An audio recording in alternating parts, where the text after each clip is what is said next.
Get out my system, isn't it?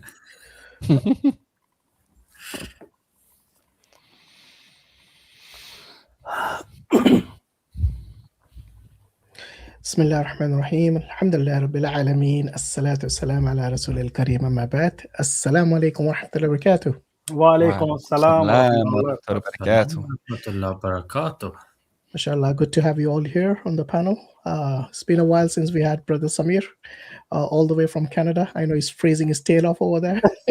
Not inside, anyway. So, Alhamdulillah, I'm okay. Alhamdulillah. Yeah. And of course, we have Brother Zeeshan from Smile to Jannah. Alhamdulillah. And of course, our panelists, Brother I.Hakim. Alhamdulillah. How are you guys doing? Alhamdulillah. Alhamdulillah Rabbil Alameen. MashaAllah, good to see you. What's happening on your side, Brother Samir, in terms of dawah? Anything new? The street dawah has been, as I mentioned, it's not very active these days because of the weather. Mm-hmm. Otherwise, we've been doing some online dawah workshops and training and all that. So preparing new people at different remote locations, So yeah. Alhamdulillah, that's going on very well. So. Okay, Alhamdulillah. Alhamdulillah. So once winter comes, you guys fly off to somewhere, or no, we don't take a break from summer until summer? No, some days in the winter it will be cold, but there will be sun. It will be cold, but there would be sun, and where people will come out. That's when we also go out on the street, and be there. So for them, so Alhamdulillah. Yeah. Okay, Alhamdulillah. That's good to know. Brother I.Hakim, what's new on your side, bro? Yeah, good question. We've just been doing more of the deconstructing atheism streams, which is good times. So we've sort of finished for now with the Oppie and William Lane Craig stuff, but we'll be getting back on that, inshallah. We took a bit of a detour to look at Alex O'Connor and Joe Schmidt and their sort of ranking of arguments for atheism or arguments against theism. So yeah, it's good. We've had some people drop me emails, had some interesting conversations from those. Alhamdulillah. That's good, mashallah. I think you should debate with one of these guys, young guys like Alex Connor, maybe. Oh, I'd love to. I wouldn't debate with Alex. I'd love to have just a really good long discussion with him about all the stuff. Call it a dialogue if you want, not a debate. Yeah, because the thing I've noticed in particular with all four people I just mentioned is they talk a lot about general theism. And the more you look at it, the more you realize it's really a basket of straw men compared to Tawheed. Right. And not intentionally, I think it's structurally, institutionally, they have just been unable to grasp or not had presented to them Tawheed. They just, all of their sort of, arguments and positions, that they don't stick to the names and attributes of Allah, to the concept of oneness of Allah in Islam in the slightest. But they don't seem to realize the fundamental differences. They don't seem to realize that the same arguments just simply don't apply because the way it's defined is just very different. So yeah, of course, yeah. Sometimes love to have that discussion. Say, what do you think when you say God? What do you mean when you say that you don't believe in a deity? What does that even mean? I'd love to have that discussion. Yeah, definitely. See if we can make it happen, inshallah. Allah.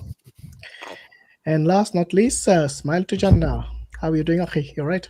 Alhamdulillah Rabbil Alameen. I'm only going to say this once, yeah? So make sure you're paying attention.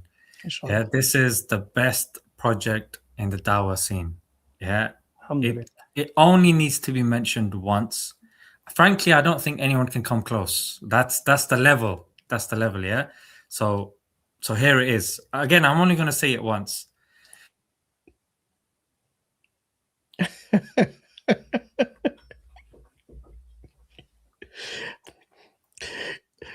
Does anyone do lip reading? So that is the project in a nutshell. MashaAllah, that's a fantastic idea. Yeah. Do you see, where did you come up with that, bro? I'm not going to mention it again. Like, no one can say, "Oh, there was a technical error" or whatever it is. Like, alhamdulillah, that's good, mashallah. Yeah, always enjoy conversations and your videos as well. Really entertaining, at the same time full of information. So infotainment. Is that the word? Absolutely. Yeah. Absolutely. There is one thing that I wanted to say is based on my latest video, which is, given what happened in Australia, a lot of people are talking about and spreading a lot of kind of conspiracy theories, and people that are uninitiated, they will be under the impression that, oh, it's just being plucked out of nowhere, or you know what, these people are just uneducated. And unfortunately, we don't mention the precedents that have been set in the past that make people very suspicious of anything pertaining Israel. And one thing in particular, there was, and this is on the BBC, on 2018, there's a guy called Michael Ron David Kadar, and he made more than 2,000 BOMB threats to Jewish institutions, in the UK, US, Canada, New Zealand, and Australia. And he started off doing this when he was underage, so they can't convict him for those ones. But then conveniently later on, when he became of age, that's when he was convicted for them. So that's very interesting. This is just one individual that was he made it to the news, and 2,000 BOMB threats, to such a degree that even you had many rabbis that were worried about a rise of anti-Semitism. I mean, you can imagine just 10, 15, 20, even 50 is too much. This Don over here, not Don of good, Don of bad, was responsible for 2,000 of them. So that's part of the one that I mentioned in my latest video, just to show that there is credibility to people questioning the narrative that Israel is presenting to them. Not saying that it is a false flag. What I'm saying is that Israel has been known to do false flags continuously, and there's so many cases that shouldn't be taken at face value, and we should be allowed to question the narrative without being called anti-Semites. That's the premise of academia. Now, your hypothesis and your theory may not necessarily be correct, but you should be allowed to discuss it, to analyze it, to critique what's there. And that is ironically what is slowly changing, to such a degree that I think it was yesterday or the day before, I even saw, when I was uploading a video, YouTube changing its terms and conditions, saying that something that they regard as, I can't remember the exact term that they used, but it was false narratives. And I'm sure you and I know false narratives is very subjective. And even now, Australia is being very harsh with even hate speech, and even what you regard as hate speech, again, it's very generic, varies, and it's normally weaponized to such a degree that I think that about a month ago on the BBC, there was this case of, I think they're called a women's organization. They said they're going to exclude LGBT, trans women from entering. And the trans women said, this is an act of violence against us, an act of violence. So just a boycott, huh? Yeah, just a boycott. So even when we talk about the harm principle at Speaker's Corner, and then they say, anything that harms somebody, what do you mean harm somebody? I have to use a Jordan Peterson line. What do you mean harm? What do you mean principle? What do you mean hello? So it's very interesting to follow. Everything's subjective. Yeah. Absolutely. There you go. And at the end, they are the ones who decide which of their subjective laws have been broken. Absolutely. So there we go. Unfortunately, that's the world we live in. We say Hasbunallah wa ni'mal wakil. We hand our affairs to Allah subhanahu wa ta'ala, and there's no one better to handle our affairs than Allah subhanahu wa ta'ala. Like, for example, what happened in Australia, in Sydney, would have been devastating for the Muslims over there. Anything like this, if a Muslim perpetrates it, and this goes, especially it feeds into the narrative that they've been building over so many decades now. It is by the will of Allah, and Allah is the best of planners, that the person, Ahmed Al-Ahmed, who basically snatched the rifle from this terrorist perpetrator, whoever he was, that was basically a spanner in the works for them. Even if it was a false flag, let's assume it is, okay? Even if that was the case, if they had planned this for, I don't know, decades or something, or years, they never planned for these inconsistencies. It was very telling, and there's different layers of, so what you might call conspiracy, or just pointing out that everything's genuine. When he was initially reported as being Israeli, and then he was reported as being Lebanese Christian, and then he was I saw a video people saying, "Oh, it doesn't matter what his religion is; he's a hero." And it's like, hang on a minute. He even said, "Allah gave me the courage," and they still won't admit that Islam has this positive role. And his name was literally Ahmed squared. That's his name is Ahmed squared, and Ahmed is another name for Muhammad.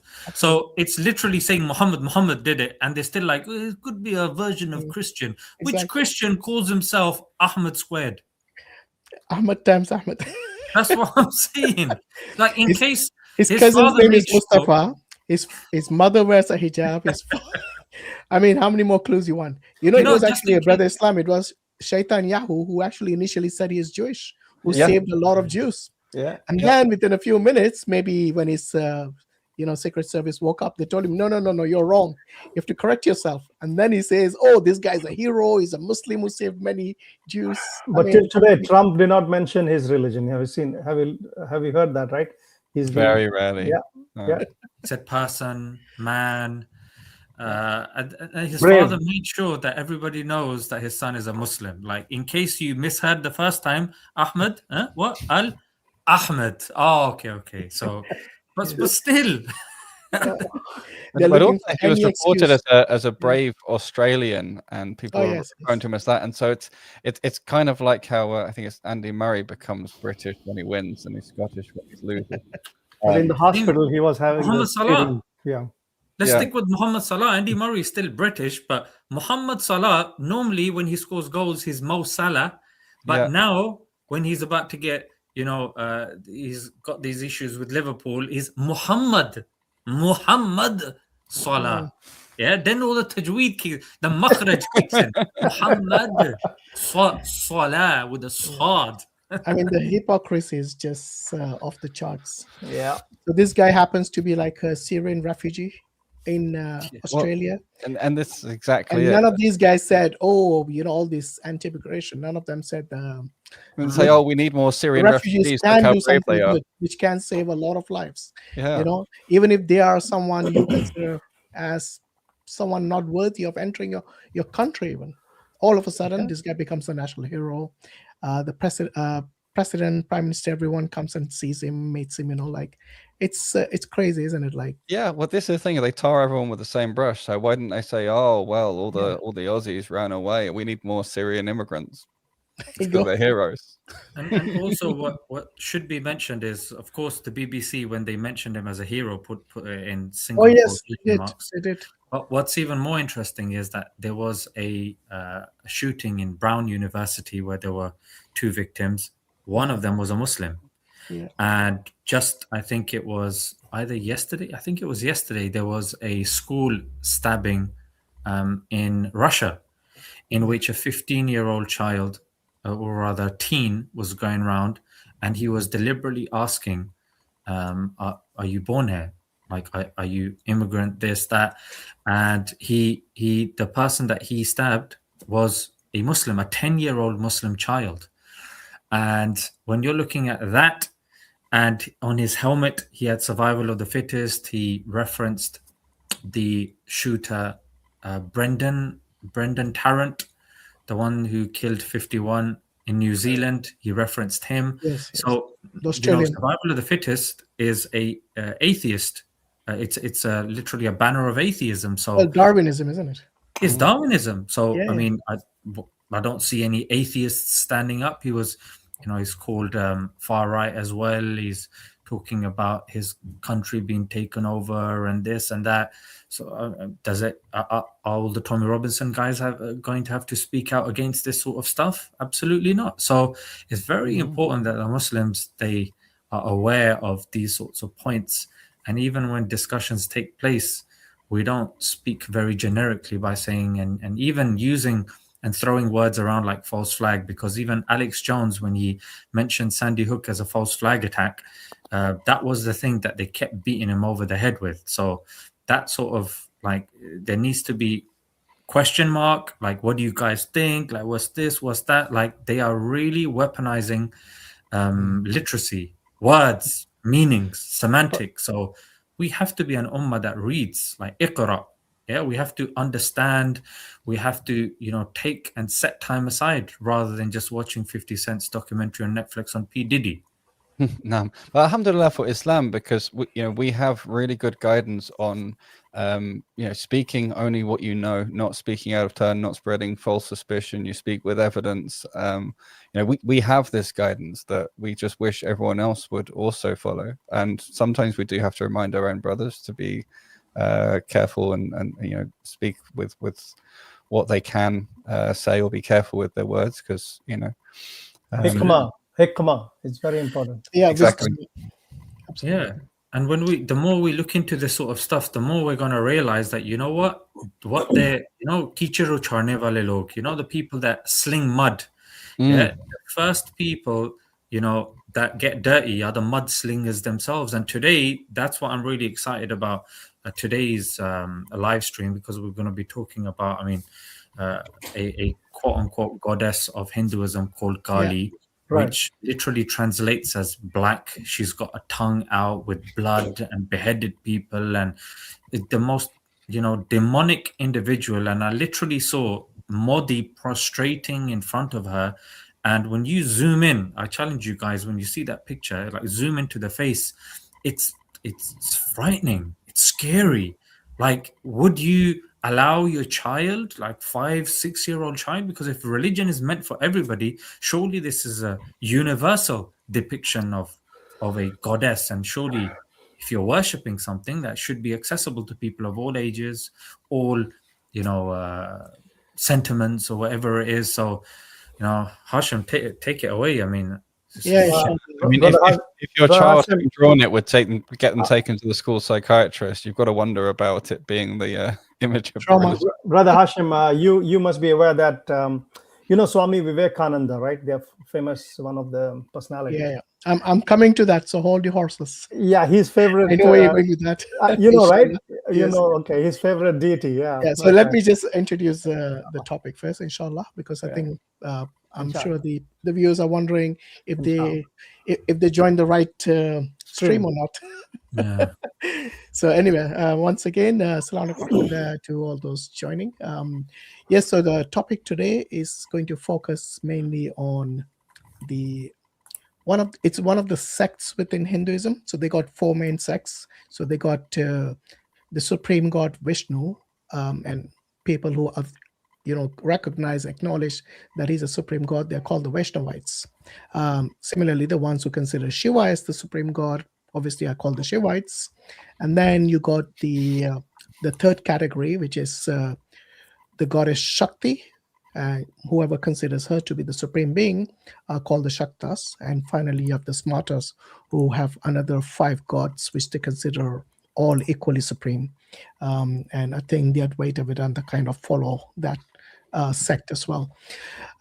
So these 4 sects, they differ primarily on the deity that is considered to be the supreme being, as I just explained. So what happens, because there's a lot of sectarianism amongst these 4 main sects within Hinduism. So for example, if you have one of the Puranas written by, let's say, who consider the goddess Shakti as the supreme being, in those Puranas, in those books, it'll be written that all the other gods, including Shiva, Vishnu, and you name it, everyone else, are basically the creation or the children of Shakti. So Ma Shakti, or Ma Durga, as she's known, Mother Durga or Mother Shakti, or even Kali, depending on which manifestation she takes. So she has many manifestations, just like we have the Trimurti, the Brahma, Vishnu, Shiva. Each of them is associated with a feminine power, or feminine, or basically a consort, And for example, for Brahma is who's Saraswati. So Brahma is basically, Brahma and Saraswati are a pair of gods and goddess. God and goddess. Then we have Vishnu, who is with Lakshmi, another goddess. So Vishnu god, basically the feminine power energy that he has is from this goddess called Lakshmi. And finally, we have Shiva and Parvati, who are basically a couple as well. And so without the energy of Parvati, Shiva is basically inert, and he can't do anything without her power. So there is a codependency.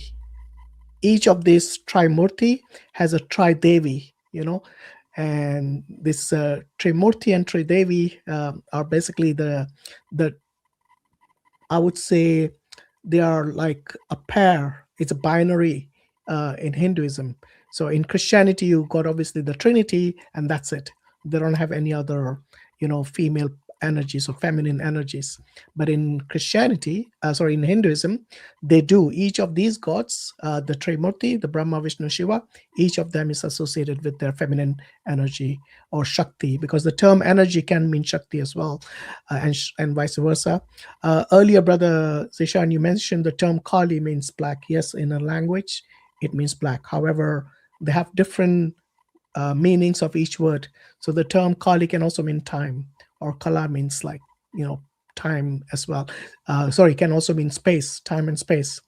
And that's why these philosophical Hindus, like the Advaita Vedanta philosophy, they would say this representation which you see with this ferocious female goddess with her tongue sticking out and several weapons and stepping on a Rakshas, and in other pictures Shiva as well, and with a garland of skulls.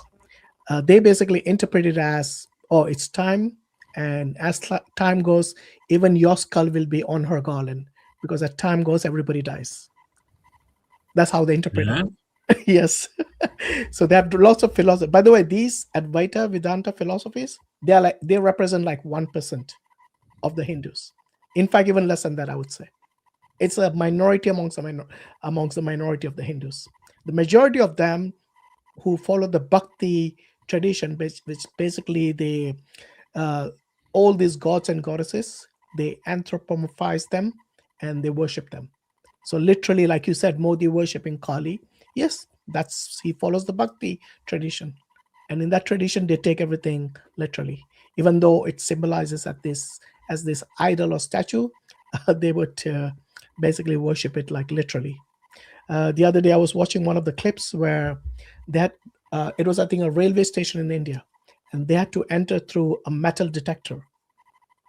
Now, on the metal detector, there was like a little shape of some, how the Shivas basically is worshipped as a phallus, or as a basically shivling. So maybe the shape on the top of the metal detector had that kind of symbol. So one guy just touched it and he kissed it, like trying to worship it or something. Guess what? Everyone behind him, like everyone who entered, almost everyone, they all started doing it. It's basically like monkey see, monkey do, They don't care. They would worship anything. And, we say, Alhamdulillah ala ni'mat al-Islam. We glorify Allah that He has blessed us with the deen of Islam. We don't have this confusion of the gods and goddesses, where they get their energy from, whether they can function without the energy or not. Alhamdulillah, we have none of that. None of those issues. For us, the simplicity of religion is such there is no internal contradictions. Even a child will understand the worship of one God, and we associate none with him. The kalima itself from the get-go, yes, it basically negates all other worship except the one who deserves the worship, Allah subhanahu wa ta'ala. And Prophet Muhammad, peace and blessing be upon him, is the final messenger. Yeah, Hashim, I heard that as well. There's like a sound. Really? Yeah. I thought maybe it's I don't me. hear it. Okay. Yeah, one of the brothers mentioned it in the Yeah, chat as well. So I saw Zeeshan trying to rock his table and see if that's the noise. Yeah, I thought it was maybe my camera, but okay. that's off. Okay, I'm going to mute myself so you can still hear it. Yep, still hear it? Yes, we can It's not hear me it. then. I'm rolled out. Yeah, stop now. Oh, so Islam Hakim then, is it? Is it me? Yeah. Yeah. Yes. Yes. Yeah. Just mute yourself again, Islam Hakim. Yeah, that's you. Yeah. Okay. What we does narrowed it sound down. like? Yeah. I don't know. It's like something spinning. Something spinning. Oh yeah, that might be the fan from my computer, but it's always been like that. Oh dear, you must have a powerful PC, man.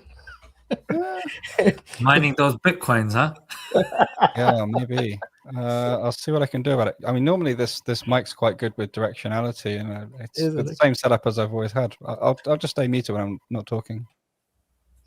I can't hear it. Okay, it's because he's muted himself. Okay, alhamdulillah. So yeah, where was I? Yes, I was just explaining the Trimurti and the Tridevi. You know, they are two different sects, or sorry, not two different sets of Hindu gods and goddesses. Each of them having 3 members. So inshallah, what I'm going to do is, instead of me giving you more lectures, I'm just going to play a clip or 2 to give you a general idea as to what Hindus think about this and how they interpret their beliefs. So let me start with one of these ones here.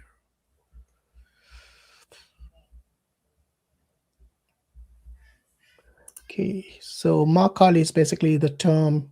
Ma means mother, Kali is this goddess. This is how they're going to use it. So just letting you know, inshallah. Bismillah.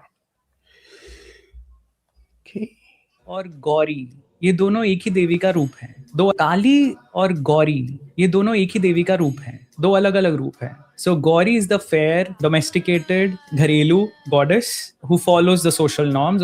वो अपने पति का भी ध्यान रखती हैं, उनके बच्चे भी हैं और वो पूरा श्रृंगार करके बैठती हैं. काली is the feminist version, जहाँ पे वो इंडिपेंडेंट हैं. The biggest thing you'll see notice in the depiction is कि काली के बाल हमेशा खुले होते हैं, which is a sign of a unrestrained woman. Kali ने कुछ नहीं पहना है except for the garland of skulls. She doesn't follow society के रूल्स. वो अपने पति के ऊपर खड़ी हैं, which is unthinkable for a traditional society. So Kali was the pinnacle of ancient feminist movement, कि जहाँ पे आप एक goddess को सुप्रीम दिखा रहे हो. Especially because काली तब प्रकट होती हैं जब देवता राक्षसों को डील नहीं कर पा रहे. देवता हेल्प मांगते हैं देवी से कि आप हमें आके बचाइए, और देवी के अलग अलग फॉर्म्स आते हैं जिनमें से एक है काली. काली और Gauri.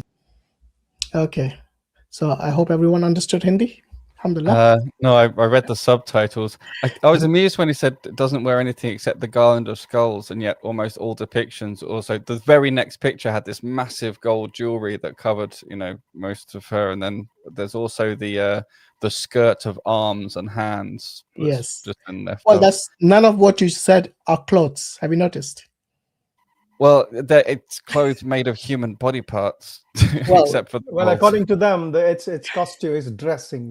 She didn't have any traditional clothes. That's what it's the same like when Jesus was hung on the cross. Many of them say that he wasn't wearing any clothes, but all the depictions will show at least. Why is it whenever it comes to female empowerment and female liberation, they all got to be naked?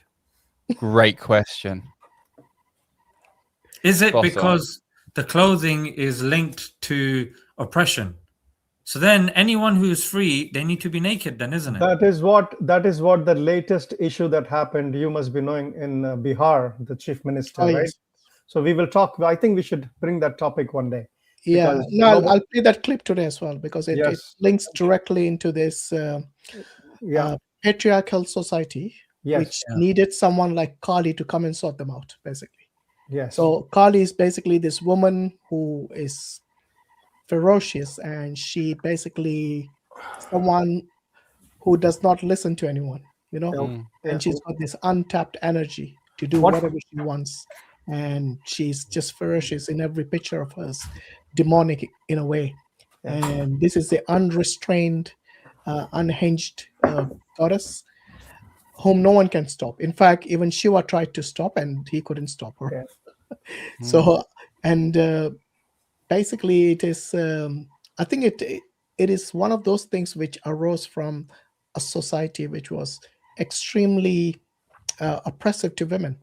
And then, like they say, there's no, hell has no fury like a woman's scorn. Is that right? Hell hath no fury like a woman scorned. Was Yeah. Yeah. This is a proverb in English. It's Yeah. basically depicts that in a way. It's interesting, this association with, you know, unrestrained and not wearing clothes, because it's, if you think about the naivety of it, clothes offer protection, which allows you to do more things. You try going up Everest without clothes. You try going out in Toronto without clothes. You know, a little bit of protection actually allows you to do an awful lot more in many ways. So it's such a sort of bizarre association if you're maximally free when not wearing clothes. Anyone going up Everest with clothes is oppressed, Islam. Yeah. Don't try it. Don't try it. Yeah. Tell that to the Naga. I was pushing the line of the oppressors. Oh no. So, do you guys remember this Indian pilgrimage called the Mahakumbh? Was it last year? I think it was last year. Yes, last year. Yeah, and you had all these Naga Babas, these sages who came there. Apparently, they literally... Naga Baba translates as naked holy men, just for those that are wondering. And these guys, they say no, Naga is not naked. Naga is snake. That's what it translates. Yeah, but they're naked though, isn't it? Absolutely. Yeah, it can mean both actually. Yeah, it can mean. That's why I said that snake wear clothes, they shed their skin. Meanings. Yes, so they actually live naked in the mountains in the freezing cold, and they do and meditate there. So these Hindus say that the people who really are ascetic in nature, they leave everything, even the clothes. So in other words, they basically are like the day they were born, except for their mind, obviously. So yeah, I mean, unfortunately for them, this is something which is empowering, you know, to be without clothes and not to be bothered about the society or about the weather or about anyone telling you anything. They say that they have transcended all that. You know, the kind of jalebis they spin, the kind of word salad that they bring up to, in a way, try to justify everything, even the most immoral things. And these same Naga Babas are also amongst they're very similar to the Aghoris. You remember the Aghoris, the cannibalists? Yes, who eat dead corpses, unfortunately, and eat feces and you name it. You know, everything that's dirty and immoral, they would not only eat and like. Naga Babas and that just gave me agoraphobia. No, but Naga Babas and Aghoris, they are almost the synonyms actually. No, they are a bit different. Yeah, so, they're a bit different. But there are a lot of Nagas who are Aghoris, right? They both are naked. Yeah, that's the only common thing between them. Yes, and they prefer not to wear clothes. But yeah, unfortunately, this is like I said. Look, India is full of surprises, as anyone who has been there. So yeah, so going back to the topic at hand, which is about Kali, about the goddesses, and about the great Kali. Yeah. By the way, the feminists have been using Kali as a symbol of their representation. Not even WWE are using Kali, Hashim. Are they? Yeah, the great Kali. No, that's his name. That's his name. The Kali. That's Kali. There's also Kali Linux. You need to pronounce your khas and kas. Tajweed. Proper Tajweed. Where's the Tajweed, Habibi? Where's the Tajweed? There's also Kali Linux is a distribution of Linux specifically designed for penetration testing for ethical hacking. So there we go. That's also associated with there you go. Destructive behavior. So yeah, the name has been used in feminism basically as empowerment, as being bold, freedom. So I don't know if you saw that clip. If you remember from the clip, there were two different representations of this Shakti. One was Kali, one was Gauri. You know what that means, yeah? Smile to Jannah. The black and white. Yes. And this is a big thing. This is a big thing in the subcontinent. Unfortunately, the skin color, reflects your success or downfall in the society. Unfortunately, so racism is pretty big there. I saw that wedding that went viral because they had different shades of brown, and they got the groom was much darker, and the bride was fair. So they said, "This can't be real. I wonder if she's after his money." You know, basically every negative thing under the sun.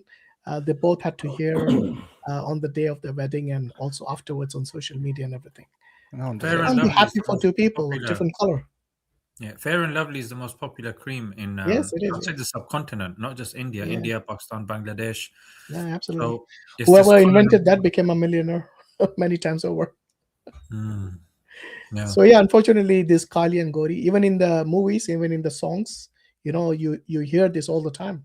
Yes, about the color, the skin tone of the actress in particular. So yeah, it's unfortunately this has been encouraged to have fairer skin. And if you look at all the adverts, they still in India they still use foreigners in the advertisements, all the Goras, basically. And Even if this they is have like beautiful people in India itself, lots of beautiful models and actors and everything, they would still many times use Goras in the advertisement. Why? I saw How many this times have you? cartoon. I saw Yeah, how this many times? cartoon as well, Yeah, go on. where Jesus is portrayed as harming somebody that's come diseased, and the person comes with dark skin, and when Jesus heals him, he's white and shiny, and it's only now that people are really picking up on that sort of stuff. And ironically, Malcolm X said this in his autobiography as well, that even amongst Africans that are lighter skinned are seen as more superior than Africans that are darker skinned as well. So unfortunately, this does transcend cultures and borders as well, on the back of Western colonization of Africa, Absolutely, Asia. yeah. Mental colonization still exists, unfortunately. Just a quick interesting question / observation. If you go on the Wikipedia page for Kali and you go under the iconography heading, there's a Tamil depiction in the National Museum of India from the 12th century with only 2 arms and no garland of skulls, and also none of the hair that was mentioned. Well, it's like I quite said, interesting that he's talking about the key symbolisms and saying, because he literally said he's always depicted, and then gave those key things. And then I just go look at a statue from the time, and it's got none of those things. Yeah, unfortunately, South India, North India, big difference, even amongst their gods and goddesses and the way they are represented. For example, they worship someone called Murugan, who is also, I believe, what's the other name of him? He's Ganesha's brother, right? Subramaniam. Yeah, and there's another name as well. Murugan, yeah. Yeah. I think one thing I was noting there is really like, if some kind of scholar, not even a full scholar, anyone of knowledge in Islam describes something that's going on, and say, well, this school thinks that, this school thinks that, this is where they're similar, this is where they differ. But I often hear, and this is one of the reasons I often get confused about Hinduism, is because I often hear these absolute terms and this is how it is. And then I find another group who says, no, they're wrong. This is how it is. There are very few people I seem to find who are able to, or very few Hindus, I should say. There's plenty of non-Hindus who can pick apart, but very few Hindus I've found who are able to say these are similarities and differences in a way that's sort of academic sounding, really. Yeah. I mean, look, it's not just the people. Even the books are basically riddled with the internal contradictions. Yeah.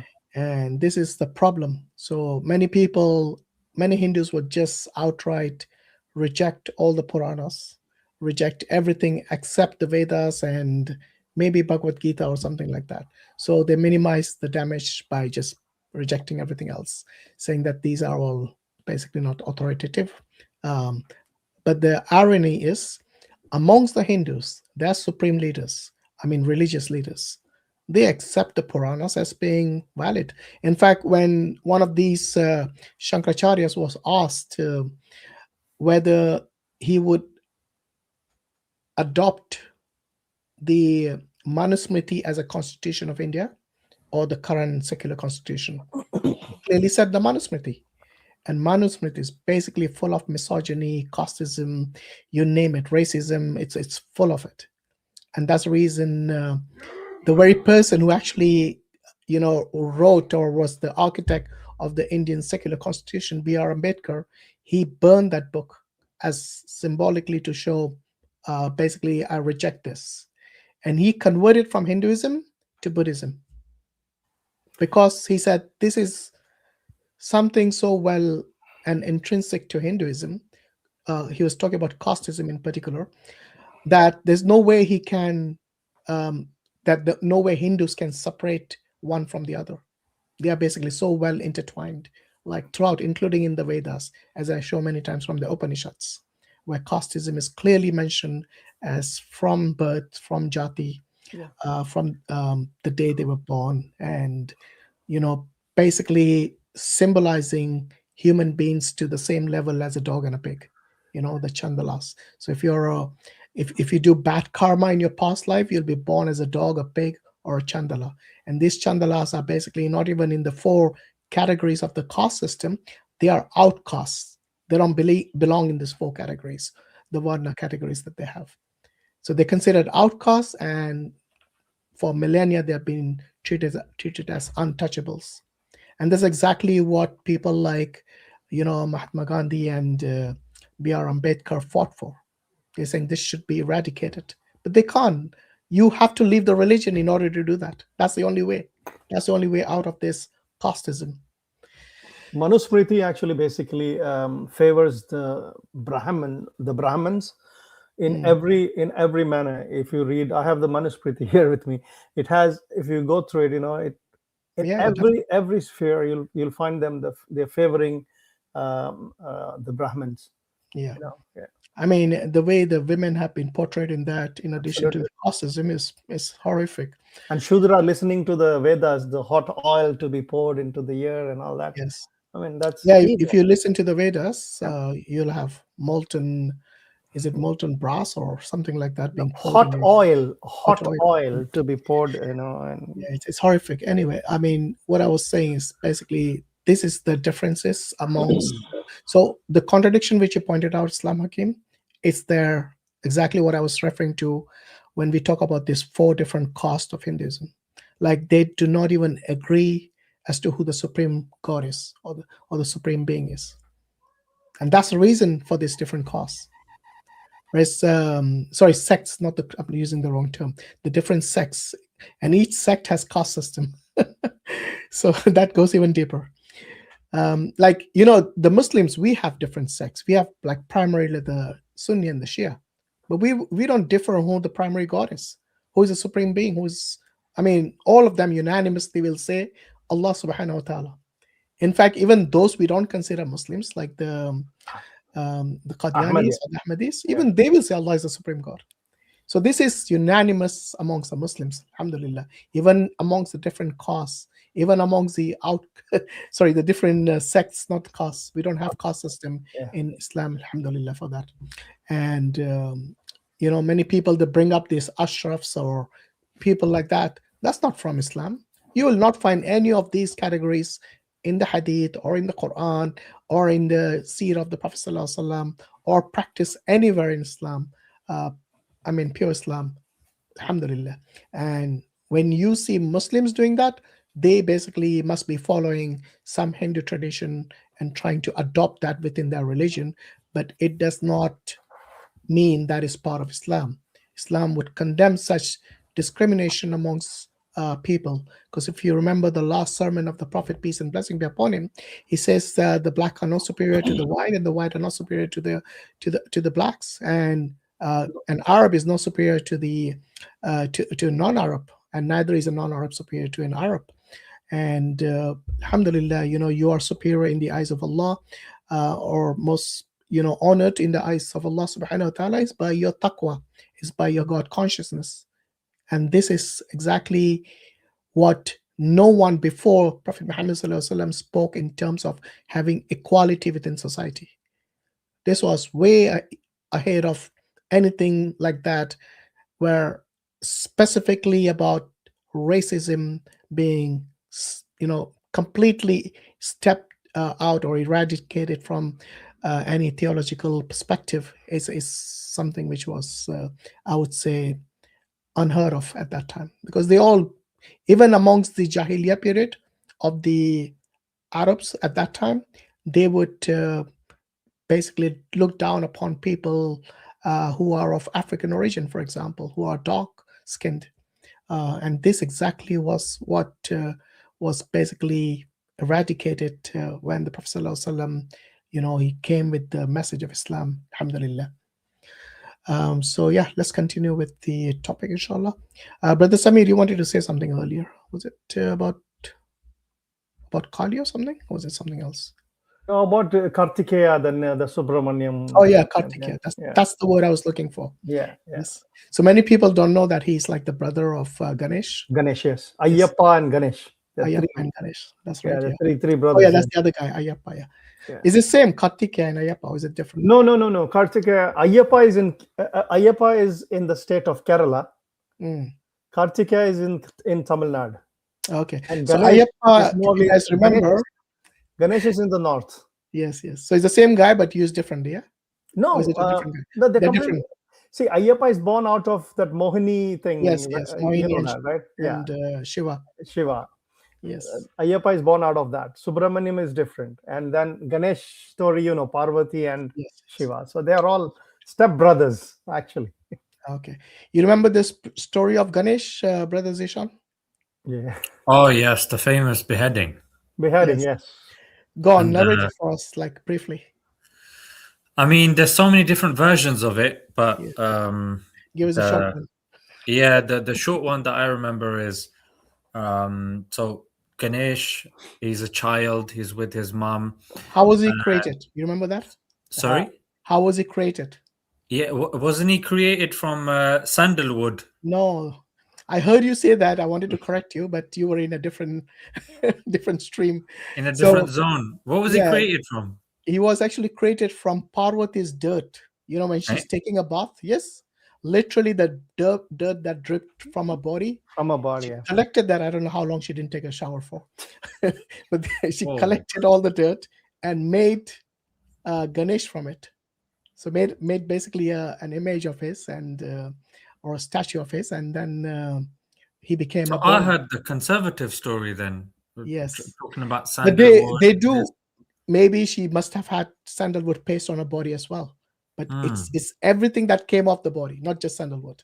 Yeah, so this is like the whitewash version saying only sandalwood. Yeah, cleaner version. Actually. Yeah. So then he's downstairs and he's standing guard. His father comes and doesn't know that. See the name Shiva. Yeah, Shiva. After 7 years. The one that Hindus worship his his private part called the lingam, and then they put milk on it to symbolize the ejaculation. So this guy comes, Shiva, who's supposed to be one of the Trimurti, one of the three gods, the triune trinity. He doesn't know. The Ganesh, apparently the small one, is able to stop him. So he chops his head off. Then he panics. His wife is furious. She's like, no, you got to do this. Otherwise, there's going to be chaos and all this is going to happen. Then he goes off and then he's like, okay, I need to replace it with a head that is. So again, there's different variations. The smaller variation is the first head that he comes across, or the first animal that he comes across is an elephant. He goes and asks, look, can I, use your head, and it's going to be really blessed and we're going to be so thankful. And then he goes and he plonks it onto his child. And then lo and behold, we get Ganesh. And then eventually when there's gods fighting amongst each other, they decide to put Ganesh as head of this world because they can't keep in touch with everything and they can't hear everybody's prayers. So Ganesh is the guy, that's depicted as he's got a pot belly. I mean, the video when I put it on TikTok got restricted, but that's Hindus themselves saying he's depicted as somebody with a pot belly. Well, elephant has to be big, right? Well, that's the human part of it. Even the human part's big as well. It needs to be a holistic thing. It has to be accurate, exactly. But here's the thing that doesn't make sense, because his hair, the way his creature of travel is a mouse. There you go. So he's so massive. So he's holistic, not his right. Yeah. Yeah, unfortunately, this is exactly why we call it a mythology, because, if Shiva is so great, so supreme, why does he need an elephant, a poor elephant who's done nothing? Why does he need to decapitate an elephant who is innocent, So they're saying that was the first surgery. Now, first plastic surgery.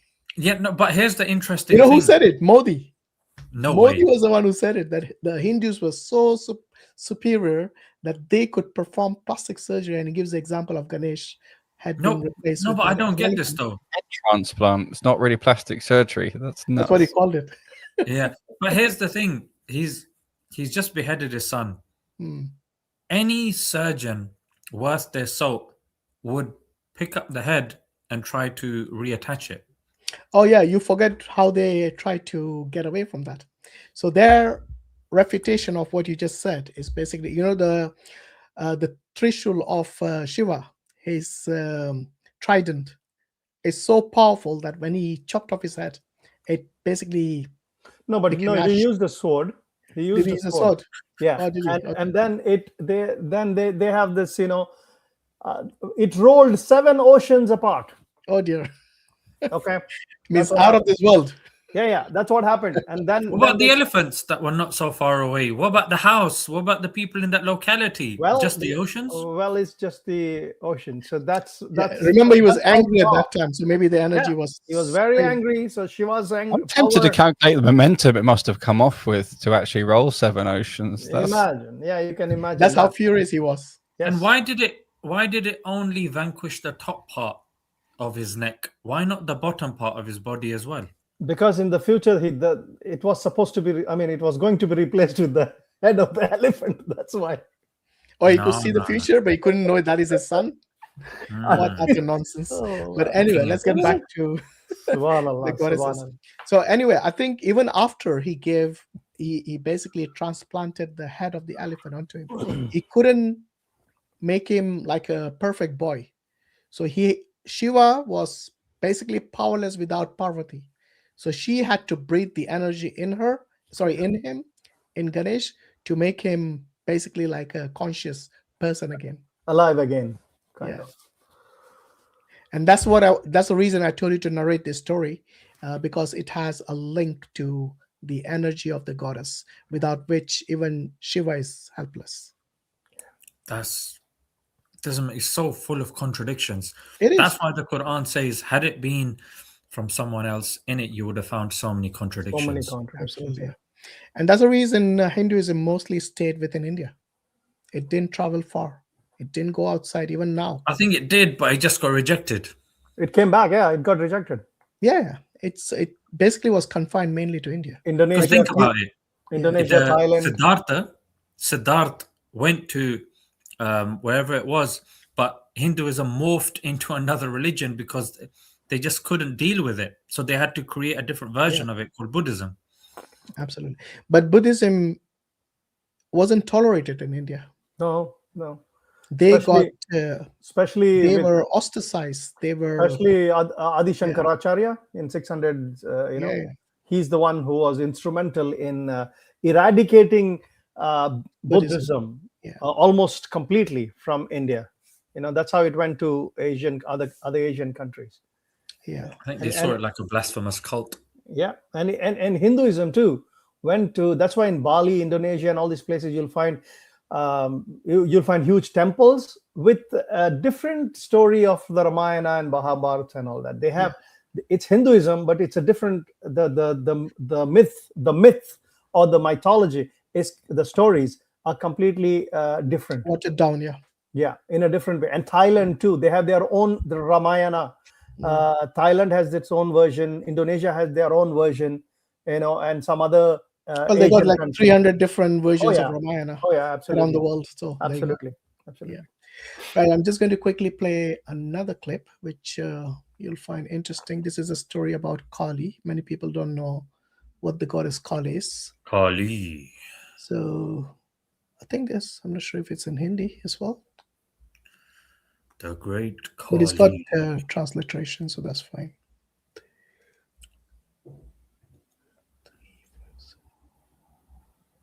Oh, here it is. So this is narrated, I think, probably in a movie or something. An actress called Kajol. So she narrates the story. And this is basically what the Hindus believe in. And that's the reason I'm playing this particular version. Okay. उन्हें स्वर्ग से निकाल दिया था. Okay. देवताओं को Ambika ma'am वो कौन है? वो रक्त बीज है, एक पौराणिक राक्षस जिसने सभी देवताओं को हरा के उन्हें स्वर्ग से निकाल दिया था. देवताओं को एक राक्षस ने? युद्ध के शुरुआत में तो वो एक ही था, अकेला. लेकिन जब देवता उस पर हमला करते और उसका रक्त जमीन पर गिरता, तब उसके रक्त की हर बूंद से एक नया राक्षस पैदा हो जाता था। रक्त बीज का रक्त गिरता रहा और राक्षस बढ़ते गए और उसकी एक आमी सी बन गई। आगे क्या हुआ मैम? फिर देवता चले गए माँ पार्वती के पास मदद मांगने। अब वो माँ थी, सभी देवता उनके बच्चे समान थे, और जब बच्चे डेंजर में होते हैं तो मम्मी क्या करती है? तब तो मम्मी भी डेंजर बन जाती है। Exactly.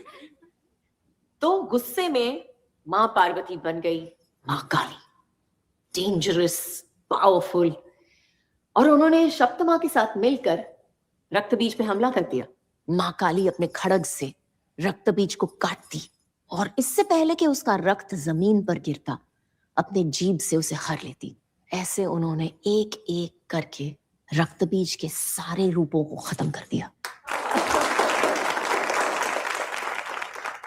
Thank you so much. चलो बच्चों।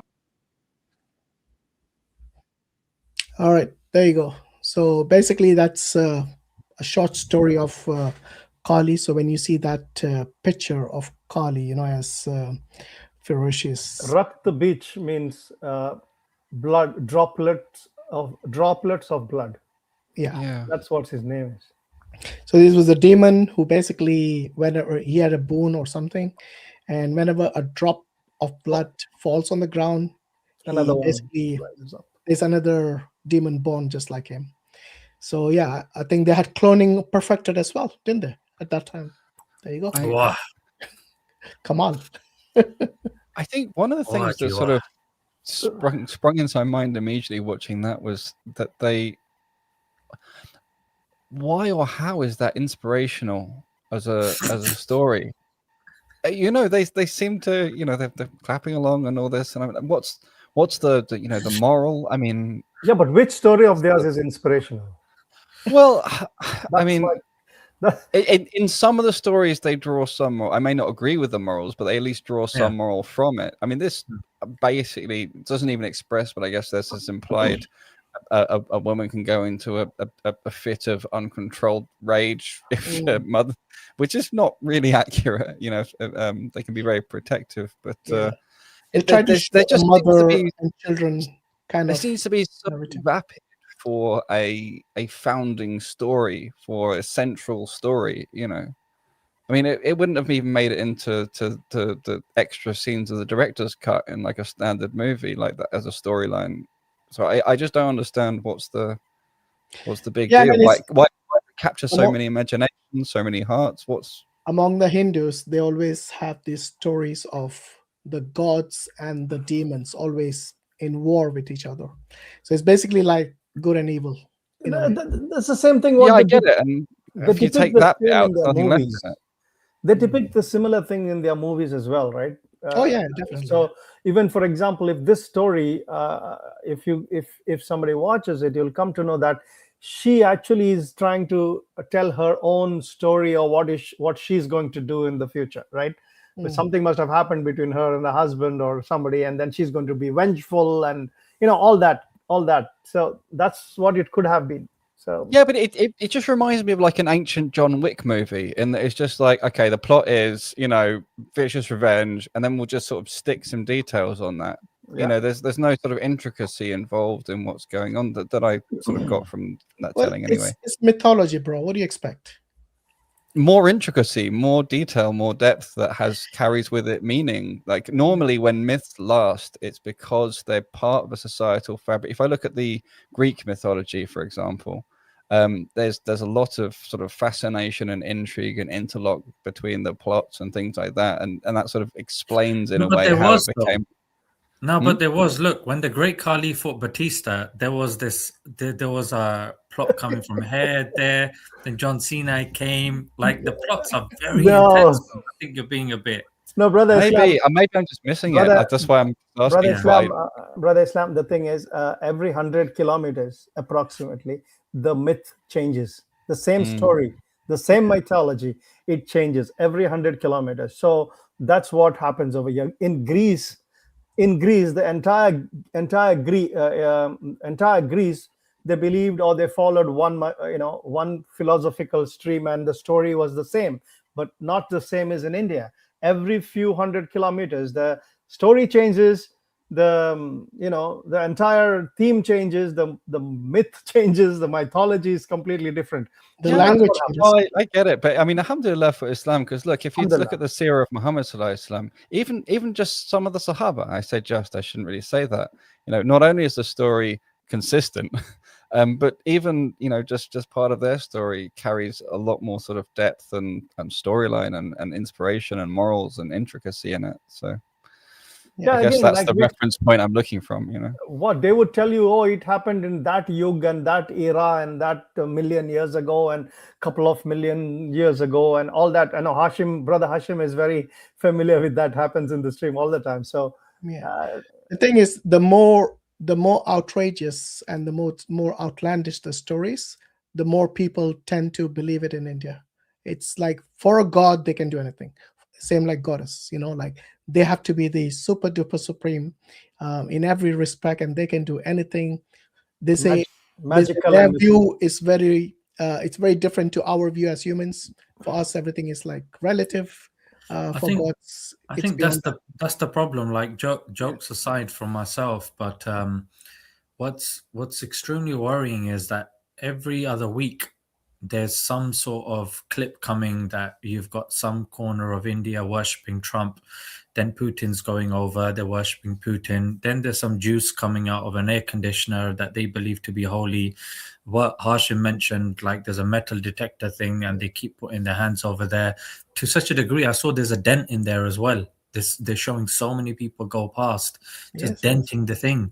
And there's another one where you've got a bunch of white people sitting on the floor, and there's this I think like a 12-year-old chubby Indian boy, and they believe him to be a reincarnation of a deity.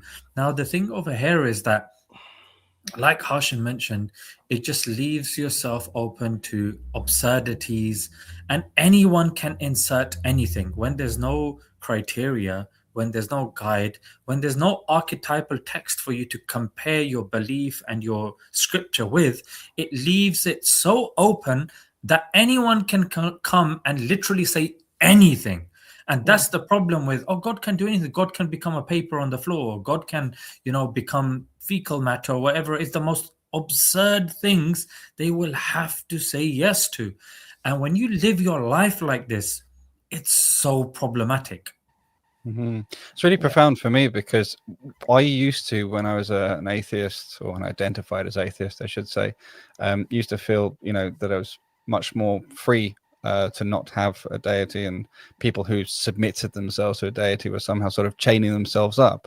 And it's not until I became Muslim and understood what the Shahada really means. It's that you submit to Allah alone actually frees you from being submitted to anything else. It's actually a maximal freedom, because otherwise you will knowingly or unknowingly become submitted to many other things, and they start to chain you up and tear you apart. It's a really important point to sort of highlight that one, I think. Yeah, no, absolutely is. And that's why I mentioned earlier as well, the simplicity of Islam is what is its main attraction, because if God wants to give you salvation, wants to save you, it's important, like any teacher, who wants you to pass, to make sure that the message or the education or the information given to you is something that you're able to understand easily, and it's free from contradictions. Easy to learn, difficult to master. Spend a life doing it. Yeah. And alhamdulillah, this simplicity and this clarity is what really is the main attraction of Islam. And we always worship Allah subhanahu wa ta'ala, the one and only, without any partner, right? So absolutely. So there's no need for any of this word salads or making jalebis or I have my own relatives, philosophies. My own relatives, as they are all Hindus, and they are like liberal Hindus, right? For them everything works. Like they'll go to a church and stand in front of crucified image of Christ. And when or they would go, when they drive past a masjid, and this has happened with me in the car, they would pass a masjid and they would do like this, and I would tell them there's nothing inside there. It's an empty space. There's no idols. Don't have to do anything. That's an empty room where we go and pray. But they would think that it's something holy, they would do that, and they would do something like that, It's habit, isn't it? It's habit. Any holy place, it's a habit. Well, so, anything they would, when they land, like from the plane, they would will touch the ground. Touch the ground, and for them, that reminds me of that. Sorry, I'm gonna have to love and leave you guys. All right, Barakallah Feek, brother. Yeah, Barakallah Feek.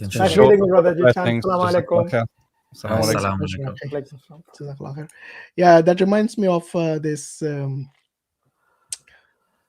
What was I going to say? So no, about touching the ground. But something reminded me from that. I forgot what it is now. Anyway, the recent, I think the recent incident with Messi visiting India was an eye opener. Yeah. Like the way it's basically like worshiping him like a god, isn't it? Over there. Yeah, but I don't think any. They made him worship idols too. They made him worship idols too. Yeah, but he probably didn't know what they were doing. So when he went to, I don't know, visit this Kali or whatever it was, I don't know which goddess it was, and he started basically chanting her name because they told him to repeat this after them. And it's Ambani's son who has a zoo, right? Who has a high-end zoo. Yeah. He took him to his it's called Vantara. So he took him to visit that zoo, and over there or something, he was like doing all this kind of puja and stuff like that.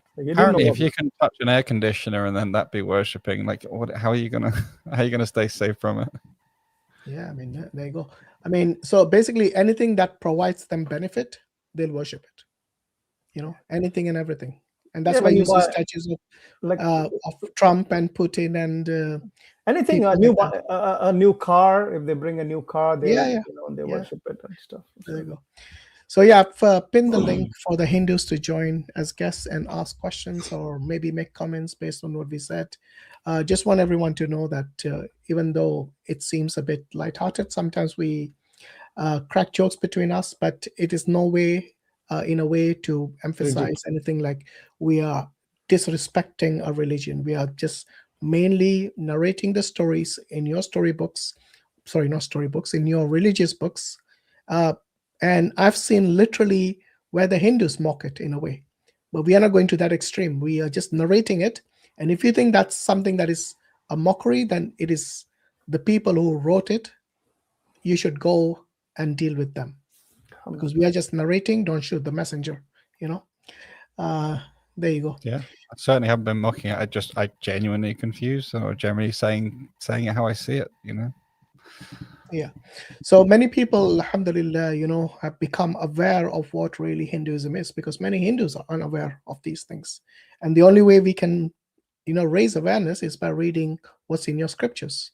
So this is something that we see between the different sectarianism within Hinduism, where they literally mock each other's gods. They used to, during obviously a long time ago when the Hindus, when they were fighting each other, when there were no foreigners coming to their land, long before that. Remember, the entire Mahabharata is about Hindus fighting each other. Yeah, you can call it good and evil, but at the end of the day, the people you consider good, the Pandavas, Yudhishthira, who is the eldest brother amongst the Pandavas, he basically gambled his wife away. And his one wife was shared by 5 brothers. Now you tell me who's the good and who's the bad here. Okay. Yeah. So this is exactly what we are trying to deal with, that the internal contradictions within the Hindu scriptures, within your epics like Mahabharata and Ramayana, where Hindus are fighting each other and they kill millions, not thousands. The books say, like in the Mahabharata alone, it was 4 million Hindus, and only 10 people were left, 5 from each side, the Pandavas and the Kauravas. There you go.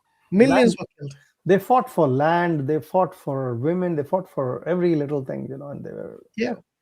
So if Krishna can, encourage Arjuna to fight because it's his dharma, it is his duty to fight, he was unwilling to fight his cousins initially, because the Kauravas were basically his cousins. He said, they are my brothers. That's what he used. They are my brothers. Krishna said, this is your dharma, this is your your right, your duty to fight because you're a Kshatriya.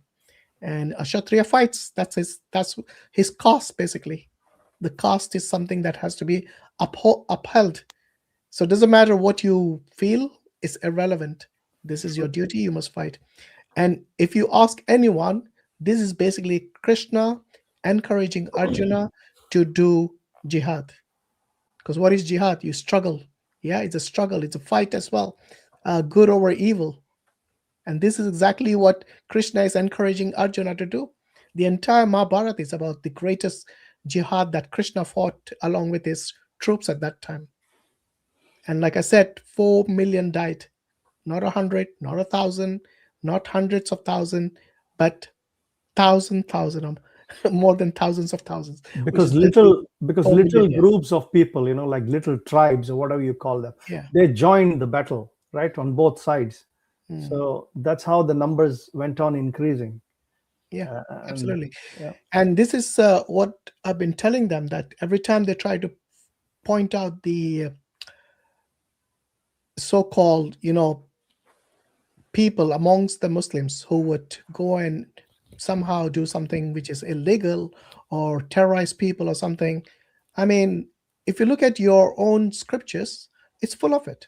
Yeah. If you want to really be sincere and be fair, then call all of your epics, the Great Mahabharata War and the Ramayana War, both of them, being fought and with a lot of injustice done there.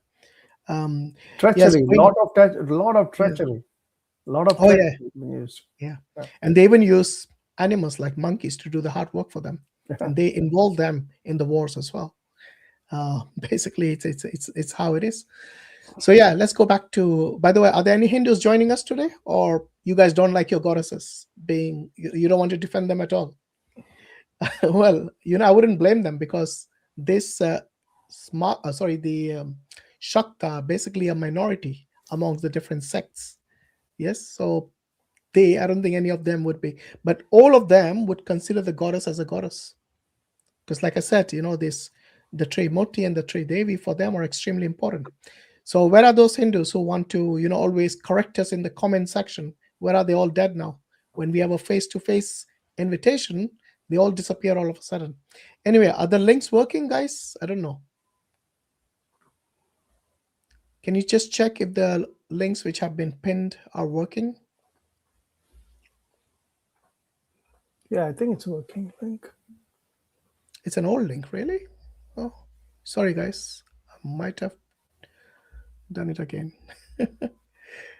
Yeah, you're right. Actually, it is an old link. I posted in there. So let me try that again. Remove the links. There is one guy, Dan Rajpur. I joined 3 times. That's what he says. Yeah, no problem. I think it's my fault that I must have pinned the wrong link. It happens, guys. We're all human. Right, let me get the right link now, inshallah. Yeah, Brother Samir, if you want to narrate something while I'm posting this, or Brother Hakim, if you got anything you want to say, go ahead, please. Go ahead, Brother Hakim, if you have something. I was just one point to note from Surah Al-Ma'idah, is it? Okay. Yeah, Ma'idah 108, where Allah subhanahu wa ta'ala tells us, O believers, do not insult what they invoke besides Allah, or they will insult Allah spitefully out of ignorance. It says, now we have made each people's deeds appealing to them, then to their Lord is their return, and he will inform them of what they used to do. So we were not just, I just wanted to emphasize that, Brother Hashim wasn't just talking about, generic good and morality. This is really a direct command from Allah subhanahu wa ta'ala in the Quran. So, we really do not seek to insult these things. The way they come together, there are some things that amuse us, but we're not mocking, and we're happy to take clarifications, and if there is depth that I'm missing, when I say I don't see the depth and it appears to be, like an ancient form of a John Wick movie, you can come and tell me the missing depth. I'm open to hear it and to understand it more. So that's just something I wanted to make clear. For all Muslims, they're either deviating from the straight path, or they are following this injunction from Allah subhanahu wa ta'ala. Inshallah, yes. Barakallah fiqh. We are here to learn. Just want to notify people. I put the correct link now. Please join. I've seen already some people have joined. So yeah, the correct link is in there now. Alhamdulillah. I'll be giving opportunity to Hindus as a priority. The others, if they're joining, they'll have to wait their turn, inshallah. Right.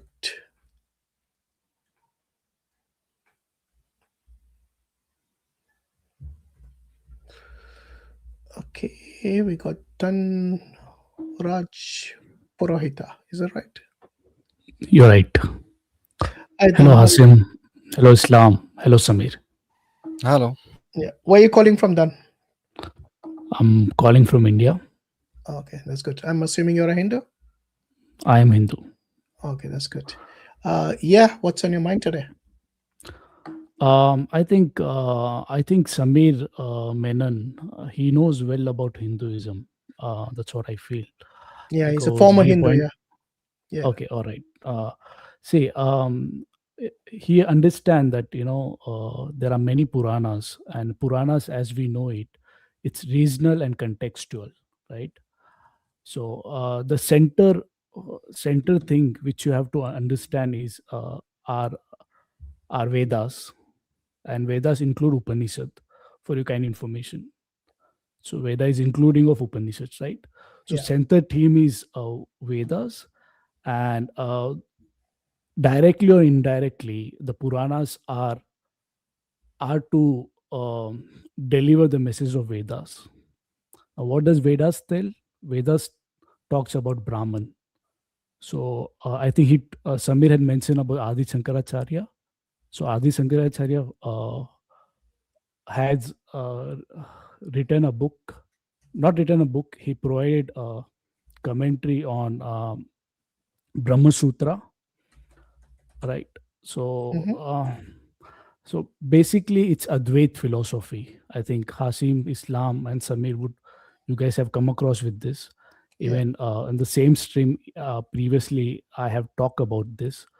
So the center philosophy is Advait, and the Puranas are subdue, or it's regional or textual, and it try to convey the Advait to local people.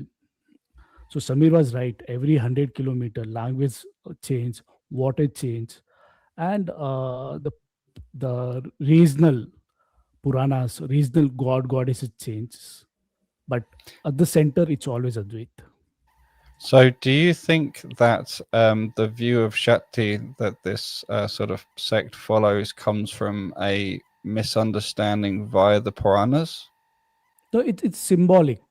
If you say Kali, if you say Ganesh, all just symbolic figure. I meant more as being sort of the ultimate creator of the other gods and so on. Where do you see that as coming from? No, it is symbolic figure. It try to convey some more other message, right?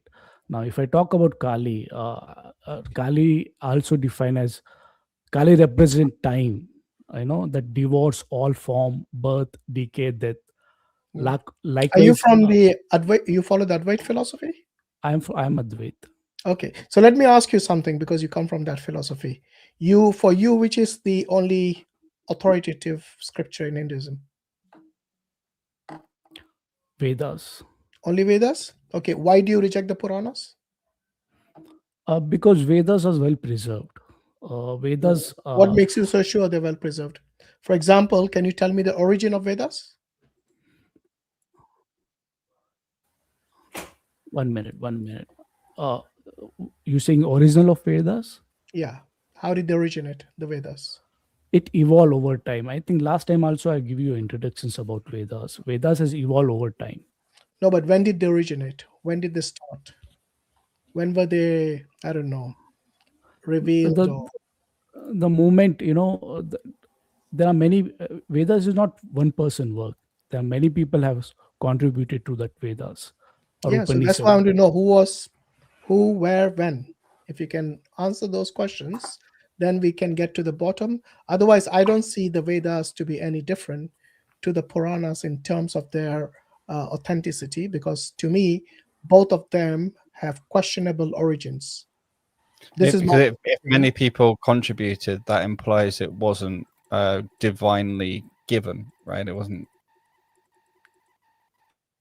No, I mean. So can you name one person who contributed to it? I'm not talking about Ved Vyas, who basically compiled it. I'm talking about the one who originated it. Give me one person who would have been contributing to its writing or to its dictating or its oral form, whatever as the origin you consider to be. No, as I told you, it's not one person work.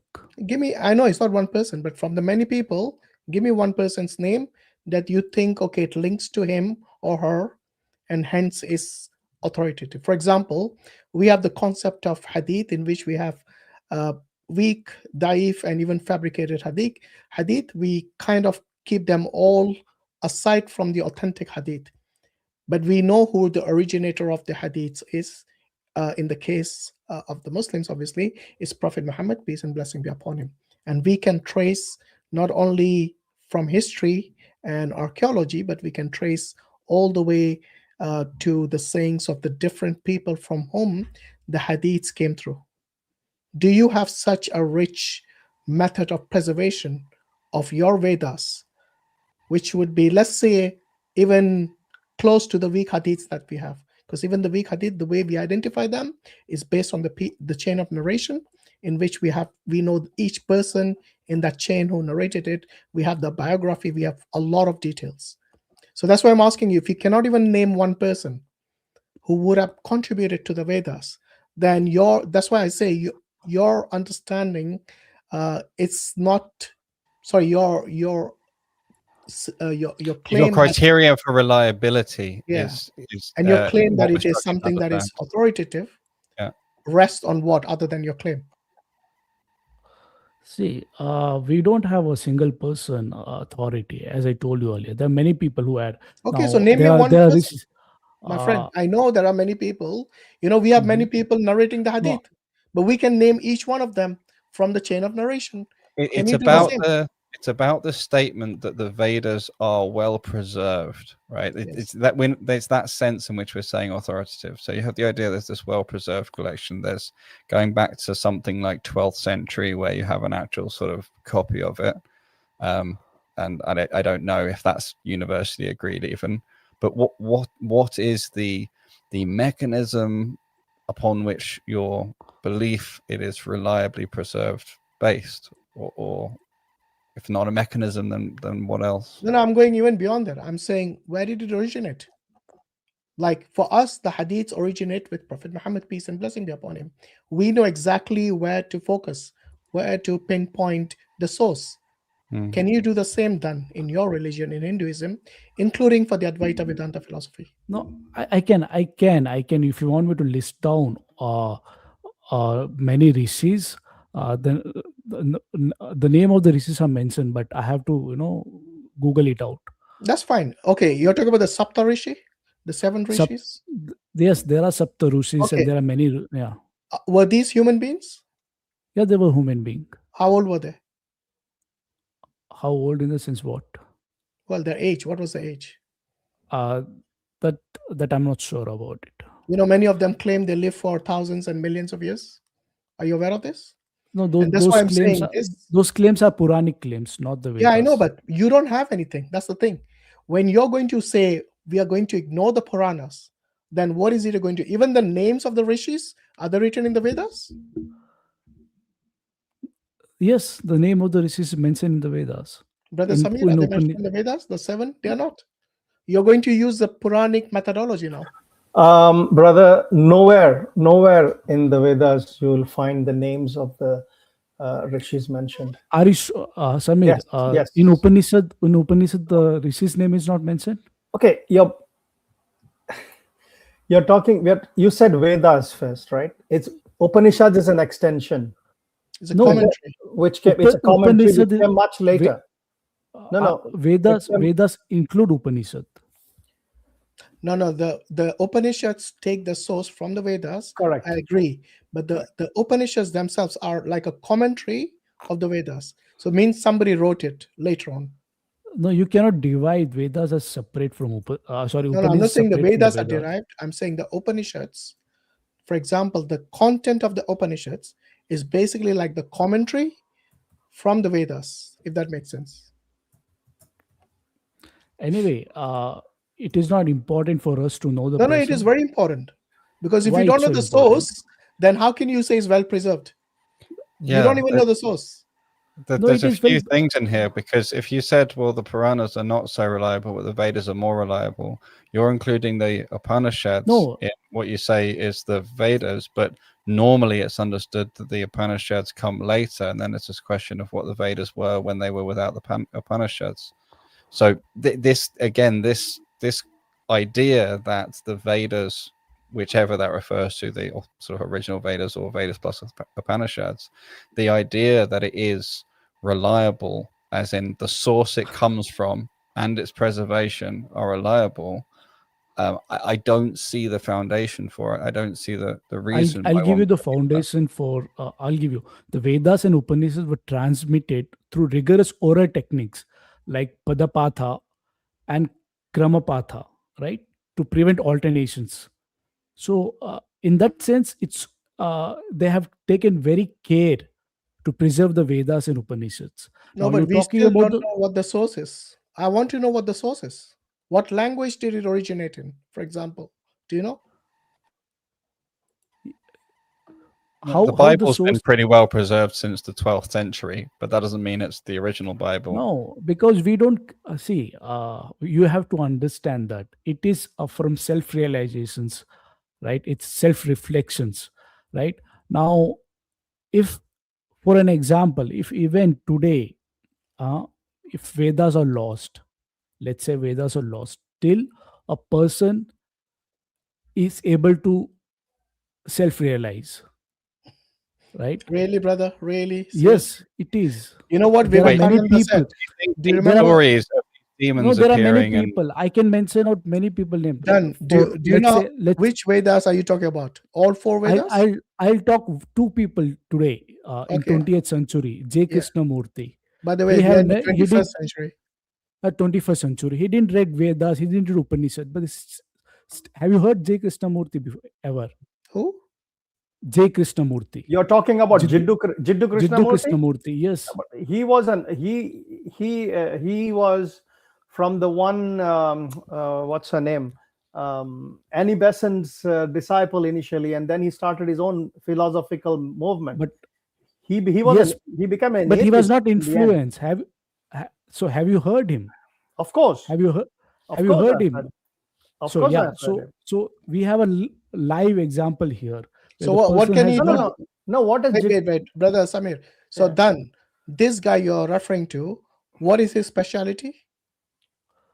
He communicates the same message as Vedas or Upanishads Sorry, he without what? reading. Communicated. Yes. So It's have not- you? Are you saying he has memorized all the four Vedas? No, he has not memorized. There is no need for him to memorize. no, what he's The point I'm saying. making is that, Hashim, that he has not read Vedas, Upanishads. He has read any book. Still, the person is self-realized, right? He knows the truth. But you can't What are you honestly talking about? We believe are- that through contemplated. self-realization, this guy came up with the same Yeah. mythical stories of Yeah. gods and demons killing each other and all this No, stuff. you're not in.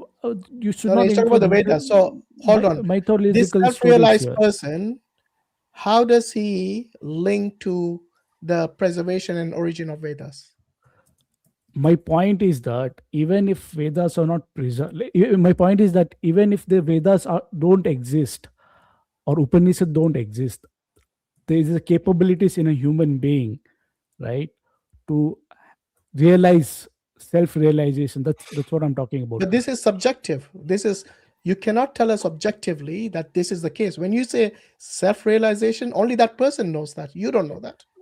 Brother Hashim, let me clear No, one thing. I can. It's No, it brother. is, Hold on. Okay, anyway, brother. I think we are drifting away from the. No, I just from want the to main clear. question. I just want to clear one thing. You said Yeah, go on. you brought Jiddu Krishnamurti in the picture, right?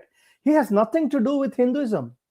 He rejected Hinduism along with all the other organized religions. Okay, so you cannot say that what realization. He was from the order of the star, which was created by a couple of people, like Annie Besant was one of them. And then he gave it up completely. He said religion, he did not identify himself as a Hindu. He did not identify as Buddhist, Christian, or anything else. What was his teaching, Samir? Have you heard? Have you listened to David Bohm? Have you listened to David Bohm and J. Krishnamurti? We are talking about the Vedas. You're bringing J.D. Krishnamurti about self-realization. Okay. There are many people who claim that's similar, who take similar stands. Yeah, that's why I said this has got nothing to do with my question. Yeah, Look, nothing to do with. You're right. with all due respect, many people who can claim self-realization. Wait a minute. We are not looking for How holy will men. you know whether the? We're not looking for holy men and self-realization. This question, the About question I Vedas. asked is very specific. About Vedas. In what language and when and to whom did the Vedas originate with? If you don't know the answer, you are more than welcome to say, I don't know. Brother Hashim, they say it is a revealed scripture. Wait, Brother Samir, wait. That's the question I'm asking him. I expect an answer from him. So far, you haven't answered this question. Where, when, to whom, with whom did the Vedas originate with? Your question make Hashim sense when if Vedas are written down at one point of time. No, not written. I said originate with. So even if they self-realized let's say, and then they proclaimed it. When no, Dan, just to clarify, Dan, his question makes perfect sense, even if the text is revealed through multiple people over a long period of time. His question still makes perfect sense. He's not forcing you to give a single name and a single time. He's asking you to give the names and the times, and then receives what the authority is. Part of the issue of this is that obviously there's a lot of different textual variations of the Vedas. So the claim that there is a privileged sort of, preserved or correct version is questionable. We're trying to understand why you believe it's so reliable. No, you don't find in Vedas, you don't find a different version. It's only one version. And when were they written? It's only one version. Sorry, when were they revealed originally? Can you please answer that question? As I told you, it revealed periodically. I mean, any person who self-realized has written down the way. Give me the period, my friend. Give me the period. When? Okay, for what? Okay, I'll give you the period. Give me a time. So you need period for what? Let me give you period for the origin of it, obviously. The first part of the Vedas that was revealed. The first part. The Rig Veda are the oldest, right? When were the Rig Vedas originally proclaimed or revealed? It was 5,000 years back. If I and where is your evidence for that? Evidence? You can't just pull a number from the void and say it's 5,000 years old. So what do you think? What kind of evidence you're looking for? You're making a claim. I need you to substantiate it with evidence. What kind of evidence will satisfy you, Hashim? Any evidence that you think is something that is rational and we can prove it objectively. Even before that, will you agree archaeological evidence? So far, Dan, you haven't given any kind of evidence. It's what is your basis for the claim? Upon what basis do you make that claim? So when you say 5,000 years ago, you're talking about 3,000 BC. Am I right? Yes. Did Hinduism exist before that? Yes. There you go. So the Vedas, if they did not follow Vedas, the Hindus before, what did they follow? Yeah. No, the Vedas were written down 2,000. See, he went to written. I told repeatedly, when were they revealed? I never said written down. In fact, even the writing down, you think Ved Vyas existed, 5,000 years ago? Hashim, it will not make any difference. It will make a difference because how will it make a difference? Tell me. My friend, so far, all you have done is made claims. You haven't given us anything that is tangible, that is rational and objective proof or evidence for your claims. No, how will it make a difference to Advait? Now, even Adi Shankaracharya, now he never questioned how long the Vedas were written or who has written the Vedas. If he didn't question, that's his prerogative, not mine. No. That's what I'm telling. It doesn't make a difference to any Hindu. It may make a difference to you if other look here, if non-Hindu. you look, No, but in a Dan, world, for some reason, Yeah. you felt the need to say that it was reliable, preserved. And remember, this comes all No. from you, because you were saying the Puranas are not Yeah. so reliable, they don't properly, encapsulate things. The Vedas are the source. The Vedas are authentic. The Vedas are the originals. The Vedas have not been changed. I mentioned the fact that there are different manuscript versions, and you said I won't find them. But so we haven't gone down that route yet. I haven't even got anywhere like that far, because I already answered your question. there's no. Sorry to interrupt. No, you haven't. Me and No, I Hashim told have you, had the right? same It was question. transmitted through rigorous oral technique like Padapatha and Kramapatha. No, but that's not an answer to the question. Talking about he- transmission is not talking Preservation, about. this is the we are answer. talking about the No, origin, not Hashim Where will it ask came you the from. source. no, we are talking about the origin. How did it? Okay, let's start with the basics. Is it of human origin? It is human origin, yes. Oh dear, so it's not from God. A person, when he contemplate or meditate, there is a self-realizations, and he write down that into Vedas and Upanishads. I don't think you understood the question.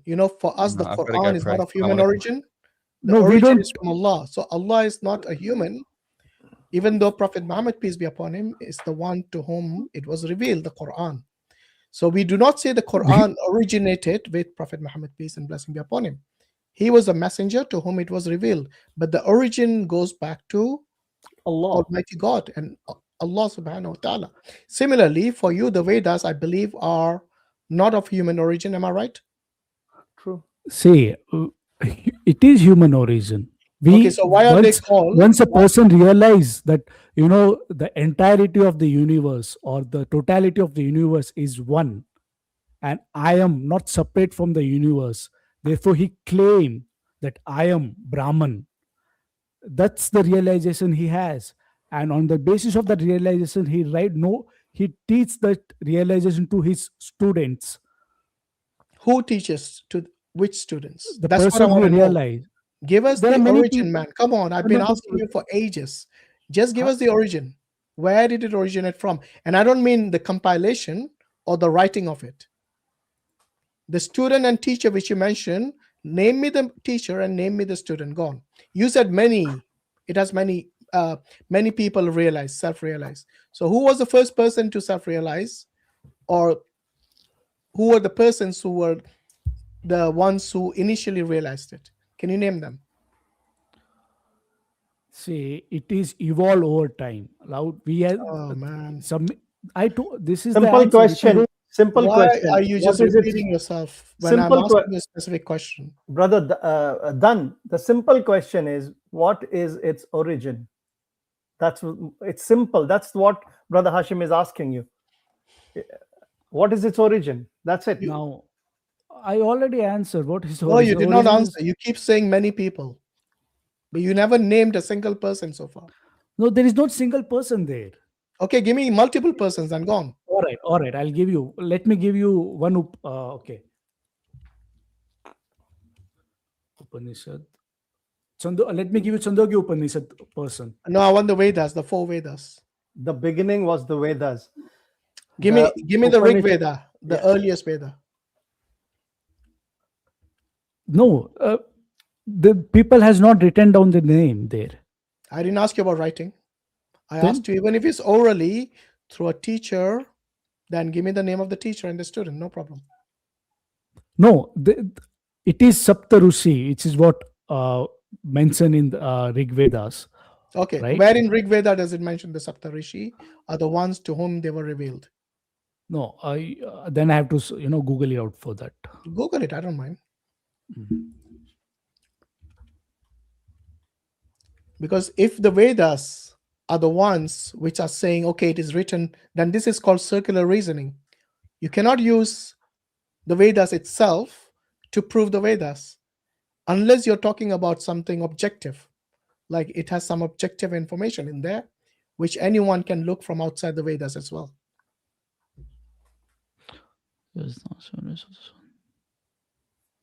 So yeah, so the major Rigvedic Rishi lineage are good. There are 7, 2, 3. Yeah, 4, Mr. 5, Shadow, if you know a lot, why don't you come on the panel? The link is there. Come here and talk instead of being So there are Vishwamitra, talking a lot in the Vamadeva, Q&A section. Atri, Bharadwaja, Vasistha, Kanva. There are many. Yeah. Now, prove to me that they even existed. Gone. And which time, when, where? Because for the hadith, we can mention all of this. So please do not even compare it to the weak hadith. Because even for the weak hadith, we have something called Ilm Rijal. Every person in the chain of narration, we have the biography. Ilm Rijal will give you need that, because your foundation is totally different from our foundation. Yes, our foundation is so strong. For you, Allah is we separate. have a proper objective method. For you, Allah is separate. Allah is a personal being. I'm not talking about Allah here. I'm talking about the method of preservation. Please pay attention. Done. I'm saying the hadith literature, its preservation itself is a science. You, my friend, do not have a science. You have a claim. Okay, so this Mr. Shadow here, he's saying he's got archaeological evidence from beyond BC. So what? I can show you archaeological evidence from beyond 9000 BC, which are non-Hindu. Does it make their religion oldest? And you guys came later on? Hashim, for you, be brave and come on the panel, and then we can discuss. No, when I already made very clear that we don't have a personal separate God. Right? I didn't ask you for your God. I asked you for the source. Because for you it's important. Because for you it's important. For us, it's just a matter of realization that I am the universe. Okay, That's so wait a minute. About. You do not believe in a God? No, we don't believe in separate personal God. So what kind of God do you believe in? Entirety of the universe is one consciousness. Because the universe itself is a creation of God. I told entirety of the universe. Yeah, but the entirety, the universe didn't exist at one point. Universe did exist. Has a beginning. The universe has a beginning. No, are you saying your God has a beginning? No, who told you the universe has a beginning? The scientists. And the evidence that they presented. Who told you it had no beginning? About? Which scientists?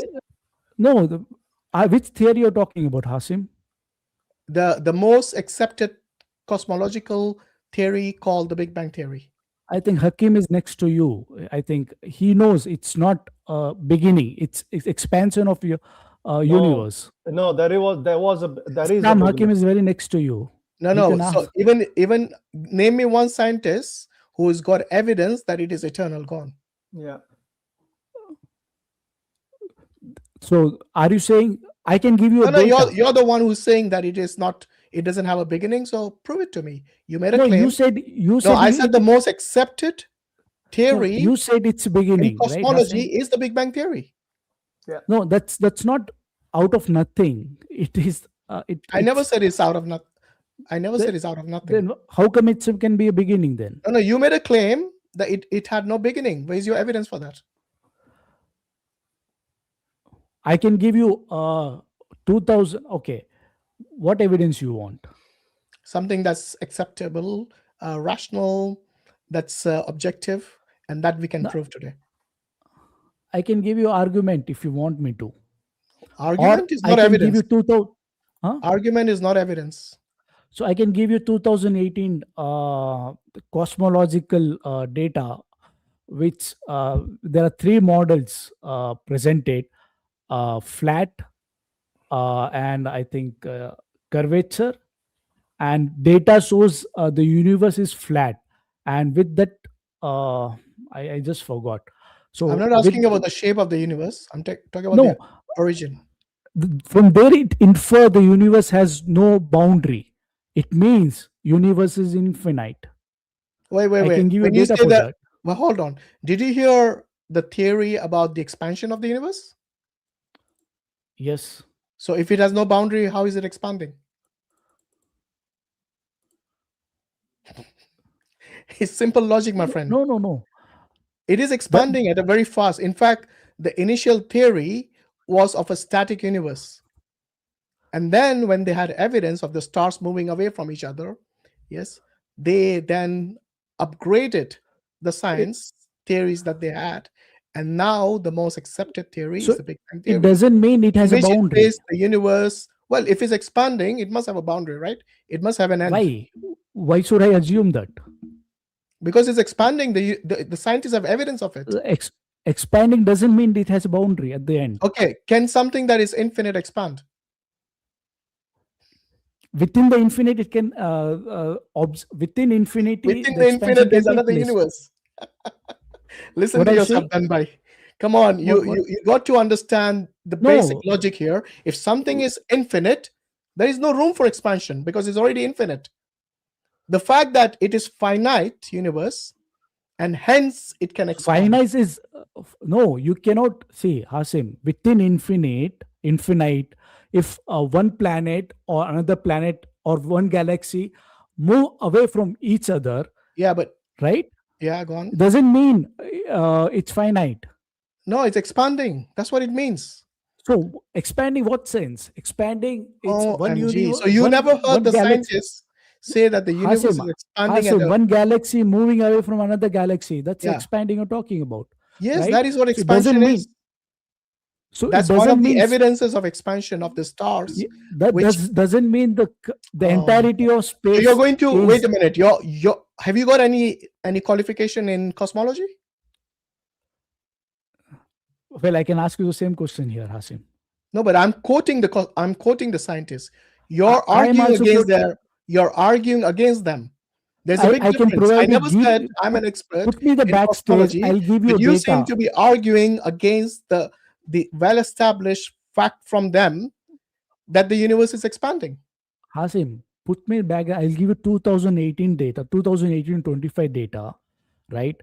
Where they have observed what is that? Background, cosmological microwave background. Yeah, that's exactly the evidence of a universe which had a beginning. Thank you. And within that, they have, I think Islam must be aware of that. Within that, they have proposed three models. But he'll be back later. But all I'm saying to you, this evidence, which you talk about the background radiation, you know what that is, or you don't know what it is. You're just reading it from I somewhere. know. What is it? It is early stage of the universe. Okay, early stage, which means it has a beginning, right? No, even your own words, words are going against you now. Hashim, the form was different. Okay, so was different. Was it finite or infinite at that time? It doesn't talk about finite or infinite. No, you said early stage. No, that the expansion has nothing to do with finite and infinite. What? Like talking to someone who has no clue about this topic, and you're just making things now. Hashim, I can assure you that I have studied on this. You have? Okay, name me one scientist who agrees with you that the universe has no beginning. With evidence, by the way, not a claim, because a lot of scientists, you know the difference between a hypothesis and a theory? See, Hashim, use claim. No, answer the question. Done. You claim the universe has beginning. I want to know if you know the basics of science. Questioning me. Done. I want to know if you know the basics of science, because you're discussing science now. What's the difference between a hypothesis and a theory? Theory and hypothesis. Hypothesis is an idea that this thing could have happened, or this could be the reason, right? And theory is mathematically proven, but there is no evidence as such. No, that's absolutely wrong. In fact, in order for it to reach to the status of a theory, you need evidence. Otherwise, it remains a hypothesis. A hypothesis is like an opinion. So like you're giving an opinion about the rishis, but you have no evidence for them. For those people who are, the Sapta rishis, the 7 rishis, who basically realized the Vedas and so on. You have no evidence for it. It's just a claim. No, we don't need. Once you have evidence for it, then it becomes a theory. So I doubt you know the basics of science, and hence I can say with certainty that you have not researched this about the Big Bang Theory, about the expansion of the universe, about the redshift, and so on. All these things prove that the universe had a beginning. No, it doesn't prove. I'm sorry to once again, this is your claim. Like I said, I'm quoting the scientists and cosmologists. You have very intelligent person, I.Hakim, and he will tell you that the universe has no beginning.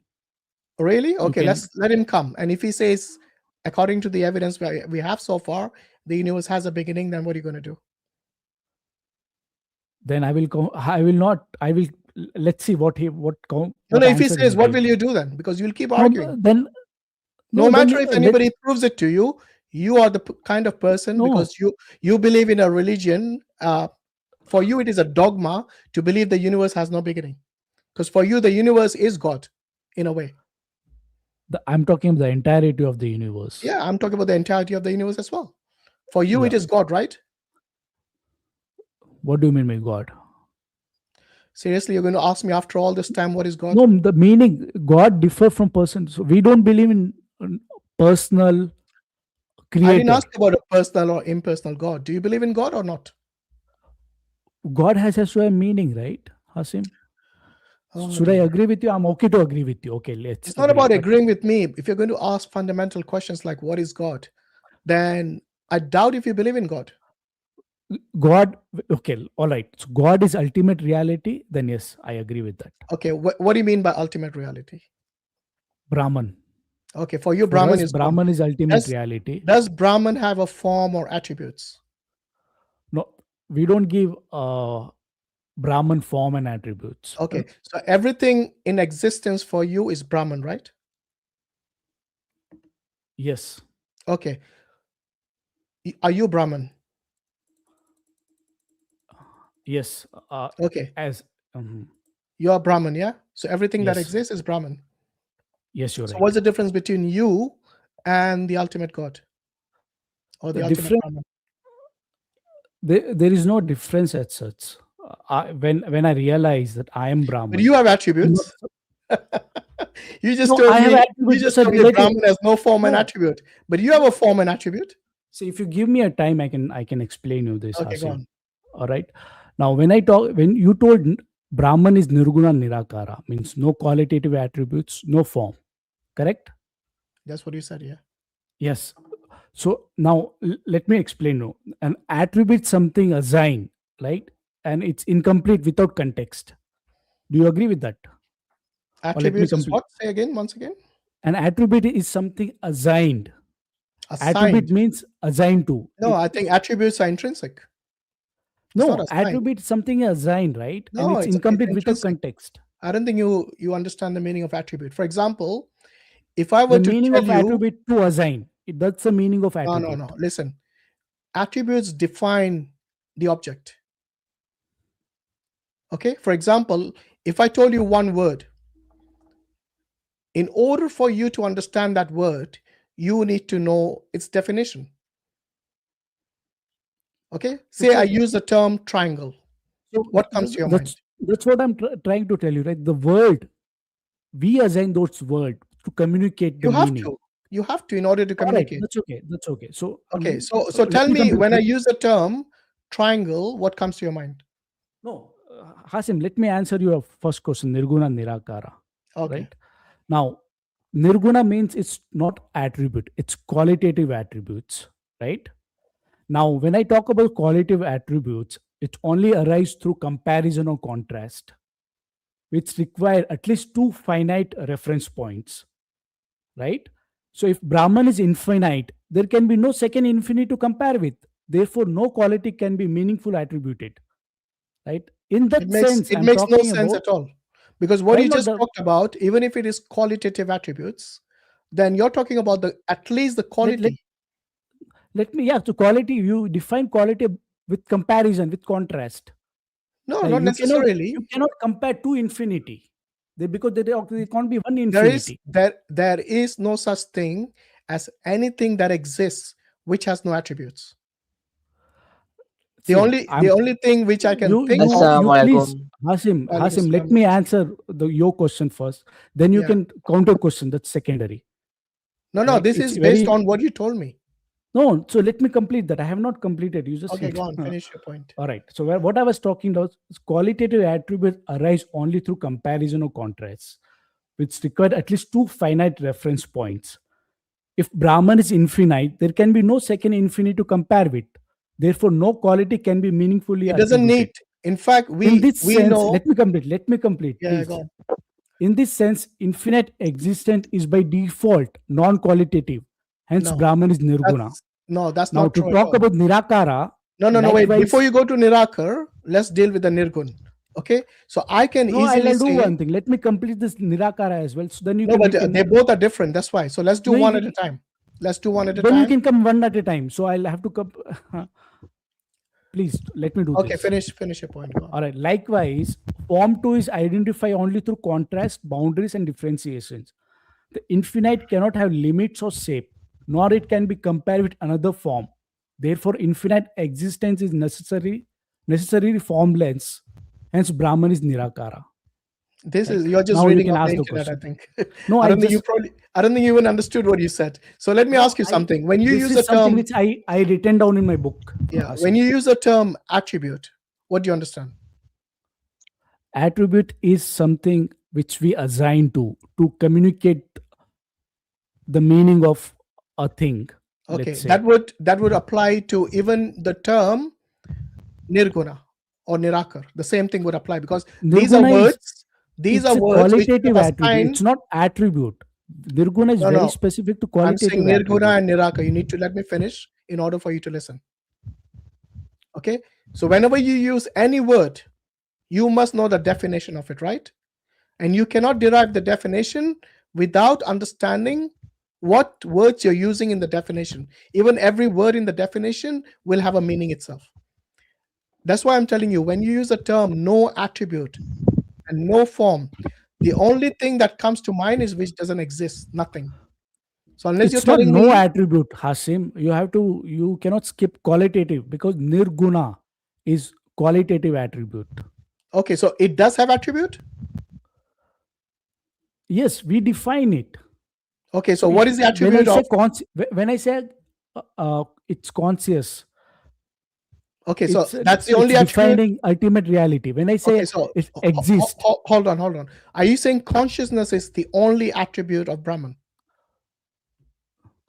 See, we call Brahman Sat Chit Anand. Like it means Sat means existence. Second, Chit means consciousness. Third is Anand means complete. It lacks nothing. So can you answer my question? Does Brahman have only one attribute, which is consciousness? Would you consider existence as an attribute? No, existence is again something that is intrinsic. Okay, it's not an attribute itself, but something that is intrinsic. And you just define look, that attribute. When I say, okay, would you consider nothing to exist? Nothing. No, Hashim, let's not go back. Let's answer you. You just told now, few minutes back, that attribute is given to communicate the meaning. You are the one. I always said it was intrinsic. So, do you consider existence as an attribute? Yes or no? I wouldn't consider it as an attribute of the individual. Then why do you consider consciousness as an attribute? No. I wouldn't consider it as an attribute of an entity, because anything that exists, okay, we know that is the reality. Anything that doesn't exist is the non-reality. So for it to be real, it must exist. Do you agree? That's not attribute. Can you answer my question? It is. Anything for anything that exists, it has to be real. Okay. Yes. It must exist in reality. Now, if I were to ask you, does nothing have attributes? No, it doesn't exist. Absolute nothingness. Does it have attributes? No, it doesn't. Yes or no? You haven't answered the question. Does absolute nothingness have attributes? Now it either qualitative or non-qualitative. Does it have any? It doesn't. Okay. Does it have a form? Nothingness is nothingness. I mean, I cannot even imagine. Does it have a form? No. Okay, that's your Brahman. No, that's not Brahman. It doesn't have form. It doesn't have attributes, either qualitative or non-qualitative. No, Hashim, I very clearly told you the entirety of Brahman to give qualitative attributes, to give form, right? You need a comparison. You need contrast. No, you keep repeating yourself. I asked you. Yeah, because this is important. In fact, this your claim that it has consciousness. Okay. It has consciousness. Then the question I would ask you is that with this consciousness, can it do anything? When everything is Brahman, why he has to do something? Yes, because even within existence, there has to be change, isn't it? For example, the movement of a leaf, the movement of my hand, There is a change within existence. So once again, the question you need to answer is this: can Brahman do anything with its consciousness? Well, if everything is Brahman, stop repeating yourself and answer the question. Can it do anything? Yes or no? No, we don't consider it separate. Okay, so your God cannot do anything. Wait, hold on, Hashim. You're just injecting your thing. I'm not. I asked you twice, and you are answering something I didn't ask you. It makes sense if God is separate. It doesn't make sense. No, if Brahman exists with consciousness, then the question. Hashim, let me answer. Yeah, but you're not answering the question. I'm answering your question very specifically. Okay, which question are you answering now? I'm asking the question: can Brahman? No, you said you're answering the question. Which question are you answering? Can Brahman do anything? That's the question, right? Now, it makes sense when it makes sense from a point when Allah is separate and the universe is separate, right? So Allah can do something within universe. Yes. So there are two separate things required. Allah can do a lot of things. Agree. Yeah. Now the same question to you: can Brahman do something? No, we don't separate. So the question doesn't make sense at all. Hashim. Hold on. When you say you don't separate, are you saying you yourself are exactly as a Brahman, who is the overall, supreme consciousness? What do you mean by supreme consciousness? You said his only attribute is consciousness, right? That's what you said. Yeah. Yes, that's the very nature. That's a very intrinsic. So are you the same nature as his? Yes. Okay, if you're the same nature, then you must be without form and without attributes. Stop making jalebis, man. Come on. You know why the Advaita is relative. Hashim, let me answer. You asked the question, let me answer. No, wait. Listen. Hashim, you asked the question. Hold on. Do you know why the Advaita philosophy followers are only 1% of the Hindus, or even less? No. Do you know why? I will not answer. Most of them reject this nonsensical philosophy where you talk about non-duality. No, yes, I have answered. See, I've answered you. I don't think you have answered any question. All of them were contradictory. All of them. You said you're Brahman, the same as a supreme consciousness Brahman, but he has no form, no attributes, whereas you do have a form and attribute. So I have form and attribute only. It's relative. When you compare me with any other person, I think that's the only way you will understand, right? How else do you understand? Then you cannot call I have an absolute. No, wait. When you say relative, how else will you understand? It is, yes, understand. It is relative. So that's why. Okay, you know what? I think we have gone round in circles. Hashim, now let me ask you. Wait. Let me ask you one last question before you go. You believe everything is Brahman. Am I right? Everything that exists is Brahman. Hashim, you already asked the question. Let me. No, but I want to make sure. All right, whether you agree or disagree with this. Everything in existence that exists is Brahman. Please complete your question. That is my question. Because I don't want you to interject. No, that is my question. Do you agree that everything in existence is Brahman? Yes. Okay. Does ignorance exist? It is like does nothing exist? Does ignorance exist? Ignorance exists, yes. Okay, is that Brahman? No, it's not Brahman. But you just said everything that exists is Brahman. Now you're contradicting yourself again. No, okay. Hashim, now you have asked a question. Let me answer, please. Go on. Don't cut me off. Okay.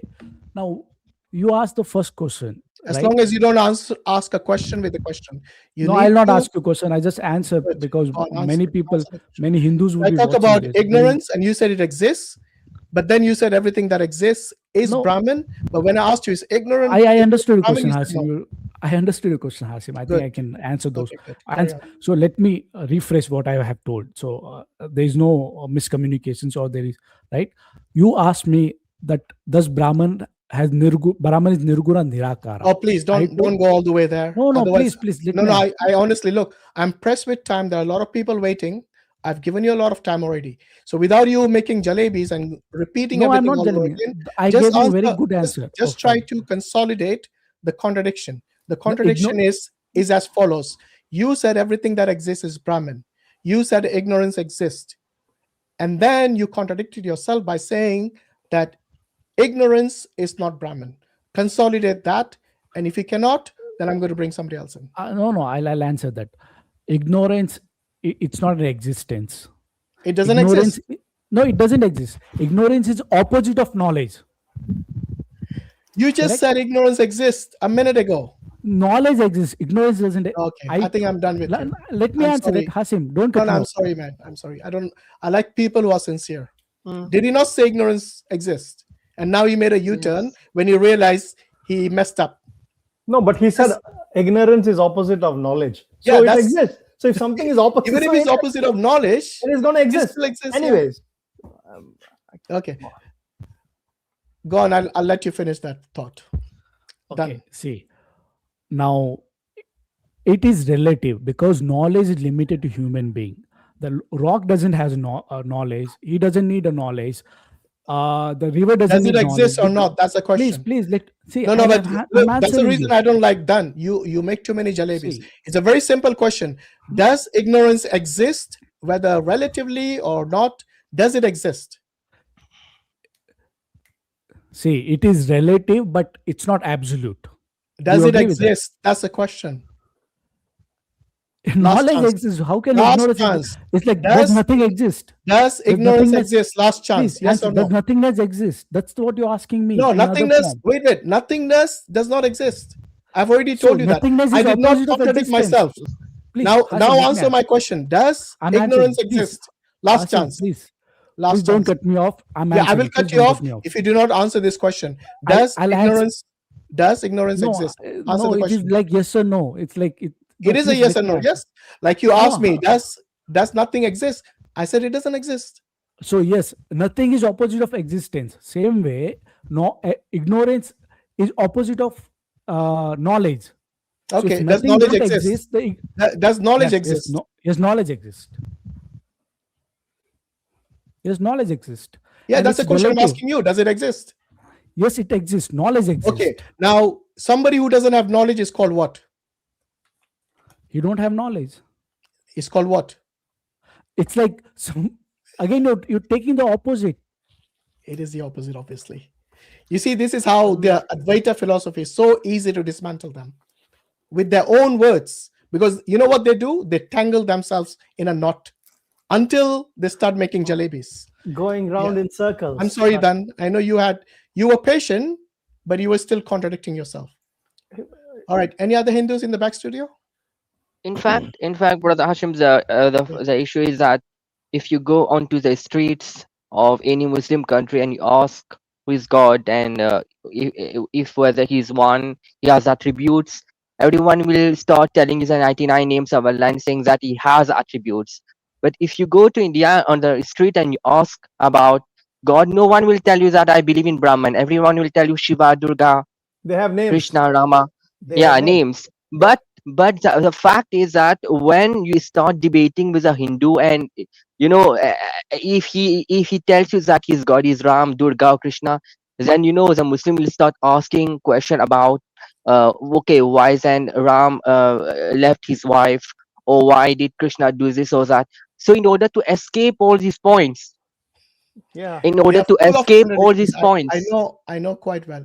But by the way, where is that other Hindu guy who was in the chat? Something shadow something. Oh, there Yeah, he's still there. Come on, man, come to the stream. What was his excuse, by the way? They always make some lame excuse not to come. Why because usually the attributes that their personal deities have are full of negativity, lust, or they are telling lies. So in order to escape all that, okay, our God doesn't have any attributes. Yeah. But Khalas, even that that's doesn't over. make sense. Yeah, It even makes no that is sense. what I'm trying to say, that they try to make the God into a nothingness so that to avoid question, but then what's the use? You just he also mentioned you get trapped in both ways. he also mentioned that there is that universe doesn't Hey, check have this a out, beginning. guys. So this is another Hindu. He's saying, don't you believe Allah is the creator of evil things? Same way, ignorance is also pervaded by Brahman. So this guy is saying Brahman also has ignorance. By the way, Allah doesn't create anyone evil, for your information. So we believe the shaitan is evil. Absolutely. It's the choice you make. Initially, when he existed, he wasn't evil from day one of his birth. Absolutely not. We don't believe Allah creates anything that's evil. It is with their free will they choose good or evil. Obedience to Allah or disobedience to Allah. So this is a misinterpretation and misrepresentation of what the Muslims believe in. Either that or it's ignorance. Absolutely. And I'm leaning towards ignorance in this case. So at least you have admitted that Brahman has ignorance. Okay, but when you say pervades ignorance, but you at least believe that ignorance exists. True. If it exists, according to the other Hindu guy, because he's a non-dualist, and I believe you two are Vinit, then everything that exists must be Brahman. Ignorance, therefore, is Brahman himself. There you go. And if you think you got an answer to that, come on the panel. The link is there, posted in the chat. Just click on that and come here, because you guys are very good at being in this comment section and posting your opinions. But let's have a face-to-face dialogue, man. Come on, we don't bite. In fact, I want to mention Koti. No, then you cannot answer all the questions. I'm sorry. You actually fail miserably. Okay. Yeah. On that question, does ignorance exist? Okay, let's see if you can answer it even in the comments. Go on. Right. In the meantime, no, but he also mentioned that the universe doesn't have a beginning.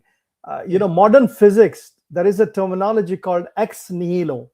That means from nothing. Yeah. It began from nothing, right? And the idea of eternal universe is no longer scientifically tenable. It's not. The ideas have changed. There is a beginning. So what he's saying is, I don't know. So that's what it is. Yeah, don't worry about it. It's all right. Mu'min Afzal. I'm assuming this guy's a Muslim, yeah? Yeah. Afzal, you need to unmute yourself. Hello, assalamu alaikum. Wa alaikum salam wa rahmatullahi wa barakatuh. You're a Muslim, right? Yeah, I'm a Muslim. I'm from India, and I'm a big fan of you guys. Okay, thank you. As a fan, do you actually read what's on the screen there? Could you repeat, please? Do you see what's the scrolling text saying on the screen? Oh yeah, I did see that. I even messaged in the comment section that I'm sorry that I joined this stream. I had actually had some questions. That's why I joined. I joined. As a friend, you should respect our wishes, right? Yeah, definitely. When we say to the Muslims, join later, when we call you, come on, please respect that. Come on. Yeah, definitely. But the thing is that even it's if you have a one. question, ask later. No problem. We'll invite. We always invite the Muslims after the Hindus, because the topic today is about the Hindus. Definitely, I'm really sorry. Actually, in India, it's past midnight. It's 1 a.m. right now, so I won't be awake to join later. I have some questions if you are able to answer pretty quickly. I'll tell you what. Come back after Fajr. We'll be here. After Fajr, I have school. I'm really sorry. Oh, so you don't pray Fajr? I obviously pray Fajr. What time is Fajr in India? It's 5 a.m. Okay, what time's your school? It's 6:30. There you go. You got enough time to come and ask us one question. Okay? Nice try. See you later. Make sure you pray your Fajr, yeah? Okay, guys. The topic that Brother Hashim chose today is a very important topic, because many Hindus are very proud, and you get to hear a lot of taunts from them that you guys are keeping your woman in burqa while we worship the feminine power. It is Shakti, your Durga, your Kali. They try to praise because as many women are leaving Hinduism, so in order to make them stay back. Yeah. So they say that we worship women, we take them as goddesses, yet you burn them when their husbands die or whatever. But that is a way of and the issue is that what's the pride in saying that you worship women? You also worship men. You also worship animals. If you ask me, every single image of their goddess is basically objectifying women. It is. Okay. It is. In fact, showing Kali without clothes, and basically in a very ferocious way. Okay. I mean, one thing that a woman really appreciates is her beauty. Okay. In her eyes, in her mother's eyes, she's beautiful. When you look at Kali, it is the opposite of beauty. Yes. Okay. Scary. This is no way for a woman to be proud of such a representation of theirs. Yeah. Why would you basically make something that God has made beautiful, your features, as something which is demonic. Then why? I don't understand that concept. You could have had a goddess who takes revenge and everything without her being ugly and ferocious and demonic. Makes no sense. I mean, a garland of skulls, really? Which woman Yeah, likes in to wear fact, a garland of skulls, or a man? in fact, Kali is completely nude. It is the skirt because many Hindus have not observed her properly. Her skirt is made of arms and her breast is covered with skulls. Brother So in fact, she Mubashir, has no clothes as well. Brother Mubashir, we mentioned this At the beginning, brother. Yeah, at the beginning we in mentioned fact, this. Yeah. Brother I.Hakim, because he observes things more objectively, No, we coming did. Yeah, from a different background, Alhamdulillah. having not Yeah. heard this concept before, so it is more thorough and more. We take it for basically granted, but he unbiased. observed And but one thing that you are saying that Kali is nude. She's portrayed as nude. What about Kamakya? Hmm. You mentioned about it. What about the Mohini? worships no Mohini. It's yeah, but the Kamakya temple in Assam. It is the exact Yeah. vagina. Yes, yes. It is Okay, the guys, vagina itself. No, and you also need to ease down on the language. Let me Yeah, bring but- another Hindu. Yeah, the private part of the yeah. Also, they do sacrifices over there, right? All right, Faith, I'm assuming you're a Hindu. Hello. Yes, hi. Hi. You're a Hindu, right? Yes, I am. Okay. Where are you calling from? I'm Indian. Where are you calling from? I'm from India, right? Okay. I didn't ask if you were Indian or American. Just ask where Yeah. you're calling No from. problem. Okay. Yeah, I'm Indian. You got something to share with us? It's you're lagging. Hello. That must be your internet. My internet seems all right. I can hear you. Maybe mine. Can you repeat what you said again? Yeah. Have you got a question for us, or you have a comment to make? I mean, depends upon you. Okay. So, do you know the topic today? Yes. Okay. So, when you say you're from a Hindu background, what's your sampradaya? I'm a smart. You're a smarter. Hmm. Okay. You follow that Vaita philosophy as well? Yeah, no problem. I can. No. No, I'm we don't have asking any if problem. What if about that is you? if that is what you follow, because we have. I'm more into devotion. Hello. So break again. Anyway, sir. you're into bhakti, yeah? Yeah, but I believe Okay. in smart. All right. Do you, in that case, you probably believe in the Puranas as well, yeah? Yeah. Okay. What do you think of Hindus who say that the Puranas are not trustworthy? How do you respond to that? Their choice. I don't care. No, but would you not? How would you argue that your choice is better than theirs? I'm not gonna say their choice is better or not better. It's their choice. I don't care. It's about me. No, but if they say we reject the Puranas because they are not authoritative, they cannot be trusted. For you to say I don't care, that's not what I'm asking. I'm asking how would you like? Yeah, I said that right. I don't care means. How would you let them do justify whatever they're that doing. Brother Hashim, that can I your ask- choice is correct and theirs is not? Can I ask him one question? Yeah, go on. Yeah. Faith, what is your objective of joining this stream today? Yeah, it was on the topic. Yeah, but you don't seem to be, coming on to the topic at all. Yeah, because you were not asking questions. I gave you the freedom, right? No, the questions were asked, but you said their choice, Yeah, and you're being dismissive of the question. Yes, that's what my concern was. You guys asked me that what would I do? What would I tell them? I said I don't care. Let them do what I do. No, but I asked you specifically, how would you justify that the Puranas are correct? I mean, I just believe in it because it gives me symbolical representations of the things, and I take it symbolically. I don't take it as it is. If they want to go for the Vedas as they have the Bhashya, I don't care, right? They can go. No So problem. only symbolically? Yeah, I mean, I take everything symbolically, to be honest. Okay, so let me ask you something. Do you think Ram and Krishna existed in history, in real? Ram and Krishna, Rama, according to Kurma Purana, it is said that he existed 5 kalpa before, which means in the previous universe. So I mean, even then, did he exist in history? That's a question. I don't know. Maybe yes, maybe no, but I don't really care. No, but if you take it only symbolically, that means it's not something that really exists. If it's symbolically, it's allegorical. It doesn't mean it's real, right? No, not necessarily. Okay, so once again, does Ram exist in history? Yes or no? Okay, let me continue. Right. What I believe in is I don't really know, but even if he did, even if he didn't, it does not harm my religion. That's it. No, but hold on. I'm trying to get to the bottom. If everything is symbolic, for example, you could represent something symbolically as, say, number 14. Yeah. Okay. If I asked you, show me number 14 in real life, would you? Yeah, I can. You can. Where? No, I will just write 14, right? I'll just write 14 on a paper and I'll show it to you. That's symbolically. That's exactly what I'm trying to tell you. But in real life, where is number 14? So I mean, it does not. I don't think you understand the meaning of symbolic even. Yeah, okay, let me continue, right?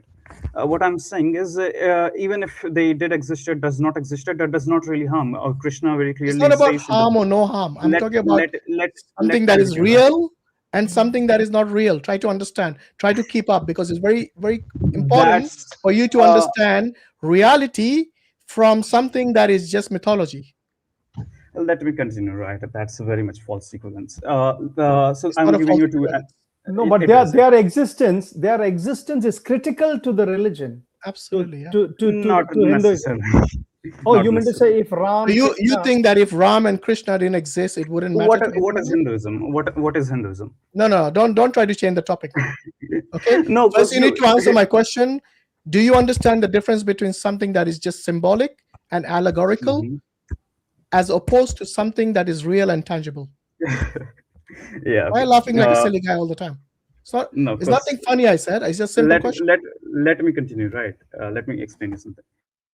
So not necessarily when I take things symbolically, which simply means that as it is said in Bhagavad Gita, that God does Leela to give some types of lessons or some symbolic representations of the things. So it can be it can mean two things. He actually did it and it actually happened, but it also gives symbolical meaning and also the actual one. And then there's... What is the difference between symbolic and real? I don't know why he's laughing, this guy. Hold on, Mr. Faith. We asked you one question before, is that the existence of Ram and Krishna, right? You said you don't care. I mean, it doesn't matter to you. But then you brought in Bhagavad Gita.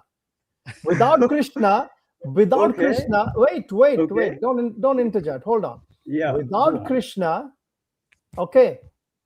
without Krishna being in existence, would Bhagavad Gita be there in existence? Okay, and to be honest, at this moment, I said right, everything is symbolic for me. So I do believe in the scriptures. Even, let's say it is written by but the scholars. You seem to fail to understand the most basic and... Okay, let me ask you something. Are you... It can be both. It can be both. Wait. Are you a real person? Do you exist, or are you a Leela as well? I'm a real person. Let's say, what's wrong? Okay, so you're not symbolic, am I right? No, are you not symbolic? Yeah, that's my question. Okay. So this is the false assumption, right? When God is... I'm asking you, listen, just answer the question. Are you symbolic or are you real? I am real. Okay, so it cannot be both, right? Am I a Hindu belief system? No, hold on. Even relative to your Hindu belief system, you cannot, if you're symbolic and you're real at the same time, that means you exist, right? Yeah. Yes or no? Am I a Hindu? I do exist, yeah. Okay, so you're saying yes. Even if you're symbolic and then you're real as well, which means you exist. Yeah, I do exist, but I'm not a belief system. No, that's fine. False fallacy. Hold on. What are you saying? Not according to your belief system. What do you mean? Belief system is something else. Belief can be made in a way. Right. I said I take... Are you make belief? Is that what you're saying? You're not real. Brother Hashim. What are you on about? Brother Hashim. We need to get... No, Brother Hashim. Hold on, Faith. We need to get somebody serious. He thinks this is a joke. I think I don't know. How old are you, Faith? He's making a mockery of the whole Wait, thing. Samir, wait. What Faith, how old are you? I'm 20. Bro, act your age at least. Yeah, you need to. When did I not? You seem like either are you drunk or something? No. No, are you on any drugs? No. Okay. I don't Can you stop laughing and be serious, or I'll take somebody else? Because to begin with, the knowledge, the interpretation that you have from Hinduism is completely weird and goes against the Hindu books itself. To begin So with, you're saying if you're saying my question whether Ram or Krishna exists is weird, yeah? Yeah, to begin with. You know, most Hindus actually believe Ram and Krishna walk the earth. Yeah. So what? But you don't, right? I said I don't know. Do you see the difference? Okay, I'll tell you what. Go find out first, and then come to us. Because you seem to be like an ignorant person, laughing like a goof. Yeah, he's honestly. In fact, I have a point in comparison to make over here. Yeah. Oh, just Vinit one is here. comparison. Nice of you, Vinit. Thank you. Hey guys. Yep. Hi, Vinit. How are you doing? I'm doing good. How are you guys? Yeah, very well. Where are you calling from? I'm from Bangalore. Okay. Hey, Vinit, how are you I'm doing? assuming you're a Hindu, yeah? Yeah. Even it's on like that uncertain. hesitation. I wasn't. If you had to think about even on the identity, the many of the Hindus have stooped to such a low level that you can't even answer to yes No, or that's because no, I mean, or not no, even to say your identity. Mubashir. Listen. No, from what I've seen on the stream and many other stream, when the Muslim came, are you Muslim? Yes, Alhamdulillah. Are you a Hindu? Yeah. No, You can maybe say. there's a reason. Let's ask him. Okay, Vinit. Brother Mubashir, the only reason is because he's been watching too many of yeah, guys, DawahWise streams. let's give him a break. He's just come. So, Okay, Vinit, tell us why you were hesitant in answering that last question. Because the idea of a Hindu is different for each mind, right? Like, for example, your view of a Hindu, or for example, even I don't know what, let's say traditionally what people call Hinduism, you can say I believe it broadly. Yeah, I mean, when you say, look, if other people have different ideas, that's their problem. My question was to you specifically. Yes, So you can say once yes. again, do you follow? Are you a Sanatan? If you prefer that question, I would. Yeah. Okay, so You that's can- fine, no problem. Because people have a problem with semantics sometimes. If you look, you're from India, right? In India, I'm assuming all your government documentation where they ask religion, they would most likely put Hindu there, right? I was actually uncomfortable answering that question recently on my census form as well. I wanted to put There you go, agnostic, but yeah. So yeah. Okay. Sorry, did Your you say question, you were, I think for the did you context say of you the were discussion- agnostic? Oh, Agnostic? he's agnostic. No, I was until very Okay. recently. But right now, I think for this context of the discussion, I think yes to your question. Okay, fair enough. We like sincerity here. We respect that. So this is what, if you're here, I would expect you to answer sincerely. And that's all that's required. Okay, Yeah, so I'll try my best. by the way, the answer to your question in the comments, which I answered, is that clear, or you want to discuss something further? Yeah, It was about evil, the creation of evil, and whether Allah created evil. Allah does not create anyone as evil. Later in their life, they choose evil as their way of life or disobedience to Allah. Okay, that is there with the free will that Allah has bestowed upon them. Okay, so basically he creates beings with free will and they choose to be evil. He can create beings with free will, or he can create like angels without free will. Angels don't have free will. Okay. Yeah, because angels cannot sin. And They never disobey Allah. That is their nature. Whereas humans, we have both the ability to obey or disobey Allah, and hence the free will. Does Allah have free will? Of course. He does. Okay. And he creates free will out of his own free will. People out of his own free will. I mean, he creates in his image, right? Old Testament. Creates free will. So Allah gives the nature, creates any entity with the nature that is deserving of that. In his image, right? According to the Old No, Testament. it's not your understanding in his image. So Allah's image is not like us. If you think he's like human, that is a wrong understanding. Yes, there is a hadith which says Allah created man from his image. What does that mean? It means means from Adam's image itself. So imagine there was a blueprint of Adam before Allah created him. Yeah. And then Allah created Adam from his image. This is the interpretation of some ulama. The other interpretation is that we have certain features which are representative of Allah subhanahu wa ta'ala, but not in the same sense. For example, Allah hears and we hear. Allah sees and we see. But is our hearing and seeing equal to that of Allah? Absolutely not. Okay. So these are the two interpretations. Yeah. I would just add, in the Quran, Allah subhanahu wa ta'ala clearly says that he said to the angels, indeed, I'm going to create a human being from clay. This is what he mentioned. He doesn't say upon his image. And in the hadith also, in the authentic hadith, there is no authentic hadith which literally says, with a literal meaning, saying that God created from his image. That you're talking about is in the Old Testament, in Genesis, where God creates a man in his image. But in the Quran, it says when Allah says, I am creating human being from sounding clay, means there is a meaning for that as well, but it's nothing to do with his image. I just wanted to clarify that. Okay. So the reason I asked the question is the free will that humans have is the same free will that Allah has. No, it's not the same free will either. Okay, I think I'll make it easy for you. In the Quran, Allah says there is nothing like him. Okay, he's unlike anything. So if you say similar to, there's nothing in existence like Allah subhanahu wa ta'ala. He's unique. Everything is in need of Allah. Allah is not in need of anything or anyone. Can you say inferior form of free will? Let's say Allah has the supreme form of free will. This is okay, anyway, form of free will. I honestly don't know why we are going with this. Yeah, so okay. Different questions. All I asked you is, did the question that you asked about creation of evil, was that answered or not? Yeah. So the reason I was asking now let's get back to the topic about Shakti and the feminine force behind the Hindu gods. May I ask one question? I think the reason I asked about Allah's free will is Shaitan has free will, right? Yeah. And he chooses to be evil. Yes. Impelled by what? Like, how does a man, impelled by what does a Shaitan choose to be evil?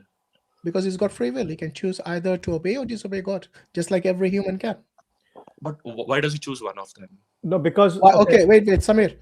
Vinit, have you ever done wrong in your life? Yes. Why? Depends. No, wait. I want to ask why. Wrong in what sense? Like a crime? You said yes. In what sense you said yes? I guess you're asking in terms of like societal laws, right? Crime. No, even a sin, even adharma. Have you committed any adharma at all in your life? Yes. Okay, why? Yes. Why? Because I was weak. In the sense because I was overpowered by my senses. Oh, exactly. The shaitan had ego. Shaitan was arrogant. He had huge ego, and he has his arrogance and so basically, like, look, the whole idea about free will is that you have the agency to choose between obedience and disobedience to God. So any disobedience against Allah is considered a sin, or you would call it adharma, and that is basically what free will is. So now that we have done with the questions that you were asking, let us go back to the topic at hand. What is your understanding about Shakti? Shakti. My understanding is that my basic worldview right now is that there's only one object in the universe, right? Are you following that Vaita philosophy as well? Yes. Okay. So, and that for me, that representation of that one being, one pure Satchidanand consciousness is Devi. Is what Devi? Is Devi. So. Is Shakti. Okay. Why is it not Brahman? It's the same thing, to be honest. Like, there's only one thing, right? I don't think that Vaita philosophy considers gender for the supreme consciousness. No, actually, gender is needed because I'm weak. Like, I don't have the capacity to comprehend something that is fundamentally formless, right? Because we're working in the realm of mind, so you need thoughts. So if that is the case, then why feminine? Why not masculine? I think it's just a matter of preference, like in the sense that I resonate with that form of deity. So for me, the absolute.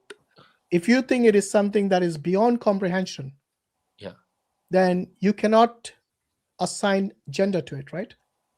Fundamentally, it doesn't have gender. So why would you give it gender then? No, basically you're assigning attributes to God what he hasn't assigned for himself or herself. Yeah. So you see where I'm going with this? Yes, I get your point. You're saying that the fundamental reality of the one thing is fundamentally genderless. Why am I calling it a female? Is your question, right? Yes.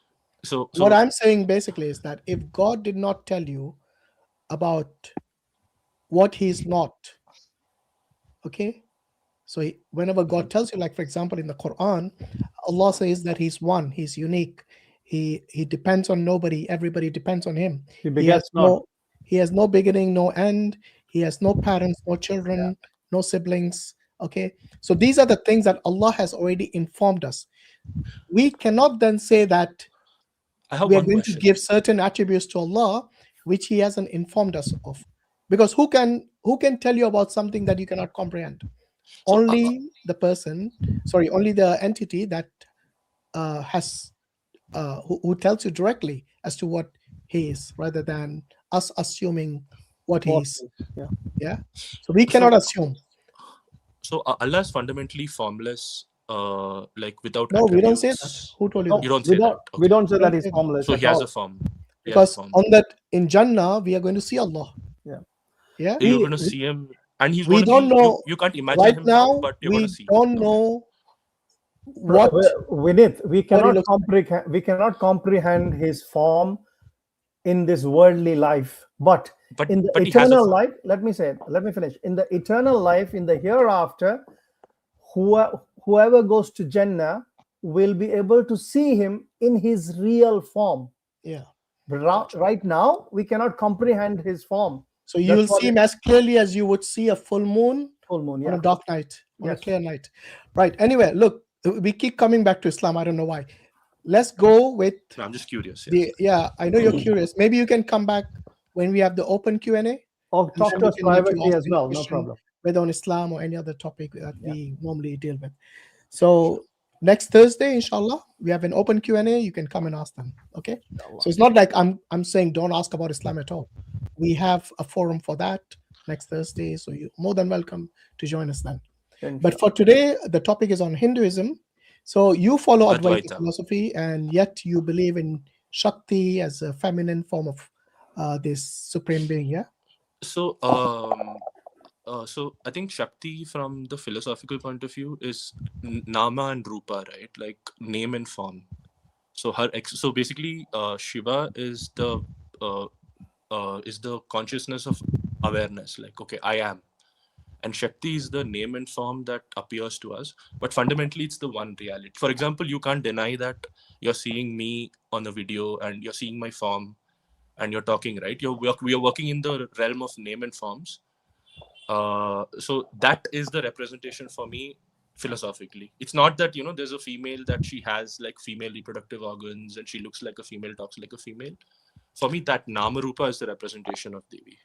So even the name Shakti can mean many things, right? Yeah. Okay. How do you identify the name? Shakti. For me, it's Vimarsha.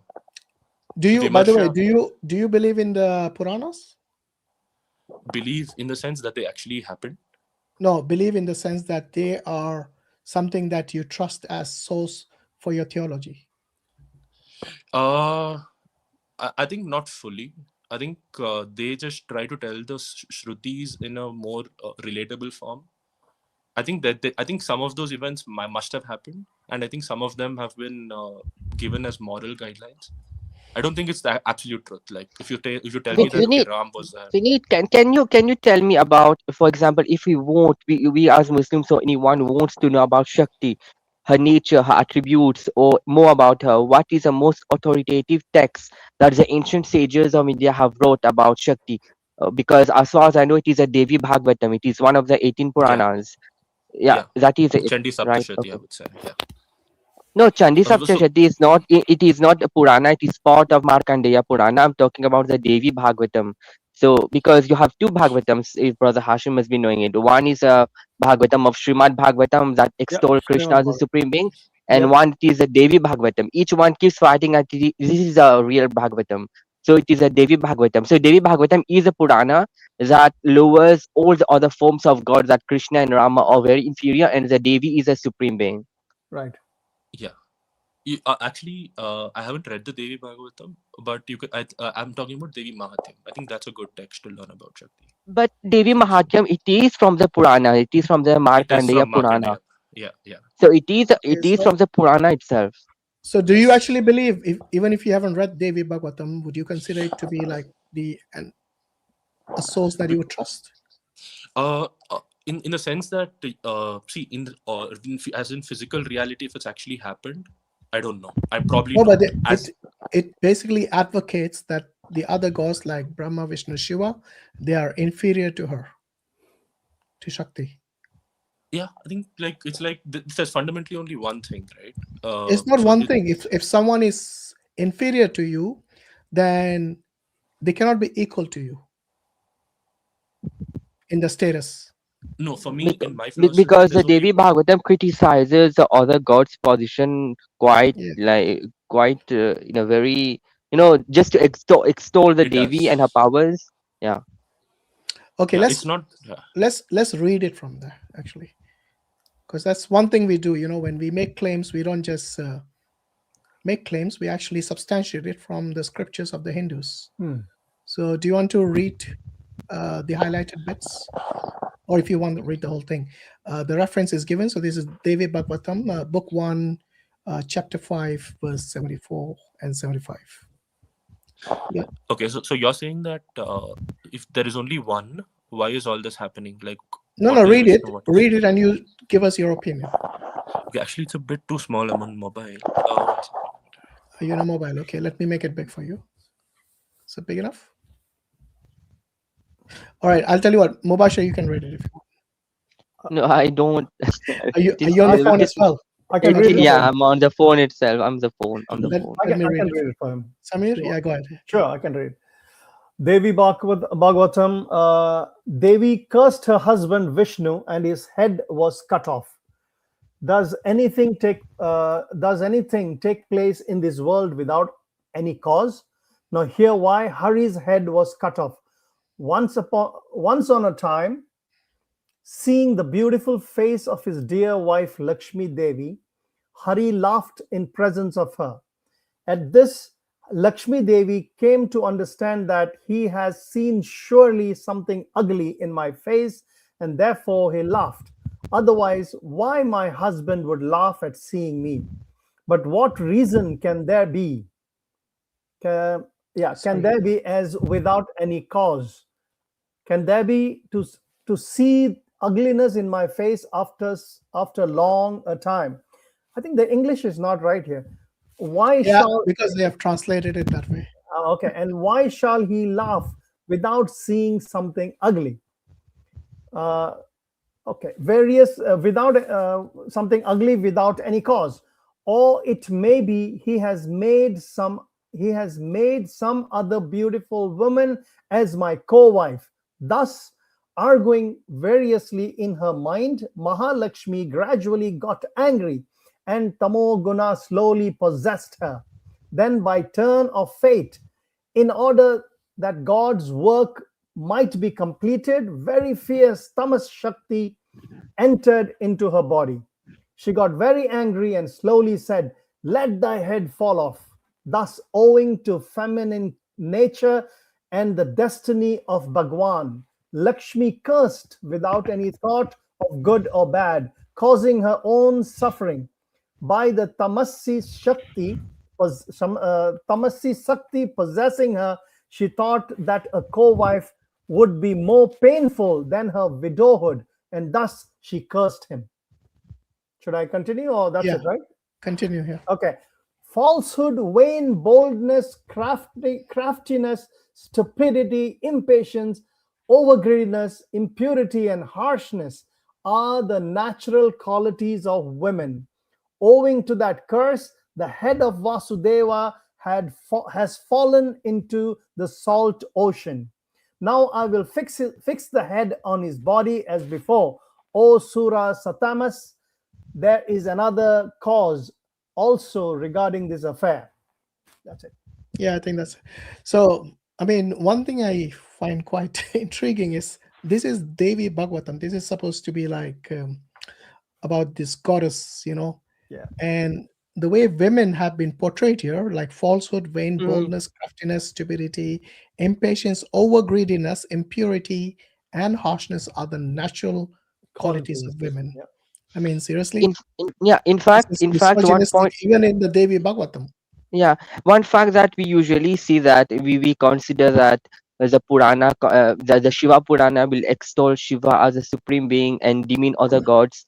The Devi Purana will extol Devi, but even in the Shiva Purana, you have criticism of Shiva of him being lustful, and even in the Devi Bhagavatam, which considers the Devi to be the supreme, even in that Purana, the woman will be like criticized. Yeah. So, what do you think of that, Vinit? Yeah, so actually there are verses which extol the positive attributes of Devi. I think that is like 99% of the scriptures. So I think Devi is portrayed in like a very positive way. I think there are something like this. I think this is like the duality, right? Like in Advaita, there's no such thing as good or evil. It's also supreme I. You actually believe that there's no such thing as good or evil? Seriously? Yeah. And why do you believe in dharma and adharma then? Actually, dharma, it's like it's not believing in it, right? Like dharma is like a It way is. for us. You distinguish between them, don't you? Do you I not do. distinguish between dharma and adharma? But if everything is one and there is no good and bad or good and evil, then why even distinguish dharma from adharma? Yeah, but I also distinguish hot and cold, right? Like it's not like I believe in hotness or coldness. Like dharma is You basically it's there. Like dharma and adharma is there. You know, like if I poured this hot tea on you, yeah, hot you is change hot. your mind. It's there. It's there. So my point I'm trying to make is the dharma, as I understand it, is a way for us to live a sukha life. Like sukha is like a comfortable Happy life, like life. a peaceful, happy life. Adharma is something that leads you down a road where you live an unhappy life. That's the way I see it. Like it's not in the sense that I don't it's bad think so. or good. You know, there are many people who are happy with the adharma. Like I know there are compulsive liars out there. You know, some people think genocide doesn't exist in their country. They're compulsive liars. They're quite happy. Yeah, but I think what I understand dharma is that leads them down a future where they're unhappy. Like for example, let's say I murder people, right? I would wager I would be much more unhappy if I keep murdering people every day than sitting and meditating or praying to the Lord or Devi or whatever. No, but so if there that's are the concept. If there are people who have reached that stage where they do not consider murder wrong, so because they're repeat offenders of that particular, so it could be let's say they belong to a gang. In fact, these guys want think twice before killing someone who opposes them or threatens them. They won't feel bad about it. In fact, they will feel good about it. So your idea of this good and bad, is relative. It makes no sense in reality. It might look good in somebody's imagination, but the real world we live, there's always going to be duality. There's no such thing as non-dual reality. Yeah, I mean, to be honest, and until you like actually seek after God or anything, you don't figure out what the fundamental reality is. So what do you mean? I think are you saying that God is inapt to tell you who he is, or in your case who she is? They did, right? Like in my case, they like God himself fought a war on the side of dharma. For that's what I believe. I think. Hold on. Which God fought a war? Krishna. But you don't believe Krishna walked in real life on the earth? Or are you a different kind of Advaita philosopher?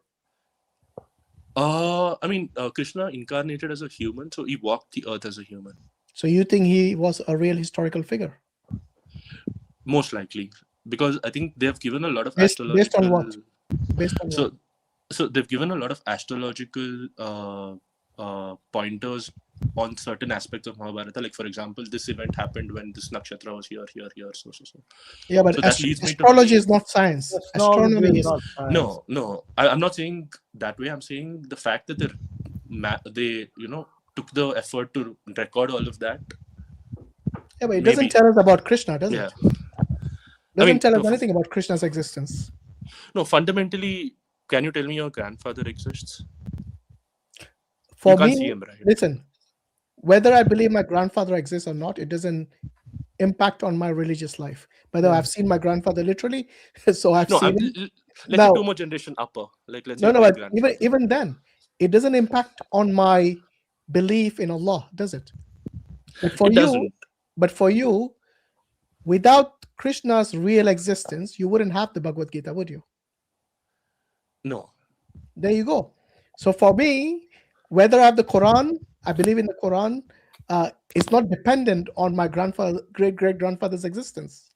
Yeah. Okay? No, but the point. So for me, as I can use inference, and I can say yes, because most of my parents and grandparents, okay, they were a couple, and that's how the next generation is born. And this is common sense. Reproduction through male and female is common sense. So I can always use inference. But in your case, you cannot use inference for Krishna, can you? Because he could be someone who is just a made-up story. You can't. Like, let's say I tell you. So that's what I mean by evidence. Can you show me evidence that he ever walked on Earth in the past history? You would say archaeological evidence, right? Like, where is the archaeological evidence? Yeah. If you're talking about Dwarka, they did not find any artifacts which mentions Krishna or basically tells you anything about Krishna at all. So even the archaeology doesn't work in your favor. No, I think it doesn't go back as far. So I think Krishna, like, from my understanding, if he did exist and if he did walk the earth, he walked around 5,000 to 8,000 years ago. I think archaeology doesn't go 8,000 years ago. Which one is it? 5 or 8? 5 to 8, somewhere. No, you can't have that big a gap. That means you're completely unsure about his existence. Exactly. I'm completely. Exactly, which I've been telling you all along. So just say there is no archaeological or historical evidence of Krishna's existence. That's much simpler, man. Yes, I think there's one. The reason I told you I'm leaning towards yes is because they've taken those pains to actually note down a lot of information about the historicity and in they the haven't text found Mahabharata. anything. They haven't found anything. Yeah. So yeah, I think it's up to you, right? Like, if you No, think it's not up to me. If you're making a claim that he did walk the earth, then if you have no evidence, look, by evidence I don't just mean archaeological or someone from his time or something.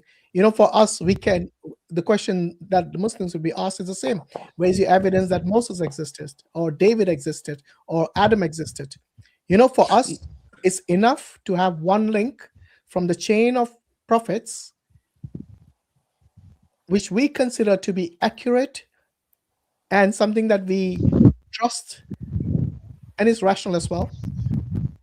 We have Prophet Muhammad, peace and blessing be upon him, the last and the final messenger, okay, who had a direct link to Allah subhanahu wa ta'ala through Angel Gabriel.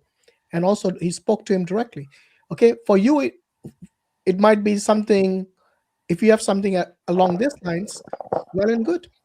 But you don't even have a link as someone to give you evidence through testimony, like the way we have testimony of Prophet Muhammad, peace and blessing be upon him. Yeah. So in your case, if I ask you, right, like, just hypothetically, no offense to you guys, how can you prove physical evidence that Allah exists? Yeah, but Allah didn't walk the earth. You see, that is the reason I asked you about the avatars. I didn't ask you straight away about the Brahman. Krishna himself. Okay. Brahman himself. Yeah, that's the reason I asked you about. Look, if you ask me about evidence of Prophet Muhammad sallallahu alaihi wasallam, we have lots of evidence, both from history written by Muslims and non-Muslims. We have carbon dated copy of the Quran in the Birmingham University here in London. Sorry, here in England, and this has been carbon dated to the time of Prophet Muhammad sallallahu alaihi wasallam, and it is exact same as it was 1400 years ago, as it is basically preserved to this day. Plus, we have lots of other evidences. So what have you got, man? Even when it comes to having evidence which is, based on either physical evidence or through testimony. Yeah, so actually we do have testimony. It's called Shrutis, right? Like it's all the Vedas and Upanishads. Where in So the Vedas is Krishna mentioned? He is mentioned as Vishnu. Wait. That's your His interpretation. That's your interpretation. No, because there's as far as I know, Vishnu is not an avatar. Krishna is an avatar. Yeah, so Krishna is So you actually can't an say inferior form. Krishna and Vishnu are the same entity. No, it's a aspect of, like, for example, it's an incarnation, right? Like, for example, Okay. Vishnu sends an emanation of his Shakti. No, but an avatar is an avatar. It can't be same as the Ishwar, can it? That's the thing. I believe it can. There is a reason Krishna died. Yeah, because Avatars he do took die, form as a avatars human. have to take into consideration the loss of the place they live in. Okay, Yes. both physical and basically every other thing that applies to humans at that time will apply to them as well. And that's the reason both Ram and Krishna died according to your own scriptures. Yeah, so once they take a birth in the human realm, they have to. This is called the Mrityaloka, right? You die here, so everyone has to die. Yeah. Does God die? God doesn't die. God is eternal. There you go. So Krishna can't be God. Krishna is an incarnation of God, like on this mortal realm. Yeah, but it's not God. If he dies, then he can't be God. That's simple as that. You want to call him Avatar? That's fine. He's not God. No, he's not Almighty God.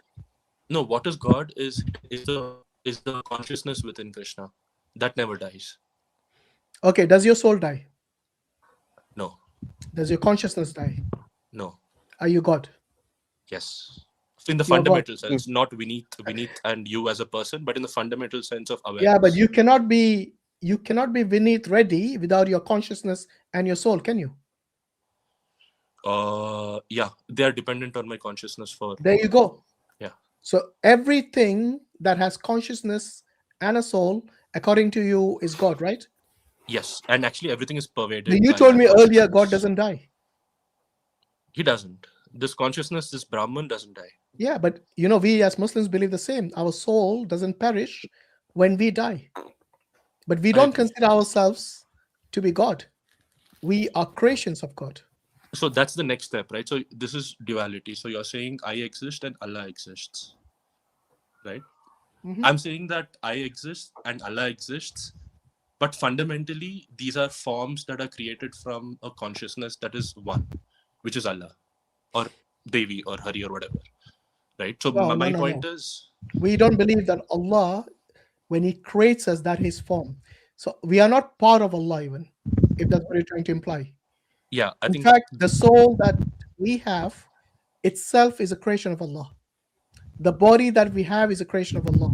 Everything that exists other than himself is a creation of Allah. I agree. In fact, just that you have Advaita philosophy in Hinduism, that Brahman and the individual soul is the same. You have another school of thought in Hinduism, the Madhavacharya, right? So he believes in extreme dualism, and in his commentaries, it is a major part of Hinduism. He criticizes Shankaracharya of his non-dualism, and he promotes dualism, like Dvaita, that God and the individual soul are two completely separate beings. So you have both in Hinduism this kind of philosophies. One, you have that you are trying to promote that we are all one, and then you have another philosophy that criticizes this kind of philosophy, saying that the world is completely separate from Ishwar, and the individual soul is completely separate from Ishwar, and they cannot be the same. So Yeah, that's even fine. that philosophy is there. Mubashir, that's fine. That's their philosophy. I want to deal with his philosophy because he believes in the Advaita philosophy, in non-dualism. Vineet, I'm going to ask you the same question that I asked Dan Rash Purohit. Do you believe that ignorance exists? Ignorance as in lack of the knowledge of true reality. Lack of knowledge of anything. They're ignorant about that. Okay? Ignorant about what exactly? About Anything. For about example, God. if you don't have knowledge of something, then you're ignorant of that thing. Yes, that Yeah. exists. So, for example, I'm ignorant of something X. Okay. What other kind of ignorance are you aware of? I don't know what I'm ignorant of, right? Because of ignorance. Because I don't know what I don't know. Like, for example, there are infinite number of It's not things I about what don't you know. know. I just asked you if it exists or not. Ignorance exists, yes. Okay. So fundamentally, it appears to exist. That's the technical way to do it. It appears in consciousness. No. If it appears to exist, then the question is, does it exist in reality? In reality, it's all one. It's all consciousness. But if you say, careful, because if you're saying appears to exist, and then sometimes you are saying actually exists, you need to make a clear qualified distinction there. Sorry, did you say it does not exist? Fundamentally, it's all consciousness. It takes various shapes and forms. It takes a shape of ignorance as well as knowledge, as God as well as. No, it cannot be the same. So are you fundamentally a distinct entity or being from myself?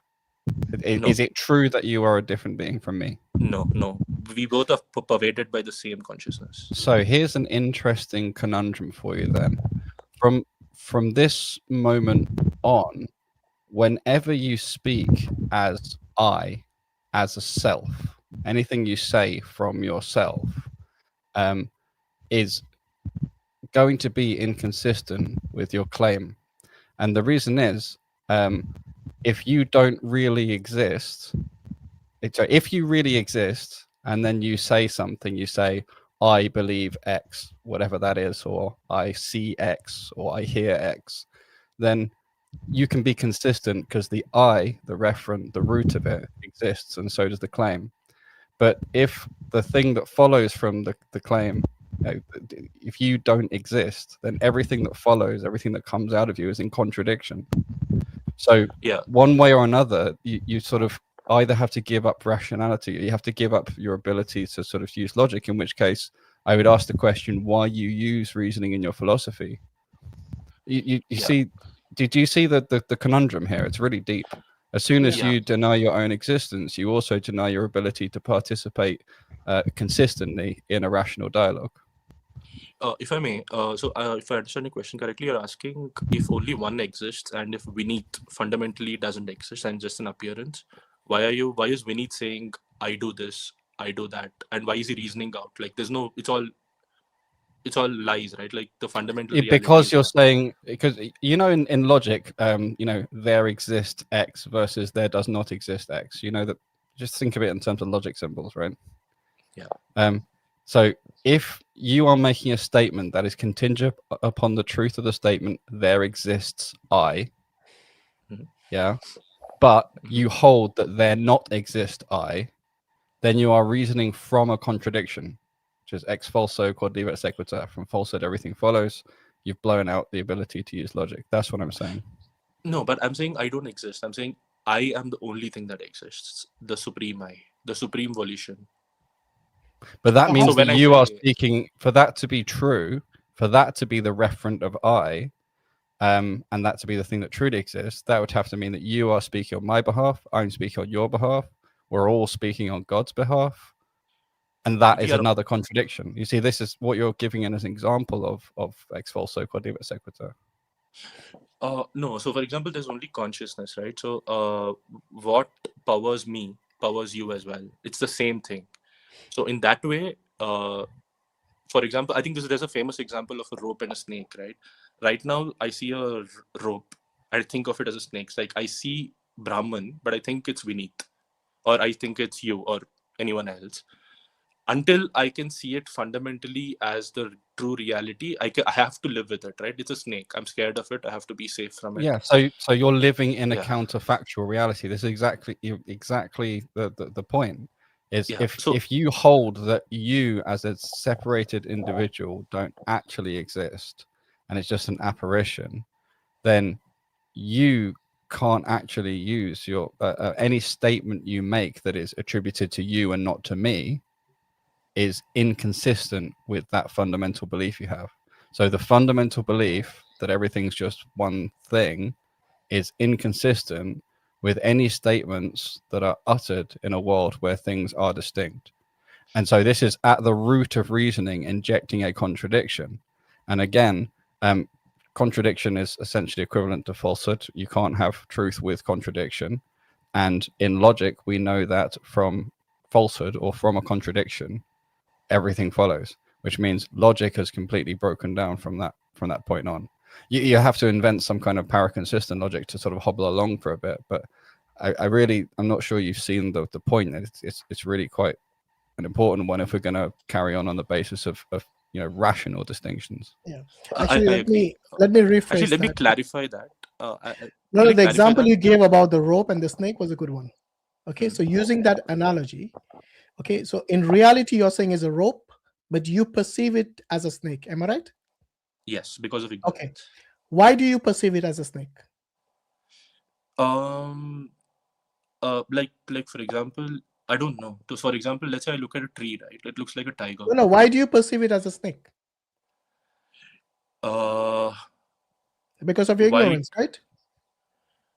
Because of my ignorance, yes. Because of ignorance of the reality. So when you say this phrase, I am ignorant of the reality, who really is saying this? Is it Vineet or is it Brahman? Vineet. Not Brahman? Not Brahman. Because you said we are all Brahman earlier. But this is a contradiction again. Exactly. But the thing is, I'm ignorant. That's the thing, right? No, but when you say I, that's what I.Hakim was trying to tell you all along. Every time you use the term I, is that I Vineet or is it Brahman? It is supposed to be Brahman, but I associate it with Vineet. I get an ego. But in reality, is it Brahman or is it Vineet? It's Brahman. Okay, so Vineet doesn't exist. I superimpose an identity of Vineet. No. Does Vineet exist in reality or not? In fundamental nature, no. In fundamental nature, it's just okay. So you just made a complete U-turn. Earlier, you said we are all Brahman.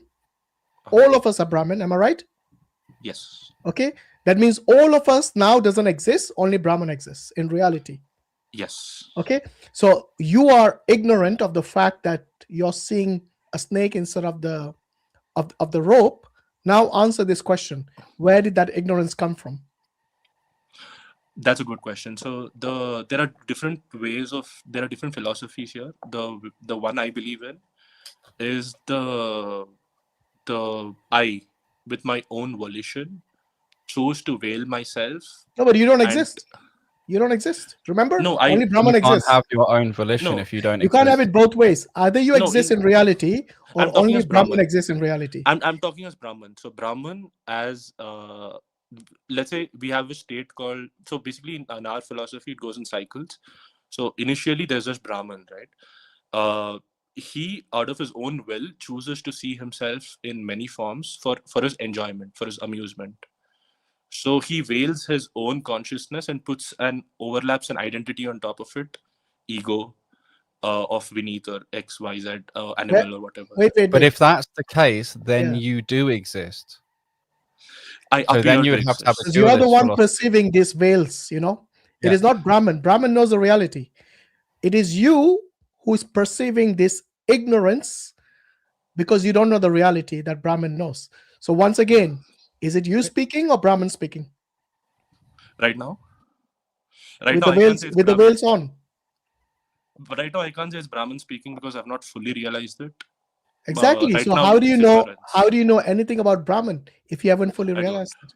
I'm on the path, like you. Okay, so who in history has fully realized it? There are many people actually. Give me one name. So there's Ramakrishna Paramsa, there's Vivekananda. Okay, when did he exist? The Sri Aurobindo. When did he exist? He existed from 1870 to 1905. Okay, so 19th century. Around. I'm not exactly 19th century. Okay. Around that period, yeah. When he realized this Brahman, okay, was he ever ignorant of anything? No. How do you know that? Well, you can't. Exactly. So why are you making a claim then? Why are you making a claim? Because this is a dogmatic belief that you have without evidence. Exactly. I understand your firm belief in it, but you see, every time we asked you for evidence, you were unable to provide, whether it is Krishna walking on earth or whether it is Ramakrishna's ignorance. Because as far as you're human, then you will have this ability of your knowledge to be having a limit. Yeah, You it's will actually never worse have- than without evidence. Yeah. There is a strong proof that it is fundamentally impossible, but maybe less severe a claim than that is it is definitely logically impossible. And we've just walked through why it's logically impossible. If you look at first order predicate logic, you look at the existence, you require simultaneously the existence and non-existence of yourself. Whichever way you start, you end up with that contradiction one way or another. Even if you try and separate them into different sort of layers and say exist in this layer but not in this layer and so on, whenever in order to reach that, go into it or come out from it, you're always in a contradiction. And so the only way to move forward from that point is to say, okay, I cannot use logic anymore because logic breaks. Logic is not an appropriate tool. Like that's the only sort of way to move forward from that point, which doesn't, I'm not recommending it. I'm just saying using logic from that point is literally broken. Like you've forfeited using logic as soon as your foundation contains a contradiction. Yeah, actually, I think we're on different pages. So you're saying, let me give you an example, right? Like I exist. I as a human being, let's say we're in the field of ignorance right now. Let's talk in the field of duality. Vinita exists. Let's say I wear a uniform of a police officer, right? Does that make me a police officer? No, it's fundamentally Vinith, right? So in the same way, there's fundamentally Brahman, and he takes on these various shapes. And they do exist. Like let's say when you look at a cop, there is a cop there, even though fundamentally he's a human and fundamentally he's a soul. I understand the conceptual framework. It doesn't need repeating. I really do. You know, I understand the idea of he exists and then the things, but as soon as he makes things in any sense, as soon as there is any sense whatever to there being any kind of reality whatever on any layer or in any field to any created thing, you now can no longer also hold non-duality. They're logically incompatible. But I'm not holding non-duality, right? I'm saying I exist. Or there's only one. Wait, you're not holding non-duality? When you say I, you don't mean yourself, or you do mean yourself? Or do you mean Brahman? Not Vinith, Brahman. No, but you said you're all that reality is veiled from you. You're looking at the Leela, the play of the gods.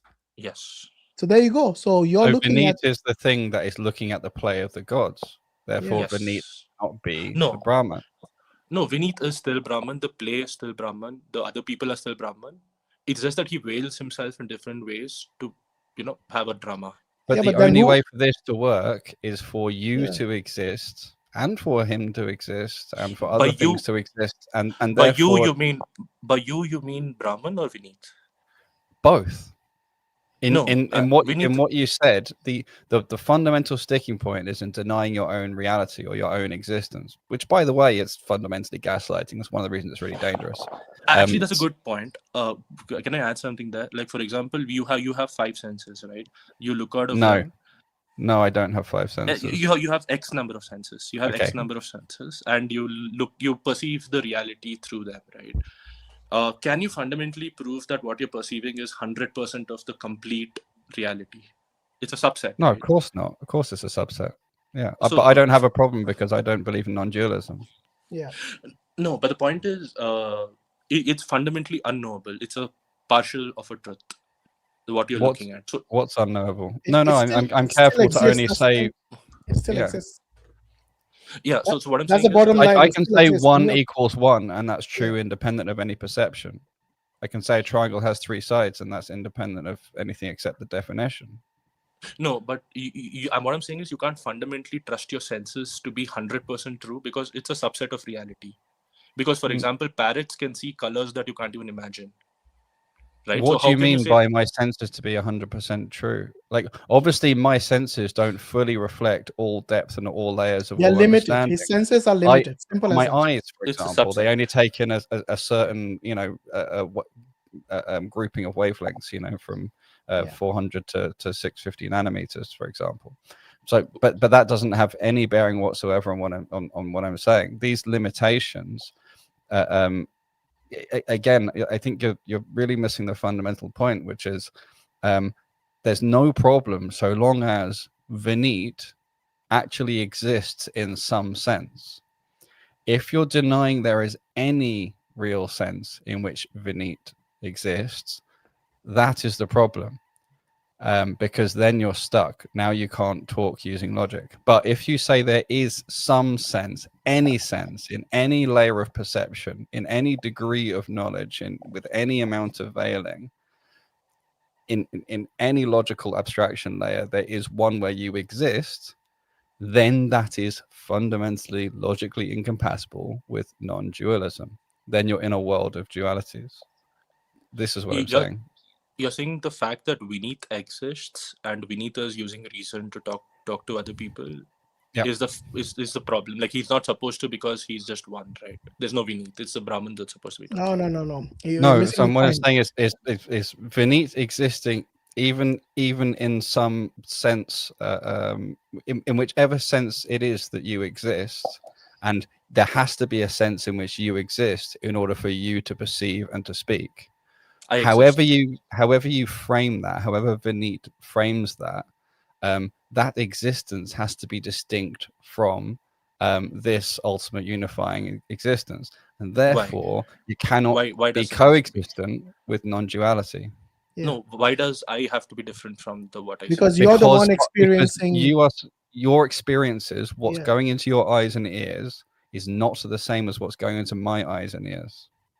But I think we agreed that senses operate in a field of ignorance, right? Because it's a subset of reality. You can't perceive the reality 100%. No, that's not what he's saying. It doesn't matter. It doesn't matter because he's saying his senses have limits, but the reality still exists.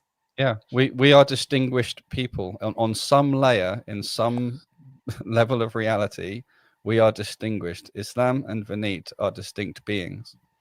You're saying that because you're using your senses to say, okay, I exist, and obviously Vineet is different because I'm talking to him, right? Like, I can't control his thoughts. He's using his consciousness. You're using your consciousness. Are you saying both consciousness are the same? Yes, he's using his senses. Then why is it that he has more knowledge on certain things and you have more knowledge on other things? Why is your knowledge not the same? Because of the veiling. So I've because of the what? The veiling. So he's viewing it as being one whole the thing, and I'm one subset of it, and he's another subset. Who is experiencing the veiling? The same Brahman. So Brahman is experiencing the ignorance as well. Yes. Wow. Do you just realize what he said? If you think Brahman is experiencing the ignorance that he himself created, that means even he is unaware of the reality. At the point. At the point, exactly. If you think Brahman himself is ignorant in the very play that he created, that means he doesn't realize whether he's the actor or he's the producer of that particular play. Either that or the whole charade doesn't actually work. Yeah, it's a complete odd. If he's having experiences, and he has experience of ignorance. Absolutely. Okay, anyway, Vineet, I think we have gone too much into this Advaita thing. Let me bring up another reference from, what do you think of this Satyat Prakash book? They believe only in the Vedas like you. Just quickly, there was something before we went on to the duality I wanted to mention, which was the, just before I rejoined, you went through a passage about the female nature. Yes. And for me, again, this is very clearly the Vedas are needing to refer to a part of a duality, at least, and they're referring to this female nature. And so it seems to very much contradict. Either someone invented non-duality and that contradicts the foundation of the Vedic way of thinking and communicating, or non-duality is somehow in the Vedas, in which case it's self-contradictory. Actually, the people who believe in the non-duality, mainly the Advaita Vedanta philosophy, they constitute like 1% or maybe less than 1% of it. No, I know. I don't believe it's in the Vedas. Yeah. Logically, there's those two options. It doesn't follow. Yeah. Actually, it's actually in the Vedas. Like for example, the Upanishad. Okay, but the if it's in Vedanta. the Vedas, then it's self-contradictory because it relies upon the duality to communicate. For example, now we are talking in duality, right? And Okay, I'm able to bro, let's move on. I think we have done enough of this duality, non-duality. Can you read this passage and tell us what you think about it? I think this script is much bigger. Yeah, 1 second. So this is in Satyat Prakash, chapter 11, page 363. Dhyanand Saraswati, I believe, yeah? That's who this guy is. Brahma, Vishnu, Shiva refused to marry mother, but did not hesitate to marry sisters. This is again, I think, from Devi Bhagavad Purana. You want to read it for us?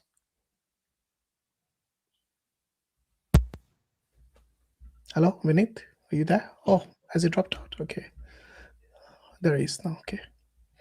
Yeah, Vinit, just read it for us. It did exist for a moment. Yeah. Can you guys hear me? Yeah. Okay. Yeah, we can hear you. Okay. So, Mark, it is written in the Devi Bhagavad Purana that the goddess named Shri, the mistress of Shripur, was the author of the universe. She also created Brahma, Vishnu, and Mahadeva. She willed and then rubbed their hands, and lo, there was a blister out of which Brahma was born. The goddess asked him to marry her. Okay, this is from where? It's from Devi Bhagavad Puran. You just read it. Oh, he dropped out again. I think it's got connection issues. So, yeah, Brother Samir, maybe you can continue, inshallah. Okay. Oh, he's back.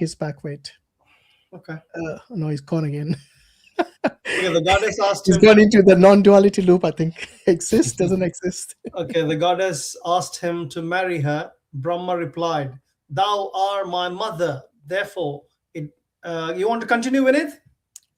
Yeah, I can do that. Go ahead. Thou art my mother, therefore it does not behove me to marry thee.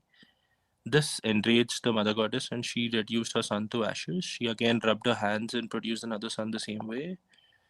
She named him Vishnu. The same proposal was made to him with the same result, and he too was reduced to ashes. A third son was brought into being in the same way. She named him Mahadeva and made a proposal to marry him. And he replied, I cannot marry thee unless thou art metamorphosized into a different woman. She did the needful. Then Mahadeva asked her, what do these two heaps of ashes signify? The goddess replied, these are mortal remains of thy brothers. They did not obey my orders, and they were therefore reduced to ashes. Mahadeva replied, what shall I do? What shall I alone do? Bring them to life again and produce them, and produce two other girls, and let the three of us marry those three of them. Goddess did what was asked of her, and thus the three couples were married. What a shame the fellows did. Not marry their mother, but married their sisters. Can the action be regarded as morally justifiable? Yeah, what do you think of that? Devi Bhagavatam is a source. Oh, he dropped out again. Okay, I think it's got connection issues again. So yeah, basically, the Trimurti, Brahma, Vishnu, Shiva, they were created by this Devi or goddess. It's Shakti, isn't it, who's created them. And the worst thing is that after creating them, she asks or she proposes to them to marry her. And I think the children probably had more morality by refusing the proposal. They all said, how can we marry you? You are our mother. Except for Mahadev. Mahadev here is Shiva. And Shiva says, not in your form, but take another form of another woman. And then he would agree to the proposal. Something I misunderstood, but in the end there was the three brothers and three girls that were created in addition. So after Shiva agreed to marry her in another form of a woman, the mother his mother, basically Shakti, told Shiva to create another 2 girls and make these guys alive again. You know, they only created brothers. another 2. I thought in the Yes. end a third extra one was Yeah, created. so basically those 2 heaps of ashes who basically were killed by his mother, they happen to be his brothers, isn't it? So make them alive again, and then create another 3, another 2 women, isn't it? Well, that's the thing. Reading it, And it then looks they like can creating all another live. 3 women, and then that's where I got confused, because if you're Yeah, I creating think 3 there's extra women, probably some issue with maths over there, because it'll become 4, isn't it? well, it says produce 2 other girls, 2 other and girls. let the 3 of and us then marry 3 of the us. 3 of them. Yeah, that makes sense. It's not. Yeah. So yeah, I mean, basically, remember I told you that Trimurti and the 3 Devis. This is where basically it talks about this 3 male gods and 3 female goddesses. In fact, amongst them, majority are incest, isn't it? Because they're marrying either the mother or the sisters. So what do you make of that, Vinit? Don't the 2 that end up having girls made for them rather than marrying the mother end up being the more powerful ones? Say again? The 2 that end up having the girls made for them, the 2 that were reduced to ashes end up being the more powerful ones, right? But that's a different sect, remember? So here, Devi Bhagavatam is from the goddess sect, Shakti. Shakta, they call it. So that sect is completely different. That's why I said there's a lot of kind of demeaning of the other sect in their scriptures. Just like over here, not only Vishnu and Brahma get killed, basically reduced to ashes, but also they are proposed to marry the mother. Yeah, I don't understand and maybe Vinit can clarify. Yeah, that's what I was going to ask you. Was this, how can Brahman be killed but also be the only thing that exists? Oh, it wasn't. Sorry, you're getting mixed up with Brahma and Brahman. So Brahma is the creator god. Yeah. Brahman is the supreme soul or supreme consciousness. I misheard. I thought it was saying Brahman, not Brahma. Yeah. One is Brahma. I know there's the 2 different distinct things. I just misheard. It's a common mistake. That's fine. Okay, Vinit. Yeah, the ball is in your court now. What do you think of that? So I see it as immoral and basically just a story, I guess. You're asking it's immoral. So Devi is just one, right? She's Advaita. So she created, whatever she creates is her own nature. So what is, like, how can you harm yourself? Like, how can you, like, burn yourself? How can you marry yourself? Exactly. It's just in the world of duality that you can do all of this, right? No, but I'm asking because you think it's non-duality. So in your case, it'll be more impractical than in the duality perspective. In my perspective, how I read this, right, is that it's a play of her own amusement. So she creates these beings out of that, and she expresses those Shaktis, energies, expressions, and turns them to ashes, right? But no one is really dying or being born. It's really her fundamentally existing, pervading everything. No. The reason she reduced them to ashes is not because she was pleased, because she was displeased. You know, what I'm saying is it's a play of herself, right? There's no one. Yeah, but even if it's a play, the thing is somebody was reduced to ashes. Walk this through for a second, because even if it's a play, then she's lying or inconsistent, right? Because she says they denied her, but if they ended up marrying the girls that were actually also her, then they didn't deny her. They ended up doing what she said. In fact, it says it enraged her very clearly. Okay, so when they refused the proposal, the enraged mother goddess, this enraged mother goddess, and she reduced her son to ashes. So she wasn't pleased. Yeah, so she can express whatever emotions, right? Like she can be extremely angry, extremely like peaceful. Like both of them is her own like expression. So the way I see it, there's no such thing as good or evil, right? In the sense that it's only in this, it appears as good or evil. Like for example, can you say that slavery is fundamentally wrong? What is proposal according to you? When your mother proposes to you, is that good or evil? Sorry, good or bad? It's a drama, right? Like she is even in a drama. Is incest acceptable in a drama? Incest acceptable? Is it acceptable trait in a drama? in drama, right? It doesn't matter. It's just like Yeah, for no, it does matter entertainment. because you see, whenever you see any play or a drama, there normally is some sort of moral Message. story. It's a message. Okay? Yeah. So when there is when immorality takes place in a drama, they will condemn that as an immoral act. Do you agree? Yeah. Not necessarily, right? I watch like Really? Bollywood movies has no moral messaging. It's entertaining to me. Who told you Bollywood movies or even Hollywood movies don't have any moral messages in them? I mean, some of them do, but most of them. In fact, most all of of them have this good and evil characters. Yeah, there are villains and there are heroes. Yeah. For a reason. Why? I'd be very careful because I would wonder how it's possible to have a story with no morality whatsoever. Very, very difficult thing to imagine. What you could do is not notice the morals that are being programmed in, and that's even more dangerous. But there'll be morals. In fact, the very fact that you recognize and differentiate between dharma and adharma itself is contradictory to what you just said, that there is no good and evil or good and bad. There, for example, there's hot and cold as well, and I distinguish between them as an ignorant being, like in the sense that okay, this is cold, this is not good, this is hot, so this is good, I can eat this. Like for example, but fundamentally, I can't perceive it with my senses, right? Because senses are lies. Like they show. No, I'm talking about good and bad. I'm talking about dharma and adharma. Do they exist or not? Does adharma exist? Appears to exist. Okay, so did the avatars actually exist or they appeared to exist? They fundamentally appeared to exist. So they didn't really exist.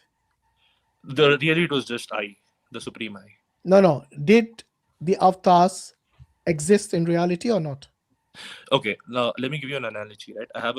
I go to beach, I create a sandcastle. Before you give me the analogy, just answer yes or no. Yes or no question. Simple Did question. the avatars actually exist in reality? No, because they did and they did not. I'll show you. No. You can't give did or did not. I'll tell you why.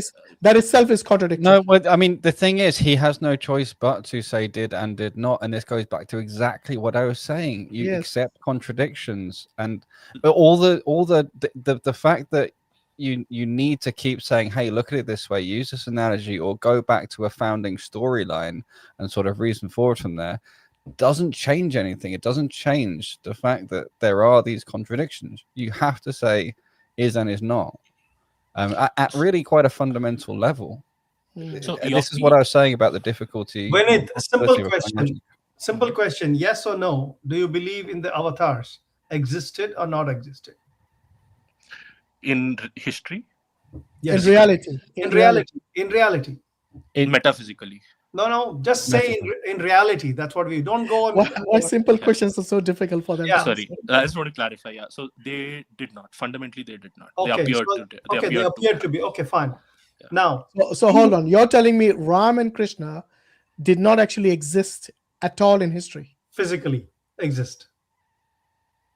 They appeared. They took that formation and did they exist in reality or not? So for him, when we say physically appeared and physically existed in reality, he's literally existed to exist. Yeah, those are appearances from my view. For example, but when you say appear, this is the flipping of reality and appearance. So when we're talking about grounded, concrete reality, he's talking about appearance. Literal reality, like the way for you, Brahman is literal reality, right? Not yet. Experientially, at least, I think so. Yeah. No. I'm not talking about from your perspective. Mm-hmm. I'm saying from the philosophy, yes. From an objective perspective, okay. Yes. Brahman is the only reality. Am I right? Yes. Okay. Then when you said earlier, Brahman is the only reality, and it is this only reality is the one who also perceives the play himself, right? Yes. Okay. So who really is deluded by the play? Brahman himself. So you're calling Brahman deluded now? He deludes himself temporarily to enjoy himself. He's the only one who exists. There's when nobody you else. Say temporarily, you're also saying for all time, over thousands, millions of people, billions of people all at once. Yeah. So it's not really like temporarily. So what he does is he first veils himself and slowly lifts the veil as, like, for example, all of us are striving to find reality, God, existence, meaning, right?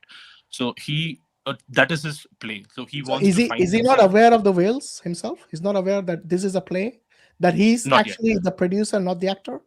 No, then there's no fun. I mean, there's no real. There's no fun? So he's doing There's all no this for real fun? No, but also then he Wow. wouldn't be able to do it in the first place. You can't be in the simulation while you're also being the person who is managing the Simulator. simulation. Yeah. That would mean there would have to be a separate manager. For example, let's say you're playing a video game, right? It's still you. What? No, the character in the video game isn't me.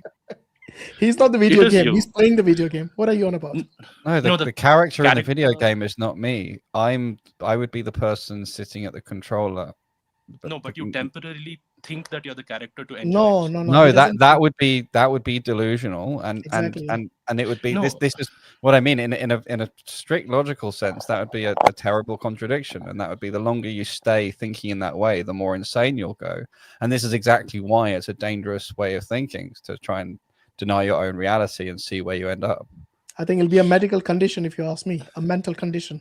If you think you're the character literally in the game, then it's No, but you definitely some pretend. mental But issues. the problem here is, if we take things back to a more fundamental root, is we can't use this word exists anymore, because exists is essentially just something you can pick and choose. You just say only one thing exists. So you've redefined what existence is. So we don't really have that word anymore, because you just conflated it completely with a different word, which is actually this Brahmin. And so we don't actually have exists. We don't actually have reality, because reality has become apparition. So we flipped another meaning.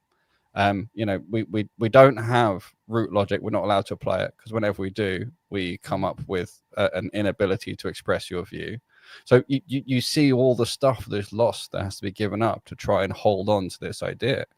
And then the question would be, for what? And how can you even believe or rationally deduce or in any way experience as a rational person this belief? And if you could only experience it not as a rational person, that's a deep problem. We just read a story where either two people were burnt and reborn and girls were made and they were married to each other, or the whole thing's a big lie. And you holding both positions simultaneously is how you get stuck in contradiction. Yeah. So let's say you're playing a video game, right? Fundamentally, it's a video game, but you imagine yourself as a character to enjoy yourself. For example, when you play VR games, right? You actually want to immerse yourself into that reality, feeling that you're that character. That's what gives you enjoyment. But fundamentally, you're untouchable. No, but he's not the character. He's a player who is controlling the character. Do you not realize that?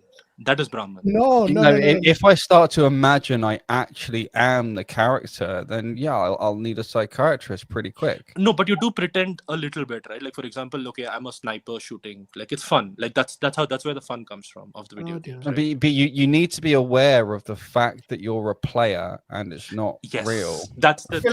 Let's forget the video game. I'll just go back to my one question. Really bad analogy. Before I have This is a very bad one. Yeah, before I leave, I just want to ask one question. I asked you about the existence of Ram and Krishna, right? And then you went all over the place. I only asked you because you said they did not really exist, right? You said that's what you said, Vinit?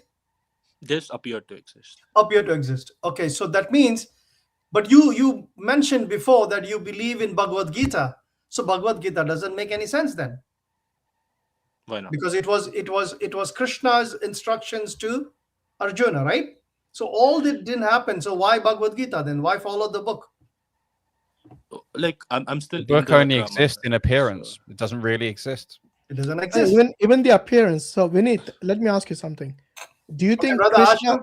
Jazakallah khair. Okay, brother Samir. Barakallah. Inshallah. Okay, brother. Thank you very much for your time. Assalamu alaikum. Bye, Vinit. Bye. Thank you.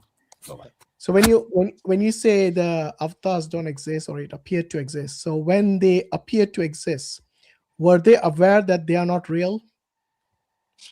The avatars, yes, they had the absolute knowledge of reality. So they were never deluded. Hold on. So you're saying the avatar has the same knowledge as Ishwarya? They know about the true reality, that they're not. No, that wasn't my Krishna. question. Are you saying Krishna is same as Brahman? Is that what you're saying? Like, is the wave the same as the ocean? The same analogy?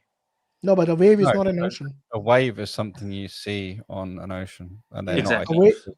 identical. So you're either saying that they are not Brahman, or you're contradicting yourself with the analogy you gave. Which one is No, it? So when I create a sandcastle, right, and I destroy it, it is the sandcastle was there and not there. It was fundamentally sand. No, it but was there, and shaped. then it was not there. Yeah, It the was- fact that you use the term destroyed implies you- implies that it was there, and now it's not there. You can't you just destroy something that doesn't There was a exist. time frame from the time you create it to the time you destroy it, right? When and the there's a time it sand exists. castle, the sand is in structure, and that is the thing that is the Yeah. sand castle. It is a Every distinct example thing. analogy you gave, it falls apart. I'm sorry to say this, Yeah. but Vineet, I don't think you're in touch with your reality if you say Brahman himself is deluded by his play.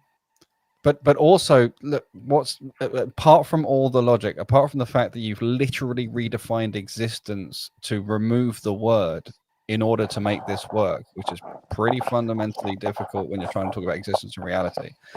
Even worse than that, if all of this is supposed to be based on some books, all of which came from or written down by people who don't really exist, the book doesn't really exist, your reading and understanding of it doesn't really exist, then the foundations for everything you believe doesn't really exist. And then you're just following a non-existent delusion, literally in your framework, following what you believe to be a non-existent delusion in order to reach a reality. Yeah. So fundamentally, I do exist, right? So all of this exists for But me. if you say fundamentally I do exist, then you contradicted non-duality. I exist. I'm the only one that exists. No, but you said even you are deluded. Vineet is deluded. No, you said Brahman is But deluded. when you remember? say I, can you notice for a second that okay, let's look at this for 1 second. Just imagine, because you've asked us to imagine a lot of things. Mhm. Just imagine for a second that one of the jinn exists, the shayateen exists, like we believe in Islam. Wouldn't they love a way to trick people to think it's right and good to speak on behalf of God as I? That would be their massive win. Oh, He's having connection issues. Mm. Yeah, sorry, I dropped off. Did you hear what Yes. I said there?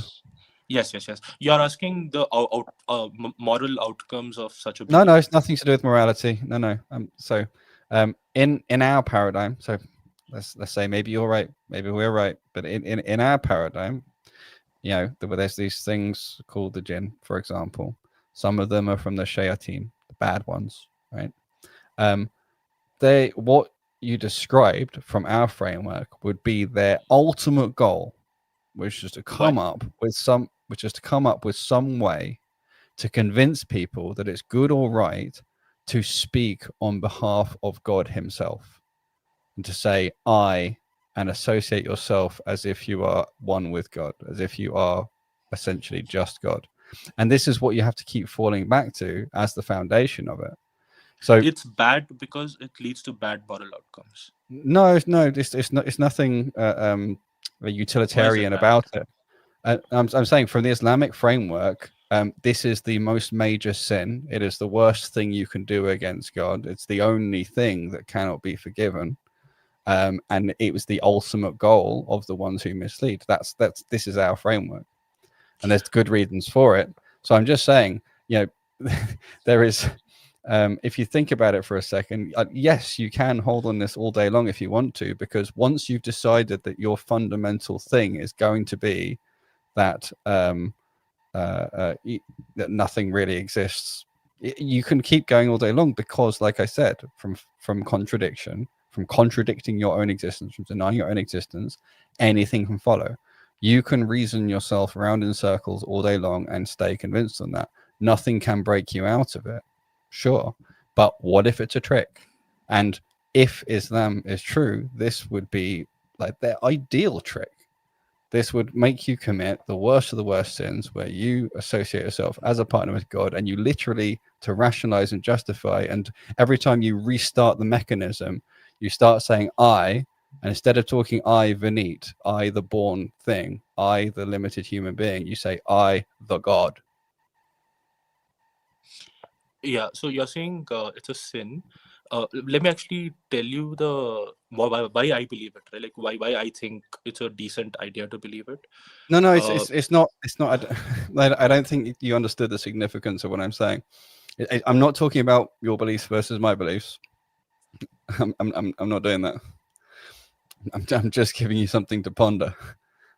Yeah, actually, I just want to say one thing, if I may. I just want to discuss the moral implications of believing there's just one thing, right, Advaita? Okay. So the moral implications are there is no other than me. So why would I harm anyone else? Like there is nothing other than me. That's not the problem you've done with here is you because you said if this then that. Remember, you've thrown away all license to use logic because of the contradictions. Now let's just show how this works. If none of it really exists and it's all just a play, why not just cause harm and suffering? Why not just make someone really angry like there was in that text we had before? Why not? It's all part of the drama. Who cares? Everything's just drama. Like everything's morally, you know, what Nothing's the hell? real. Yeah. Because anything that happens and that bad that I do, oh no, there isn't even any good and bad. So whatever I do, That's exactly what he believes. He doesn't believe it that good and bad. You see, so trying to say, oh, it's moral because why would I harm myself? Well, yeah, that would be a great logical approach to morality, but unfortunately, logic is literally out of the window. It is not permitted any further because of the contradictions of the root. Added to that, I can also apply logic and demonstrate the contradictions because I can show how it's the opposite is true. This is the thing, and this is why we use logic, is so that we don't, so that we can test, we can evaluate our mental lenses, and we can see, you know, are our mental flows working. It doesn't hang together. You see? Like I actually don't see the logical fallacy here. I think we can discuss it if you think it makes sense. Are you familiar with in logic, at least in classical logic, with the 3 laws of logic? Are you familiar with from falsehood anything follows? Do you know why that's the case? I agree with that. Yes, I agree with that. Okay. I think anything. And do you agree that inconsistency is equivalent to falsehood? Yeah. Yes. Okay. That's exactly where it is. If you have to deny your own existence, that is the root inconsistency, and the only way you can save it is by starting to take fundamental logic words like exist and change them to mean something else, so that you can say I do exist. I'm not saying I don't exist. I'm saying Let's I do not exist. go in circle again. No. The I is Venmeet. None of the games. No, that I derives its power from the behind. Like for example. No. If as soon as you go into that resetting the mental loop, you just lose the thread that I was talking about. But this is an inevitable consequence when you sacrifice logic. The I that actually exists, the Venmeet, the one that is able to talk to me, the self, and you have self 1 or self _ V, you know, subscript V, me, self subscript I. These are 2 distinct things. As soon as you deny that having some reality actually existing, any further reasoning is inconsistent with that. This is your root inconsistency. Another look at the root inconsistency is when you have to say exist, this thing exists, now only applies to one thing. There is no such thing as the ability to compare 2 things. So everything is identical to everything else. So you've ruined the applicability of the law of identity. You've ruined the ability to use symmetry to identify things. You ruin the ability to then use the very foundations of assessing contradiction and non-contradiction. This is what I mean. Like if you want to think like that and just go on purely emotion, okay, the only way to be consistent is to reject logic and just do it. If that's what you really want to do. But this is where the contradiction actually is that you want to accept and use logic and use the reasoning, but the way you're using it is inconsistent with the way it can be used legitimately. So the only way out of this really is for you to either say, okay, I'm going to reject non-duality and accept there are dualities, or you can say, I'm going to reject logic and I'm just going to live purely emotionally, and I'm going to stop having this layers of reasoning and stuff, because none of it works. You're saying my logic breaks down because if Vineet doesn't exist, who's talking? Like, how can you reason? That's your point, right? No, not really. It's a lot deeper and a I lot think you broader need to than that. understand. I think if you watch this through again and maybe Yeah. follow through on paper, it might make more sense. I think you need to explain this subjective consciousness, which you have been talking all along, and you're unable to explain that. Okay. I tried though. Maybe I'm You not tried, good but enough. you failed. No, I'm not good the enough. thing Yeah. is, I think the thing is the explanation. I get the model, and because I get the model, I can identify the logical contradictions and keep showing them. But the problem is that as long as you insist that you can just whenever it sort of gets lost, you just sort of restart from the beginning. You say, no, let me just restart from this last saved, use your analogy of games, from this last save point where it's working. I'll just keep respawning there and trying again. This is why no progress can be made. But what I said about the role of the word exists in logic, what I said about contradictions, what I said about the law of identity, how you can use it, and how your rule set that you've put together literally breaks the applicability of logic, the end result. And so it's not your logic. I'm saying the way you're trying to this foundation you've chosen is incompatible with logic. The choice is you say, screw logic, screw reason. I'm going to stop pretending to use it. I'm going to stop doing that because it doesn't apply here. I'm just going to live emotionally. That's one way out. The other way out is to say, you know what? Non-duality doesn't really work. There are dualities. There are layers. And yeah, of course, there can be one ultimate existence, and you also exist in a different layer of reality, if you want to look at it that way. But that is still not non-duality. That is still a type of duality. In fact, for you to live a practical life with your surrounding, your family, your society, you have to live in a duality conscious mind. That's the only way you will make sense of anything. Do you agree? Have your foundation consistent with the reality you live. Yeah. And you can work. All right. Anyway, Vinit, thanks for your time, mate. Thank you guys for at least you, unlike the other guy, didn't just push the Puranas under the bus. You tried to explain, which is a good thing. I think he lost his connection again. But anyway, thanks for your time. No, the thing that made me laugh was the idea of the piranhas going under the bus, but the bus isn't real. The piranha's not real. Yeah. And so the guy who actually is treating them like they're real and like they matter is the one who's saying they're also fundamentally not real. So that's right. Interesting. Right. Will, do you have a Will? Pradeep. Yes. Hello. How are you doing? You all right? Hello. I'm good, but I'm not sure if we're going to have much more deeper conversations, given that I'm also Advaitin. So yeah, where are the rest of the Hindus? Looks like I don't think you're. They don't like the Shakti. There's 1% of Advaitins. There's a lot. There's a lot. I think in a relative comparison to the rest of the Hindus, you guys are an extreme minority. Yeah, I'm not sure about that. But anyway, I think I don't know. Maybe if you want to have a different conversation about something else, yeah, you're welcome to. But I don't think, because I'm an Advaitin. We would like to hear your view as well, because even if you like, the first Advait guy and the second guy, Vinay, they had a lot of different opinions. For example, the first guy completely rejected the Puranas, whereas the second guy tried to explain them from his ideology's perspective. So we don't consider all what Advaita Vedanta to be a monolith either. It's from a theological perspective, of course, all Advaitins will agree theologically and metaphysically. So if we talk about metaphysics, then there will be agreement. If we talk about specifics in terms of practicality, there will be differences, right? So I'm referring to the theology part. For example, the Puranas are a part of the Hindu theology, but many people will stick only to the Vedas and completely ignore the Puranas, in fact reject it outright. Are you, from which school of thought are you? The one who rejects the Puranas?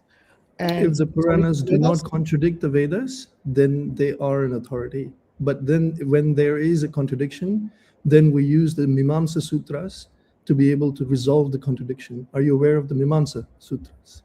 Are these like the commentaries? These are the Nyaya Sutras.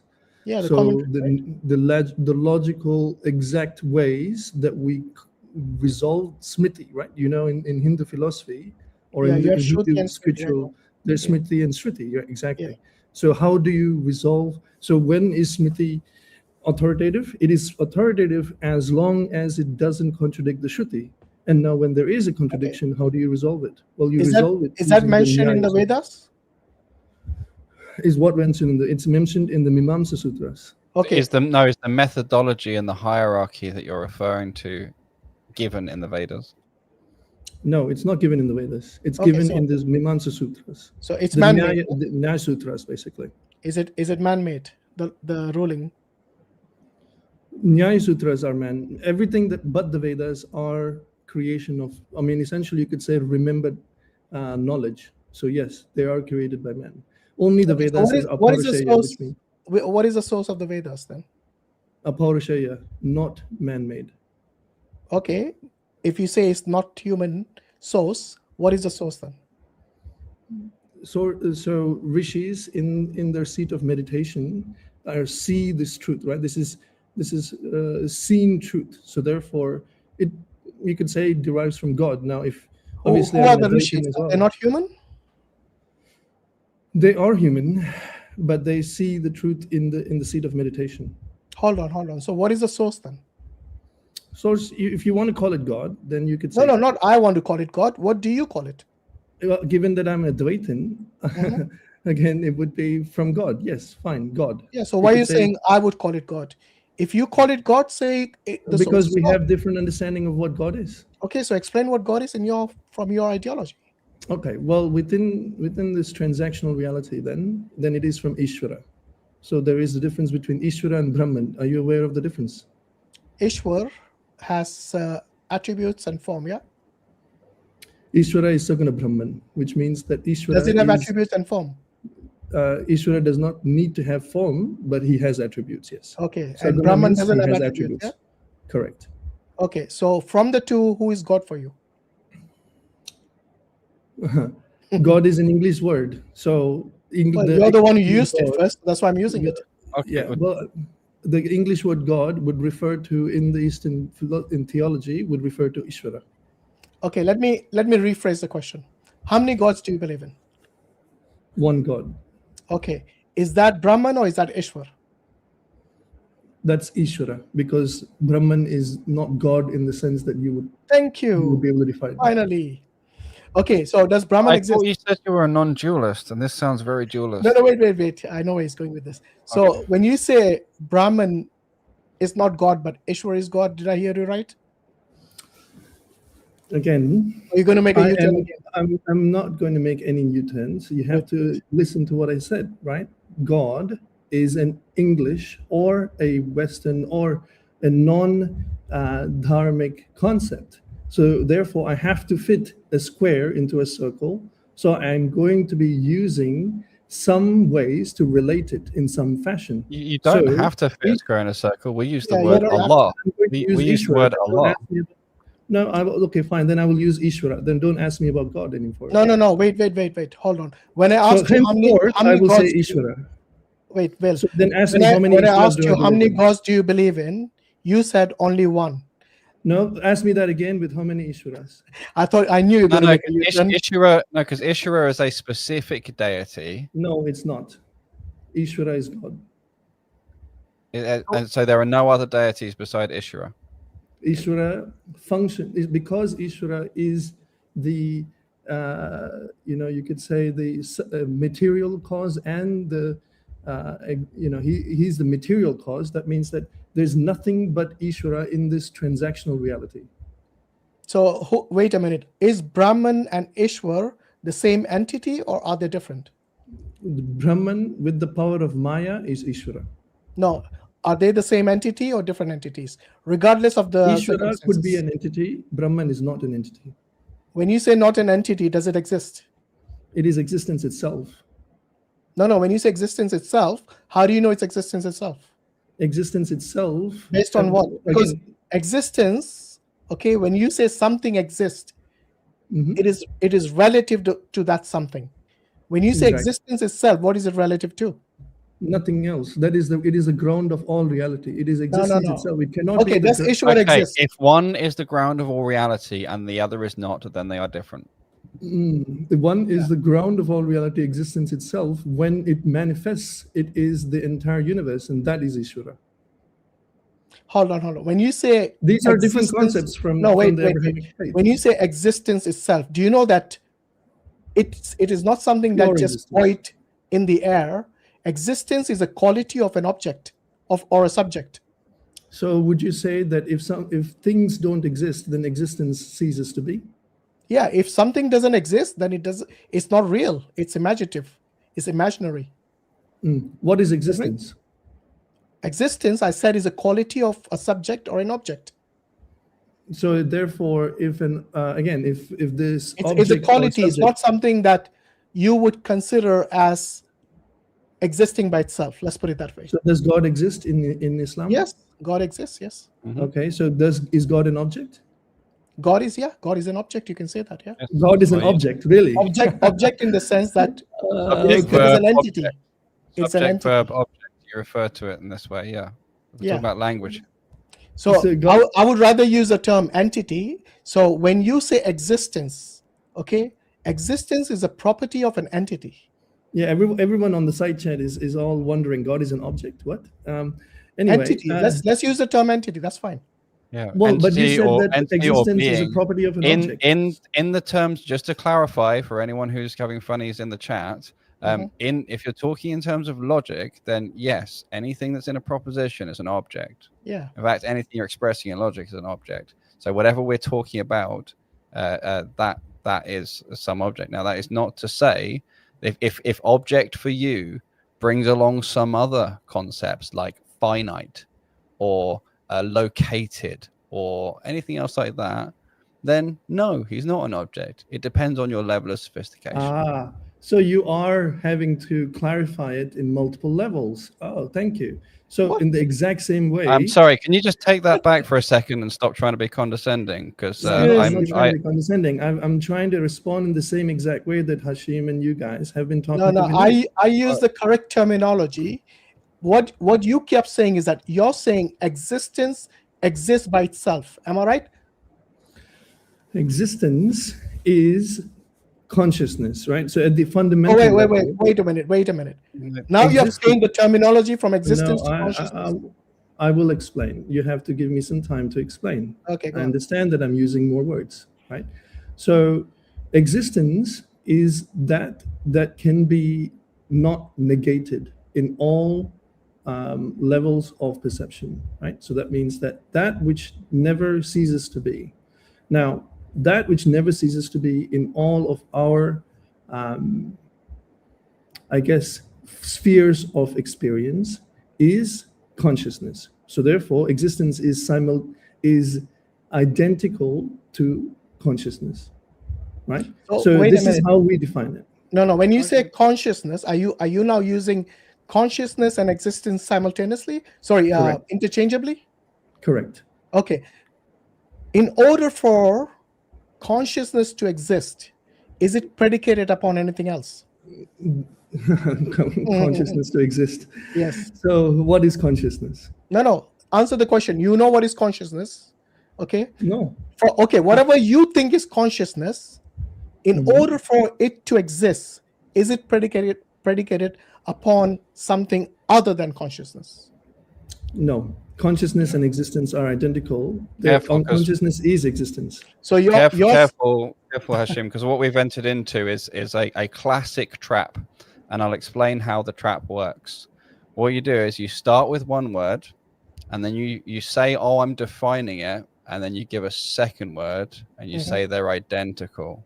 like he did with consciousness and what you can now existence. do is just bounce between them all day long, and that. But all you've done is you've just a different label for the same thing. So there's no definition.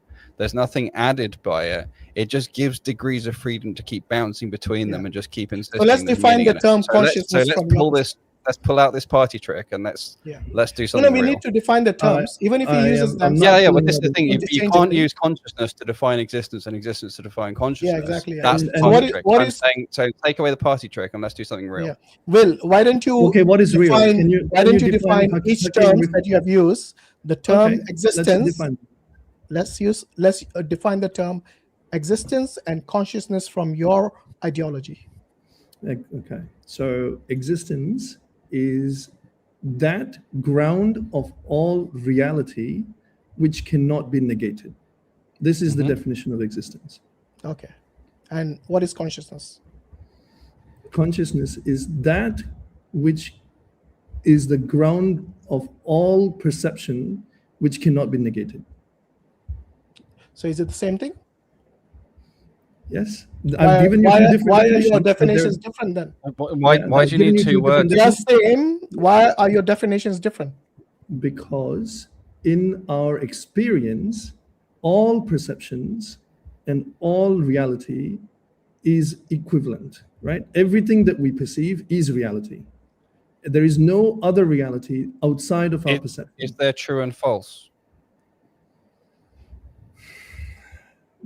Are the statements that you're saying, is it possible for what you're saying to be true and false, or sorry, true or false? Are there statements that can be made that are both true and false, Hakim? No. I'm asking you the statements you're making and the framework you're using. Is it the case that it is true, and is there a counterpart to true, which is false? I.e., not true, because so far the only thing you've allowed to be used is something to be negated. So just for clarity, when I say not, I mean negation. It's very important that we then see because if you're using negation, you are invoking the opposition, and so if what you're saying is true, you must invoke some false, right? That's the opposition of true. Yes. Right. So the statements that I've made are definitions. They're not true or false statements. They're definitional statements. But if you hold them to, but hang on a minute. If I define a triangle as having four sides, that's a new definition. That is a new definition, yes. And it is semantics. Well, no, it's not simple semantics, because I can't then go off and use the triangle theorems and say, well, and this is important, because what you've done, your definition of existence is no more, no less than the definition of the logical constant true. And this is the point. So this is the same trick, the same party trick I was trying to say don't do with existence and consciousness. You've now done it with existence and truth. You've taken the word true and what is the fundamental logical definition of true, i.e. ground which cannot be negated, right? And then you just slapped the word existence on. You said, you know what, that's actually existence. It's plain semantics. Yeah. So this is not semantics. This is actually a very, very precise definition of existence, because there it's not. It's what it is. Give me I'm open to ears. Give me a better definition of existence. Hang on. No, please go ahead. No, please go ahead. First of all, I will. There's a number. There's tons of ways of talking about and defining existence. I'm not talking about better or worse. I'm not talking about better or worse. There's something more important to get at first, which is you use the word existence, say existence is, and then gave a definition which is equivalent to the definition of the logical constant true. I'm trying to show that, and if you don't understand that, we need to get that clarified. No whataboutism, oh, well, you give me a different definition of existence. This is all part of the games that I'm trying to stop happening. Let's recognize this fact first. Do you recognize the fact that the definition of existence you gave is just equivalent to the definition of true, but with a different name? That is correct, because existence, consciousness, Okay, and truth so are all therefore true. it is a fact that you did not define existence. You pretended to define existence, but you actually just used the definition of truth. Yeah, but because existence is the truth, I have no other way to define it other than the truth. So if A was equal to B, I will not be able to give you A equals to C. So therefore, yes, there is no way else to define existence other than consciousness and being and truth as well. So No, so what you're doing is stuffing all the concepts you want to play with in one thing. You're taking the definition of truth and you're saying, yeah, and it's also existence and it's also consciousness, and now you have a play park to play with. But you can't legitimately use those three different words now. Every sentence you say that involves existence, truth, and consciousness, every single sentence you have to be able to permute those and put whichever one you like in its place, and all the sentences all still be true. That's correct. But that makes the whole discussion meaningless. Why are you invoking those words in the first place if it's not just playing cognitive tricks? Because we currently think of them as being separate. And this is the idea of Advaita, is to tell you and tell us that they're not separate, that existence is consciousness. Now, the way that you can get here is by actually examining all of the available definitions of existence and how they all will lead back towards being, truth, consciousness. All of them do. I am open and I'm happy to be told or proven otherwise if you can give me a definition of existence that doesn't. What was your definition of existence in logic? Like the quantifier, you know what? Do you know what logic quantifiers are? Please explain. For all and there exists. Yeah. Yeah. Go ahead. Yeah. I understand. Okay. For all. So yes. Do you understand that the symbol, the backwards E, that means there exists? There exists. Yes. I understand. Do you understand that that symbol has a different meaning and a different use from the symbol T used to represent true? And that if you just take logical formulas and just swap your backwards E's for your T's, you get invalid, what's called not well-formed formulas. They're no longer valid. Are you engaging in some form of logical, woodickery here? No. Obviously, try and follow this for a second. Yeah, no. You asked me, Will. You asked me to give a definition of existence. I have asked you to give a definition of existence. And I'm doing it, and now you're playing games with me. No, you haven't. You haven't given it yet. I'm saying, here's one. Here's the one that's normally used in first order predicate logic. It's a very precise definition, my friend. Which is what? What do you want me to teach you first order predicate logic? Did you put it somewhere? I'm not sure where. I mean, Hashim, have you seen something? I asked you, Will, if you understand the quantifiers there exists and for all in first order predicate logic. I understand. You said yes, you did. For all, yes. Okay. I understand those two. So you understand there is a backwards E notation for there exist. If I put backwards E X, yes, it means there exists X. You understand that, right? Correct. Okay. So there is a way, there is a very well known, very well used, very well trodden definition of there exists X, where X is something. Now, we also have T, the letter T, which is the logical constant that refers to truth. Sure. Right. Or true statements. And I know it's a logical constant, true. And then what you say. It's a logical state, really. We're not talking about state machines. That's further. I'm talking about predicate logic. It's true. It's a constant. Okay, are you able to give me a definition of existence or not? And then what you do is you say the sentence is equal to T, and that's how you're saying the sentence is true, right? You follow?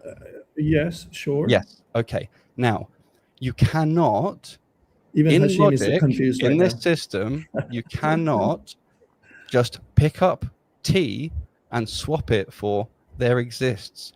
You can't just swap those symbols because they have different definitions, different meanings, different roles in that system. So I'm giving you an explicit, solid system in which truth and existence have different meanings and different roles.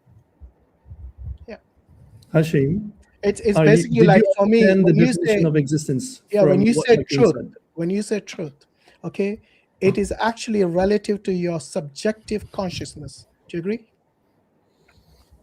No, truth exists without whether I believe it or not. Exactly, subjective.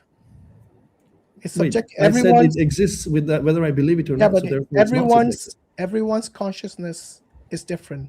Everyone's level of knowledge is different. For example, if I were to ask you, have you attained moksha? Okay, first of all, let me respond. No, you need to answer the question like I the way will. I will answer the question, but no, you've I said an don't want a incorrect question statement. with a question. I want you to answer asking a question. questions. Hold on.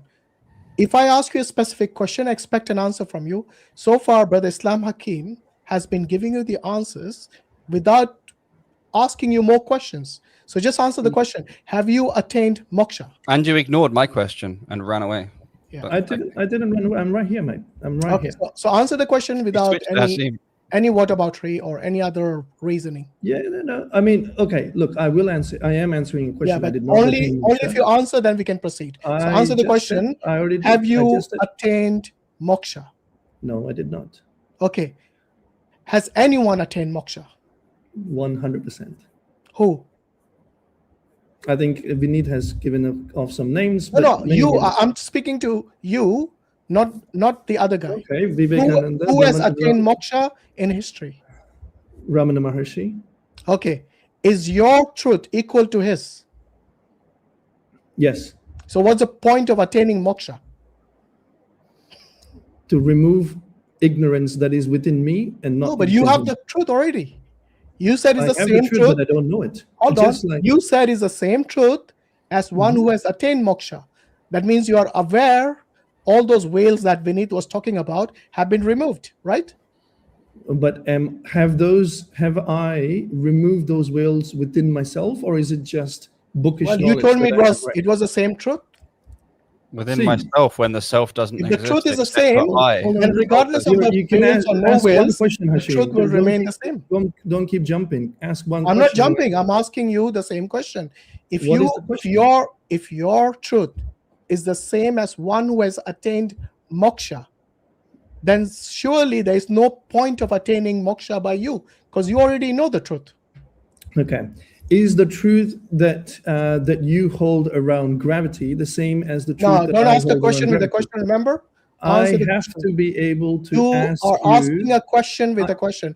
Answer the question. In fact, you have already answered it. That's why I'm saying, what is the point of attaining moksha? All right. You don't want me to ask you a question? Fine. You don't like. No, questions. you can ask after. You don't like questioning, and that's okay. Hold on. Don't try to play this game with me. If I ask you a question, once we have finished that Q&A process here, then you can start asking me the question. No problem.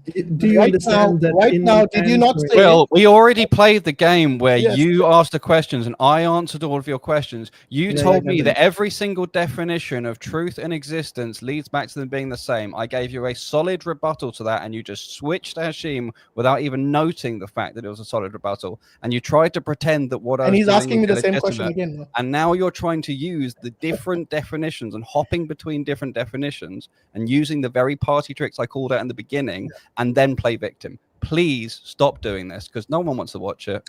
You know, no wonder the Advaita Vedanta are in a minority, because most Hindus, they will reject what he's saying. In fact, if I remember correctly, the Shankaracharya, the four, are you aware of them, Will? The four Shankaracharyas? Are you guys going to let me speak, or you want to talk among yourselves? Okay. I don't think you want to have a conversation. It's entirely up to you. I'm just going to leave the conversation, because this guy's refusing logic, reason, and is just playing victim and playing toxic games. I have not played victim. If you're going to say your truth is the same as that of one who attained moksha, then I want an answer from you to this question. What is the point of attaining moksha? Okay, great. So I'm answering this without another question, right? That's your condition. Yeah. So the truth is that I am Brahman. I don't know it, someone else does. But that doesn't mean that the truths are different. I am Brahman, Ramana Maharshi is Brahman, you are Brahman. You and I don't know it, Ramana Maharshi does know it. The difference is in knowledge. It's not in the truth statement itself. So we have the same truths, but we don't know it, he does. Okay, if you don't know the truth, know it. No, wait. If you don't know the truth, how can you then say that your truth, because remember I said earlier, subjective consciousness, and that is exactly what you said in a roundabout way. Subjective consciousness, your consciousness, is not the same as that attained by someone who has attained moksha. Do you agree with that statement? My understanding of my state right now is not the same as someone who has attained moksha. Yes. So your consciousness and someone who's attained moksha, the consciousness is different, is at a different level, because you haven't attained moksha, the other person has attained moksha. Am I right? No, that's not true. So you have the same consciousness. You didn't let me answer the question. Okay, go on. I thought you did. That's why I asked you a counter question. I only said no, but I'm explaining. Do you not want me to explain? Do you want me to do yes and no? No need to be condescending. Go and explain. I'm not being condescending. You need to give me a chance to explain. So Yeah, when I said no, I mean that consciousness, the same consciousness, when it expresses within me, I am ignorant of the true nature of this consciousness. When that same consciousness, the exact same consciousness, when it expresses within an enlightened being, then they know exactly the true nature. Just like when I am dreaming and I know that I'm dreaming, that dream is of a different character than someone else that is dreaming but doesn't know that they're dreaming. We're not talking about dreams, we're talking about reality, remember? Let's stick to the reality. The reality of your consciousness is not the same as that of one who has attained moksha. The reality of my consciousness. I don't know what that even means. Well, we are talking about reality, right? Remember earlier your definition of the term truth? Yeah, and I've defined reality and consciousness to be equivalent. So what I know you did. That's the reason I'm asking you. When you're talking about consciousness, okay, so is your consciousness, your conscious state of the reality, is that the same as that of one who has attained moksha, or is it different? I have ignorance. Someone who has attained moksha does not. Where did ignorance come from? Ignorance has no beginning. It only has an end. Does consciousness have a beginning? Consciousness does not have a beginning. It doesn't have an end. So if you're conscious and your consciousness has no beginning, then where did ignorance come from? Ignorance has no beginning. Okay, so you're saying now consciousness. You're saying a conscious being can be ignorant, yes, and another conscious being is not ignorant. Am I right? Two different entities. Because the ignorance has ended in one, good. And then ignorance has not very ended good. in one. So ignorance has no beginning. Correct. Okay. Do you have a beginning? I do. This body has a beginning. No, your soul. Does it have a beginning? No. Okay. So your soul is Brahman. Am I right? What happened? So Jiva, Atma, I.Hakim. Yeah. Don't use different terms now. Your soul, you understand it. Does your soul have a beginning? Again, do you want? Bro, Hashim, you're speaking Hashim, English. That's fine. Does your soul have a beginning or not? If you're speaking English, I need to clarify the words that you use. Correct, Hashim? Good. So correct. I'm talking about Atma, not Jiva. So let's use your terminology. No problem. Does Atma have a beginning? No. Does Atma have ignorance? No. No. Okay. So when you talk about Atma, is it Brahman or is it Ishwar? Atma is Brahman. Atma is Brahman. And you have Atma. I don't have Atma. I am Jiva. So you don't have Atma at all? Well, you can have something if that thing is separate from you. You cannot Do you have something Atma or not. Just answer the question, yes or no. It's an incorrect question. No, it's a very correct question. The term, how would you translate the term Atma in English? There is no translatable. Really? So you're saying Hindus so far haven't found a term for Atma. Okay, define Atma to me. The ground of all reality. Is that consciousness? That's right. Is consciousness same as Atma? That's right. Okay, so is it a state or is No. it a being? It is being itself. So it's not a state of a being. No, it's not a state of a being. No. Okay, can a rock be conscious? Consciousness pervades everything. The rock is not able to express consciousness. Does it have consciousness? It doesn't have consciousness like a glass has water. I didn't ask you like what. Does it have consciousness in any way, shape, or form? The question is wrong. No, it's not. It is. You said everything has consciousness. You just did. I did not say everything has consciousness. I'm very precise with my words. I'm never once again, imprecise. does a rock have consciousness? It's an incorrect question. Okay, do you have consciousness? It's an incorrect question. Oh my God, you don't have consciousness? Okay, define consciousness. Wait, define consciousness once again, please. Consciousness expresses through me. I don't have consciousness because that would presuppose that I am bigger and consciousness is a consciousness. I didn't ask you to express it. Define You consciousness. said before it is the ground of reality. That's right. Consciousness is the ground of all reality. You define so many things as the ground of all reality. You don't have a right to use them as different words with different meaning. Yeah. Consciousness is identical to existence. You've just said many wait, different wait, words are all Consciousness- same. They're all identical, so you can't then use them with differentiated meanings. You said consciousness is equal to all reality? Consciousness is equivalent to existence. Okay, does a Which rock is exist? equivalent to truth, Wait, which is equivalent to I.Hakim, does a rock exist? That's correct. It does. Is it conscious? It's not. It doesn't express consciousness. Is it conscious? It doesn't express consciousness. Is it conscious? I'm going to say the same thing, my friend. Because you see, if the rock exists, and according to you, consciousness is a reality of all existence, then why not? So, all right, then let me answer it a different way. Why different way now? What happened? Okay, so the rock exists. The rock is within my consciousness. No. I didn't ask from your perspective. I asked from the rock's perspective. Okay. Look, I'll give you a definition of consciousness that everyone probably is aware of. Is the state of being aware. Of who? Who is being aware? Well, I'm talking relative to me, obviously. Obviously, yes. Okay. So I am aware. When I say I am conscious, it means I am aware. So therefore, is the rock in my consciousness or not? Of my reality. Is okay. Okay. Good. Now so the same question to you. Are you aware of your reality? That's right. I am. Okay. Now, who from this entire universe, from all reality, is there anyone who is not aware of their reality? I'm the only one that is aware. You're the only one. That's right. Okay. What about Ishwar? Can you prove me wrong? What about Ishwar? You proved yourself wrong when you said someone else attained moksha. No, I did not prove myself wrong. I went even further. I asked if you're the only one who's aware, is Ishwar aware?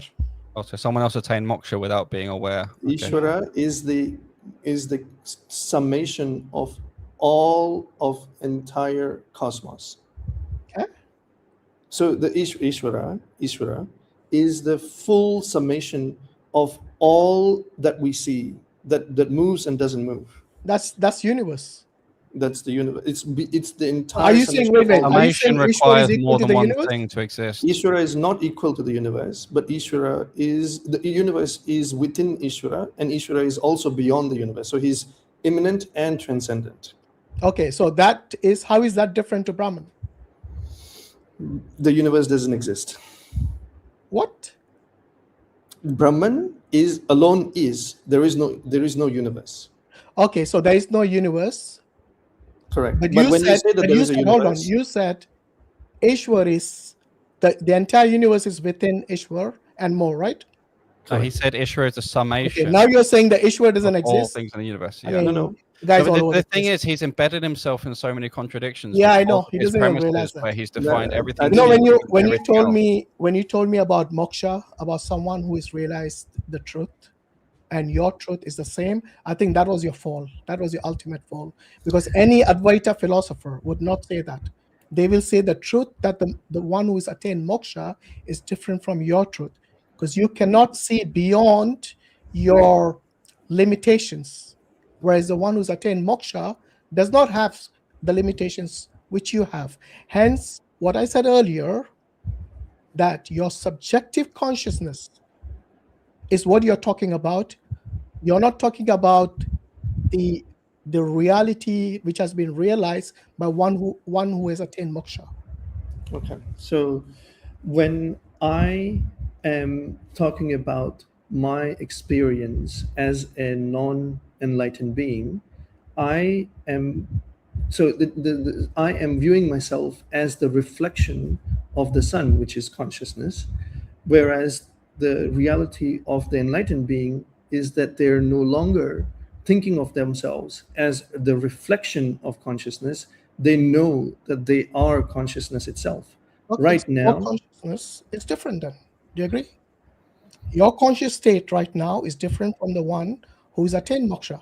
That's why you still have this ignorance as a property of yours, whereas the one who's attained moksha does not have that property of ignorance. Do you agree? I am a reflection of consciousness, correct? Yeah, but you have the property of ignorance. Correct. Good. So your consciousness differs from the one who doesn't suffer ignorance. We have the same source, but I have the different experience. I didn't ask for the source. I asked for the one who does not have the property of ignorance, unlike you. Your consciousness is definitely different from their consciousness, hence subjective consciousness. Maybe we're tripping up because you No, keep saying I think you're the one tripping up. I am tripping up Speak for because yourself, yeah. you're Speak for using yourself, words mate. in ways that I is think I was very different. clear. Everyone who's heard me understood what I said. The reason you realize you're tripping up is because you have finally probably become conscious of your contradictions. No, I have not become conscious of my contradictions. Yes, By the because way, these contradictions are not new. You have one factor. These contradictions have been there since time immemorial. 2050. Yeah, I totally agree. Hindus are full of contradictions. On the one hand, whether they follow Advaita, whether they follow Bhakti, whether they follow any other sampradayas, they are full of contradictions because each of them cannot even agree upon who the Almighty God is. They have to differentiate things in order to express themselves, and yet say things are not undifferentiated. Things are undifferentiated. They have to hold a contradiction at the root to have the philosophy to start with. Hakim, do you believe that contradictions cannot provide us any modicum of truth in any way? Correct. Truth sounds clear from contradiction. Exactly. Okay, great. So if I was to tell you, hey, I know that I see that the sun revolves around the earth. I see this. And yet the earth revolves around the sun. These are two contradictory statements. What truth can I glean from these two contradictory statements? They're not contradictory. They're just different statements. The sun revolves around the earth. I see this. The earth revolves around the sun. I don't see this, but this is the truth. So what can I glean from these two statements? No, but they're not contradictory. They are contradictory. No, one says because one is from one perspective and another is from another perspective. Fantastic. Exactly the same way. No, but you're the one claiming it's contradictory. It's not. Yeah. No, but okay, you can't. They're seemingly contradictory. They're seemingly contradictory. Seemingly contradictory is not seemingly contradictory. They're not. Advaita is the exact same way. No, it's not. No, it's not. Contradictions, no, it's not. But they are from different perspectives. No, this is if just you're not going to let me speak, then no. this Will, I'm not going to let you continue to play games. There's a difference. I'm not playing games. I'm calling out what's going on. You're talking about two different perspectives, right? Yes. And that's one thing, but that is different from there being a fundamental logical contradiction. That is different. Okay. Well, in the exact same way that there's two different perspectives, the exact same way in Advaita, there's two different perspectives, the ultimate and the transactional. when you say that there's contradictions, all of these contradictions arise from us jumping between two different perspectives. That's fine, Will. I'm well aware of that. I'm well aware of that. But the fact is, you then have to say one is true and the other is not true. Absolutely, yeah. Yes, Brahman is true. The world is not true. Right. And then what you do is you start using this other, you're the one doing the jumping and projecting onto us. You then try and make true statements about this other perspective, and that's where you collapse. It's an internal contradiction inside your own mechanism. It's like you said, Brahman is true, we are not. So you're saying you live in a falsehood, not in the true reality. And as soon as you do that, you're then reasoning from falsehood. Yeah. And that is ex falso quod libet sector. Exactly like I.Hakim said, you're projecting your contradiction onto us. Your reality is falsehood. Ours is not. Okay. So when I say that within this world is not real, which perspective am I saying that from? I'm not saying that from the perspective of you're not in touch with your reality, like most of the Advaita Vedanta. They think everything is a Maya, an illusion of the there is an obvious and easy way to resolve this, which is the way like most of the planet resolves this, which is to simply say, from this perspective, X, Y, Z statements are true. From that perspective, X, Y, Z statements are true. And then they have to be expressed in some way that they're reconcilable.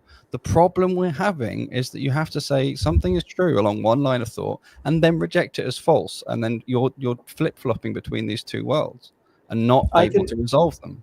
Okay, I will use your exact same framework, Hakim, and I will say that certain statements are true in this perspective, certain statements are true in that perspective, and there is a way to resolve the two of them.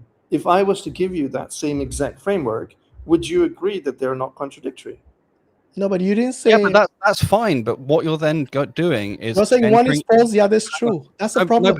No, but it's fine. As long as he does it in that framework, what he's doing is affirming the existence of duality. Yeah. So in the exact same way, Hashim, when the statement, the sun revolves around the earth. I think we have already done that. No need to go around that again. Okay. Anyway, I want to change the topic slightly. With regards to your scriptures, which one do you think is the only one you would trust? Is it only the Vedas, or you trust other books as well? As an Advaitin, we have the Prasthantraya, which are the three authoritative sources that are the highest authoritative sources. Do you know what they are? They're the Upanishads, the Brahma Sutra, and the Bhagavad Gita. These are the three final authoritative sources. Okay. Does Manusmriti come on the Brahma Sutra? No, not even close. No, it was just a question to you. I didn't say that is the truth. Okay, so when you say Brahma Sutra, which books would you include in that? The Brahma Sutra is one sutra. It is not multiple books. It is one single 555 sutras that are written by Badarayana. Have you heard of the Brahma Sutras before? I've heard of them, yes. Okay, well, they're not multiple books. Sorry, they're written by whom? Badarayana, which is generally thought of as Vedavyasa. Okay, so that's his other name? So the Brahma Sutras are generally attributed to Badarayana, and Badarayana is generally thought of to be Vedavyasa. What about the epics, Mahabharata and Ramayana? Where do they fall in? They fall under Smriti and Itihasa, but they cannot contradict the Vedas. And so the highest authority is the Brahma Sutras, the Upanishads, and Gita. Everything else is accepted as long as it doesn't contradict these three. Okay, so when you say obviously you believe in the Vedas as well, right? Upanishads are part of the Vedas. I think, yes, it is. But do you believe in the Vedas themselves? Yes. The four Veds. The Vedas, you believe in the four Veds as being authoritative. So I'm explaining. In the Vedas, there's 4 sections, right? So there is the Samhitas, the Brahmanas, the Aranyakas, and the Upanishads. So the Upanishads is the final culmination of the entire essence of the Veda. Now, if you find, there is a way to resolve internal contradictions as well within the Vedas, and there do exist some, let's say the Samhitas or the Brahmanas, for example. So the Vedas as a whole, yes, I do. However, the final culmination of that is the Upanishad. So if there is something in the Upanishad that contradicts the other parts of the Veda, then the Upanishad is taken as the highest source. Okay, so if the Upanishad advocates caste system, would you accept that to be something you should follow? Yes, but it doesn't. It does? No. If you're going to talk about Brihadaranyaka Upanishad, then no, I'm talking about Chandogya Upanishad. Chandogya Upanishad has 3 sections. So there is the Samhita portion and the Aranyaka portion. The Chandogya Upanishad itself is not the whole thing is not the Upanishad. The Upanishad is actually, there's multiple sections within the, even though it's called the Chandogya. Is Chandogya Upanishad authority for you or not? It is, but not the, it is, yes, absolutely. Okay, good. So you're saying it doesn't advocate caste system? No. Based on birth? No. Have you read the whole of it? You're welcome to give me this. Have you read the whole of it? I've read most of it. Okay, open. You got the book on you? Yeah, go ahead. I don't have the book. Open book 5, chapter 10, verse 7. Chapter 5, verse what? Sorry. 5.10.7. Do you read Sanskrit? I do. You do? Good. Where are you calling from, by the way? No, I'd rather not say. What? You can't tell us which continent? I'd rather not say. Seriously? Okay. Don't worry, we won't track you down. Okay, so read it a lot for us because we don't know Sanskrit. So you'll have to give us the English translation. Okay, I'm looking up the. Okay, well, among them, those who did good work in this world attain a good birth accordingly. They're born as a Brahmin, a Kshatriya, or a Vaishya. But those who did bad work in this world attain a bad birth accordingly, being born as a dog, a pig, or a Chandala. What does that mean to you? It means to explain it in your own words. Sure.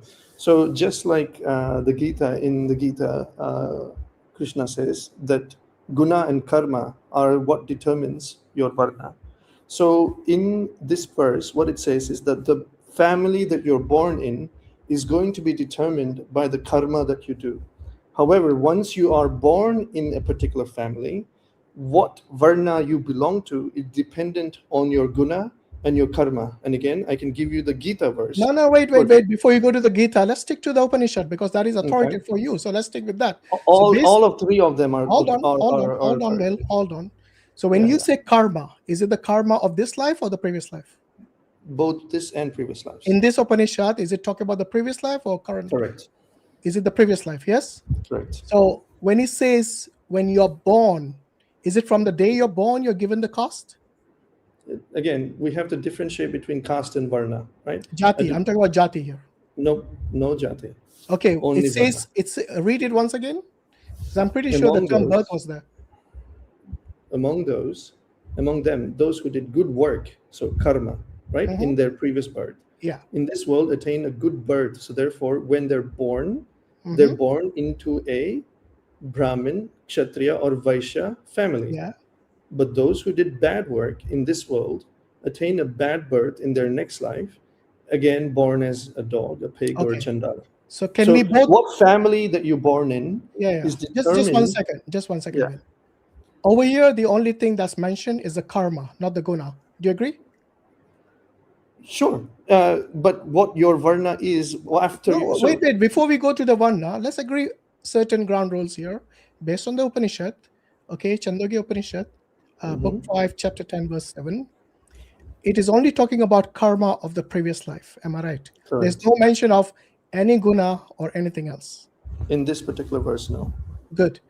Now, in this verse, it says if you did good work in your previous life, you attain a good birth. Okay, they are born. The term born is there, jati, yeah? They are born. Jati does not mean born. Okay, what does the term jati mean? You think jati means born? No, I didn't say it's born. I said it's said born, which is related to birth. No. Jati is related to birth. Do you not agree? Where in this particular verse No, does it say hold jati? on. Okay, what is the term jati means? Let's see if you know. I only know varna. I don't care about jati. So It you is don't not care part of about the jati? I thought you were laughing at me when I used associated with the term born. So what does jati Jati is mean not to you? part. Let's see if you know the meaning. What does jati mean? It's a subdivision of one's birth, but it Thank doesn't you. mean born. Thank you very much. So it is associated with birth, which is But it exactly is what I not said. part of Hinduism, And right? you mocked that because you knew I was right. And over here, there are No, two I things didn't. which I is didn't important. mock it. Hold on. You said born was. No, I said was jati very clearly. I did not use the term one at all. I Yeah, said and the term born is used in this passage. So if you did good in your previous life, then you will be born as a Brahmin, a Kshatriya, and Vaishya. Brahmin, Kshatriya, Vaishyas. Why Are only they these jatis three? or are they varnas? Hold on. Why only these three categories? Hold on. Why these three categories only? Let me ask you a question. No. Before you go, I know you'll go in that Again. rabbit hole of Varna, but I said the term, the guna, which you're associating with Varna. Am I right? Mate, you're getting confused. Do you know the you difference between varna and jati Hold is on. or not? Hold on. To you When or you not? talk about, there is no mention of guna here. Do we agree? That's correct. Good. So you're basically you belong to these three categories purely based on your karma. No, you're born into a family of either a Brahmin, Kshatriya, or Vaishya based on your karma. Thank you. That's what I said. Yeah, you're born into a I don't family know why is you're different disagreeing from whether with you belong to it or not. things which I'm saying. Okay, Exactly so as it here's is the in thing. this passage. Here's Okay, the now that nuance, we right? have hold on. Now that we No, have we don't want agreed that you're nuance. born as a Brahmin, a Kshatriya, or a Vaishya purely based on karma in your past life, then the question arises: when you do bad work, then you're born as a dog, a pig, or a chandala. Why? Okay, so Why you're born. why is it born as a chandala? Yeah, you asked the question. I'm answering the question. Yeah, please do. Yeah, go ahead. Yeah. All right. So your previous karma determines the type of family that you're born into in this life. That is correct.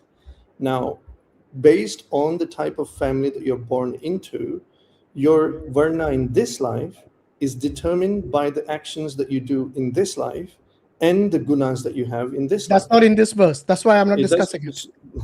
Yeah, so you want to take one verse out of all of the for brevity, let's discuss what's in the passage, not beyond that. We will Why come not? to the one. Because you have to take everything in context. Hold on. If I take I'm one not saying we will verse not from the discuss it Quran at all. and say, oh, does I'm it not tell saying you to kill the I'm not disbeliever? saying we'll not discuss it at all. I say Listen to what I'm saying. Don't speak over me.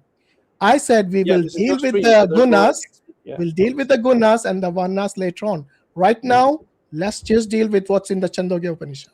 You Okay? cannot read one verse out of... I said I'm not going to isolate the other part from this, but I'm saying let's do it in stages. Okay. Okay, so there is no mention of any gunas here, so let's leave that for later. Okay, sure. So there is also no mention from the day. By the way, what is your caste? I don't believe in caste. You see, There's you no don't such believe in thing as caste. Okay, so you're saying on the day you were born, you were not given a caste at all. Caste is not an Jati, Hindu for term. God's sake, jati. Varna. Your jati. No, varna. So you did not have a jati at all when you were born. No, only varna. You obviously don't know what jati means then. You obviously don't know what varna is. Okay, your varna is based on your guna, right? Varna is based on guna karma. Okay, did you have any varna category when you were born? When people are born, I can give you, if you want, I can give No, you answer the question. When you were born, did you have any? When you are born, yeah, you are born into a family of either a Brahmin, Kshatriya, Vaishya, or Sudra. That's called jati. Thank you very much. No, that is not called jati. You don't get to redefine the words for me as a Hindu. In fact, no. In fact, I was the one who told you what jati was earlier. So you're not going to be defining words for me. You're going to be learning those words from me because I'm the Hindu. You're not. No, but I'm your guru. You forget that. Varna is not the same as jati. I will show And you why I'm Varna the guru is here. Brahman, The Brahmana term, you know why you is keep Varna. bringing the term Varna? Because you have realized that when you were born, your jati is based on what your family Okay, gave give me you. the definition of jati from the Vedas. Smartass. Go ahead. No, hold on. Why Vedas? I'm not going by your rules. Why? So what? You're going to go by your own rules? Okay, are you better than the Hindus? You're just Hold on. You're just going to make stuff up as you go? No. Are you better than the Shankracharyas in your knowledge? My friend, give me the definition. Can you answer my question? In your knowledge, are you better than the Shankracharyas? No. Okay, so if I bring you definition from your Shankracharya, will you accept that or reject it? If it doesn't contradict the Vedas, then I will accept it. If it contradicts the Vedas, do you think the Shankracharyas contradict the Vedas? I don't know. Depend on who. So wait a minute, your knowledge in that case will be better than the Or Shankracharyas. anyone. I think you really take the being supreme and God very seriously. You know when you were born, they did not consider your varna based on your vocation, because you did not have a vocation. You were born in a family. Guna karma. Huh? Say guna karma. No, it's your karma only, not your gunas. When you're born, your past karma determines which family you're born into. Let me repeat this again very clearly. I said, in fact, I agree with you. No need to repeat it. Yeah. It is exactly what it says in this particular passage. But when you're born, your past karma determines which family you're born into. Yes, once and your you're born jati. into that family, Remember, once you're born into that family, yes, your that is your jati. gunas that you That's your have jati. and the karma that you do determine the varna that you will take on in this life. Okay. Is that clear? First and foremost, your jati means the birth. From your birth, you're given a jati. In this case, I'm not gonna. No. It's I don't know what hold on. jati is. So I you're don't know what telling jati me. is. Wait. Would you consider Brahmin as a jati? No. No. Okay. What is it then? It's a varna. It's a varna. And what is Chandala? Chandala is someone that is doing menial work and basically generally considered someone who I guess is outside of the normal definitions of the four varnas. However, Wait. I look at Chandalas equivalent to Sudras, basically. No. Shudras are not Chandalas. You don't even know that. No, really. Give me your reference. Okay, Again, every time you make something up. Okay, this is please the give me first your time reference. you'll be hearing as a Hindu, maybe from a Muslim, to correct you on the most basic fundamental thing. What is the Please give me difference your between? reference. Wait a minute. What is a Dalit? Can you define varna and jati again and again? I've already told you what jati is. What is jati? Jati means janam, birth. No, jati does not mean janam. Okay. I think this guy is so ignorant of the most basic things. I'm sorry. I don't mean to be rude to you, but you're just arrogant that you will even if you're standing in front of a Shankaracharya, you will probably be just as arrogant. I'm pretty sure. No, I will not. I will see. You just said you're going to be the judge if you think they contradict the Vedas. Okay. I mean, you've said it yourself. It's not actually making out. So okay. So this is the definition of jati, given by Shankaracharya Nishchalanand. Are you aware of him? Mm-hmm. Yes, I am. Okay, read it for me, please. If you accept birth, then you have to accept jati too. Wait, it went up. Sorry. Jati means janma. Through birth only, jati will be realized, whether as a Brahmin or animal. Okay. Do you remember earlier when I asked you, is Brahmin a jati, and you said no? No, it's a varna. See, I knew this guy would even argue against his Shankaracharyas. Yeah. Anyway, See, I can't. I don't have cure for your arrogance. What is the beautiful thing about Hinduism? I don't have a cure for your arrogance. I doubt you're going to listen to me if you don't listen to your Shankaracharyas. But anyway, Hashim, no, wait. Before we go further, I want to complete that there is passage. Around the world.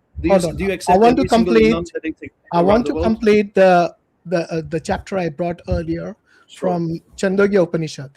By the way, for your information, a Chandala is an outcast.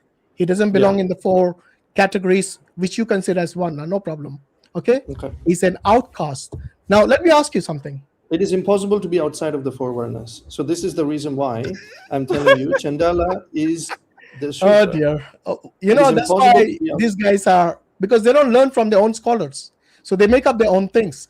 Why do you think, hold on, why do you He's think? redefined all the English words at whim. So why not do the same with his own language? What does Krishna say in the Gita? He says Chatur Varna. He does not say 5 varnas. He says 4 varnas. So there's 4 varnas yes, of I did. all That's why I Hindu. said they're outside the 4 categories of Varna. It's If you were impossible to be listening, outside of the you 4 would have thought that. categories. Now the question is, Do why you want me to give the reference? Hold on. Before you give the reference, just finish the passage that we are reading. Okay? Okay. Here it is talking about a word-for-word explanation, again from a scholar on Hinduism. Okay? A casteless person means someone who doesn't belong to the 4 categories of caste, which is a Brahmin, Kshatriya, Vaishya, and Shudra. So these people who are the Chandalas are even below the Shudras. They are outcasts, literally. That's why it's called a casteless And person. whose commentary is this? This is a scholar. I think his name is given at the top. Let me bring it up. Here it is. Swami. So is this Lokeshwarananda? Okay, let's read the commentary. Okay, right? so you can look him up, no problem.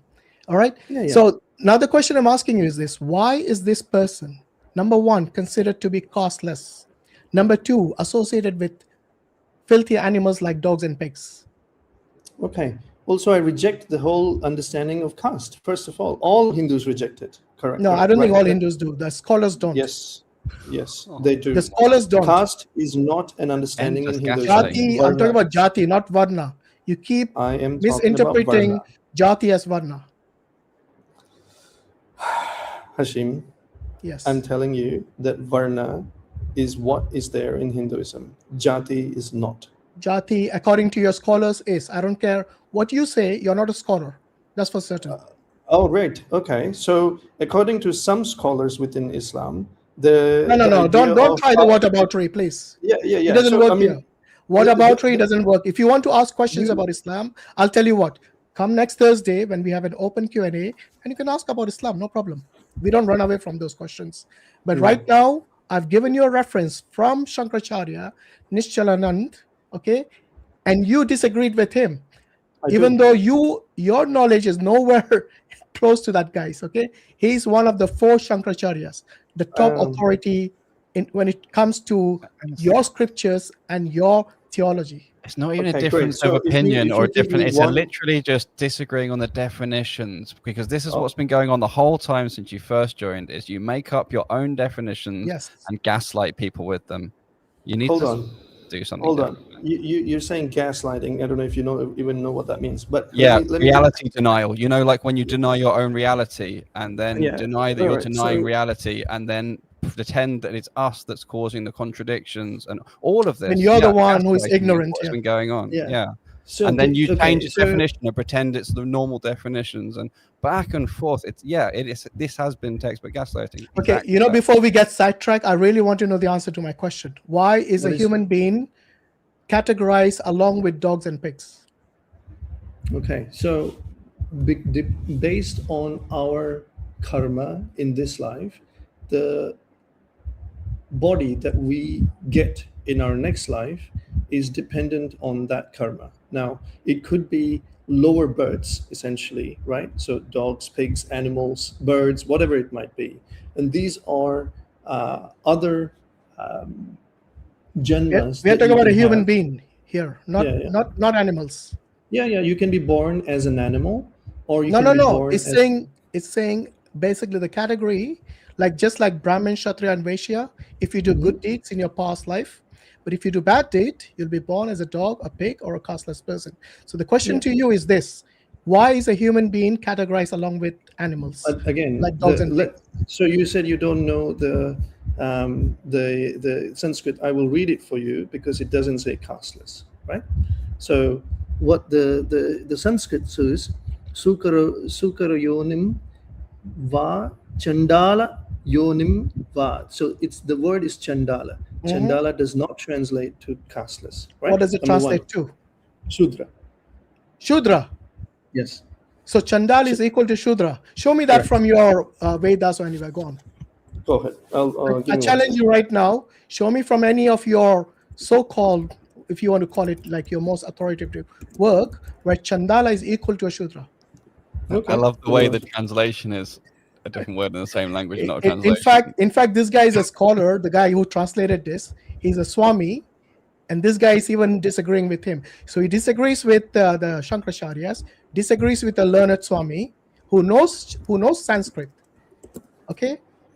By the way, the question to you is, why is a human being categorized, even if it's a Shudra, let's say for the sake of argument, why is a human being categorized along with dogs and pigs?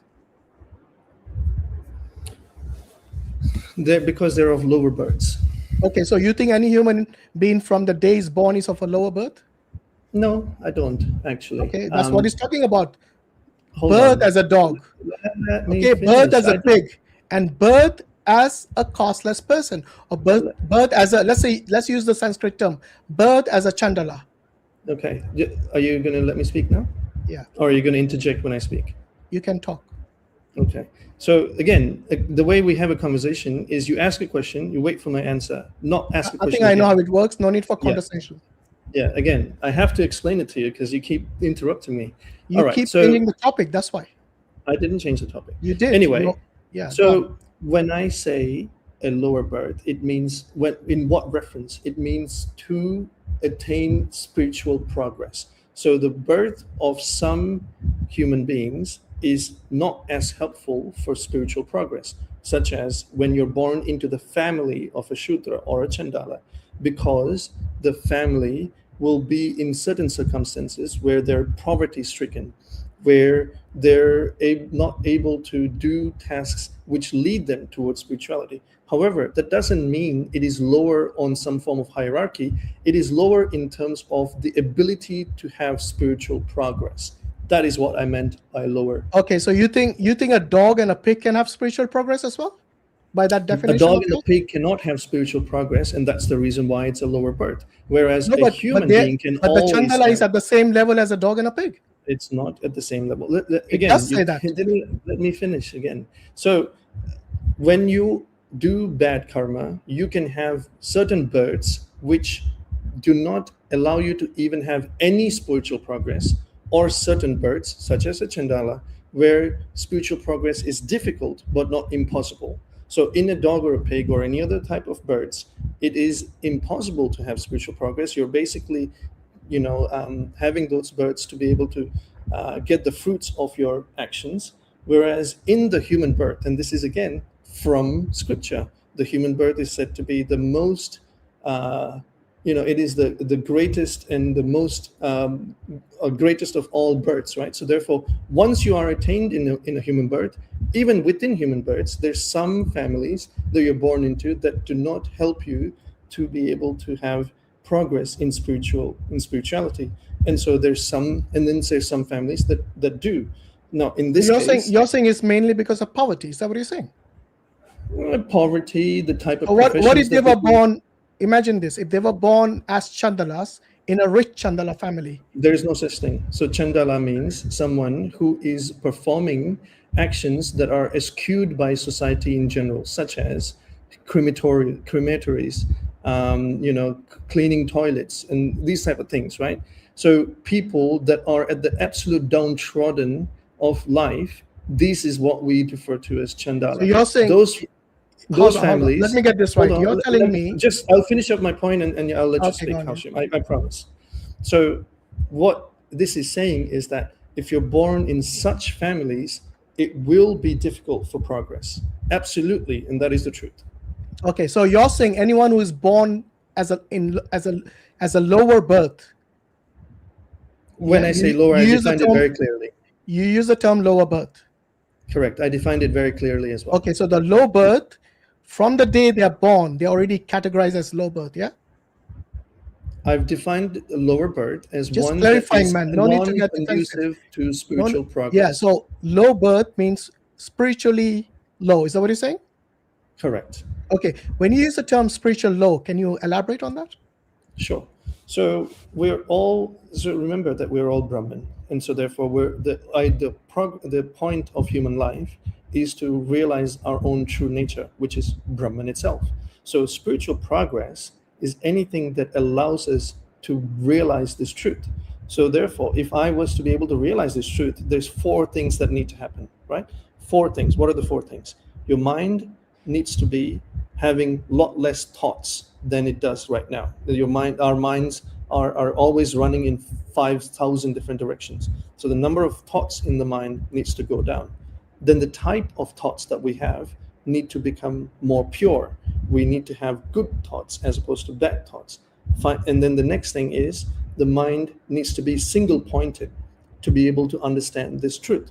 And finally, ignorance needs to be removed through knowledge. So these 4 things, which are helped by karma, bhakti, jnana, and yoga, or Raja Yoga, right? Raja Yoga and jnana. So these are the 4 different ways that the mind is able to be prepared so that realization can take place automatically. Now, for this to happen, you need to have certain conditions. Your mind needs to be able to contemplate on such spiritual topics. When your entire being is about getting food into your mouth. Which spiritual topics are these? Sorry? You said spiritual topics. Which spiritual topics? Just for you to be able to have spiritual progress, your mind first needs to get away from the material world, and your mind needs to be able to not worry about whether the food is coming from, whether you're going to be subjugated in the society, and so on and so forth, right? If you are not in a place where you're able to think about the higher, then that is going to impede your spiritual progress. So who is subjugating them in the society, and why? People are subjugating people in society, and that's obviously, that's the reality of this world. Why are they being subjugated and not the Brahmins? Why the Chandalas are being subjugated, not the Brahmins? They both are human. Well, I mean, they shouldn't be subjugated, but no. But the question is, they are. Yeah. The question is, why is the Hindu society subjugating the Chandalas and not the Brahmins? Hindu society. You think this is only Hindu society? This is the Brahmin and Chandalas are within the Hindu society. Okay. So you won't find Brahmins and Chandalas in a Christian society or a Muslim society. So that's the reason I'm saying this is a problem within the Hindu society. There's no society. toilet cleaners in the Muslim society? No, I'm saying the Chandalas and Brahmins. The Chandalas are toilet cleaners. Oh, wait a minute. You're telling me the Chandalas, how many million Chandalas are there? I don't have a. In fact, the majority, if you ask any Hindu, they'll say the majority of the people in India are Shudras. No. No? Shudra is one that is by guna and karma.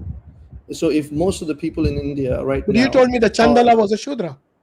That's correct. Make up your mind. Chandalas are Shudras. So the majority are Shudras in India. Why are they majority Shudras? That's what the Hindus tell me. That they're wrong. Well, where did you get your stats from? Where did you get yours from? I just told you, the Hindus tell me this themselves. They have come here many times, and they say most of the people in India are Shudras. In fact, the Brahmins are not the majority. The eponymous Hindus who is there a census poll that they've quoted for you? You're the one who told me that the Chandalas are in a poor family, right? Earlier. Mate, what I'm telling you is there's 4 varnas. These 4 varnas exist in all societies. Oh dear, I'm not saying they don't exist. I'm saying your categorization of them, your somehow your understanding of what a Chandala is, number one, it is a Shudra, which it is not actually. It's lower than a Shudra. But then you're saying that they are being oppressed or something in the society. And this is obviously the Hindu society, the Hindu community, and we see this all the time in the newspapers. A Shudra has been killed or has been raped or has been oppressed because they were Shudra. So the reality is there. The facts are there. Okay, we are not disputing that. What we are saying is that once your own books like the Chandogya Upanishad categorize them along with dogs and pigs, then they will see them as lower birth, like the way you're doing. And I asked you, when it comes to spirituality, in fact, the the reasons for them attaining spirituality, one of them you said is they're not worried about where the food is going to come from, which implies that they shouldn't be poor. Am I right? No, I didn't say that at all. I said that they're worried about their basic needs, which are usually which includes food, right? Which includes food. So I'm not they're saying not something worried other about than food. what I he said did. they will be worried Okay, about so they need to be rich. Am I right then? No, they need to have basic amenities, basic necessities must be Okay, fulfilled I think for all of us. if you ask me, most Shudras do have basic amenities. Really?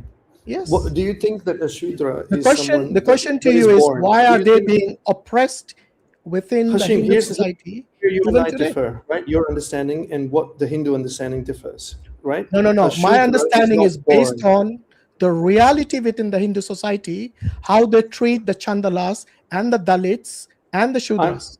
Do you want to understand society or do you want to understand Hinduism? I want to understand reality. Oh, okay. Remember, Well, you is said that is the truth. So let's stick with the truth.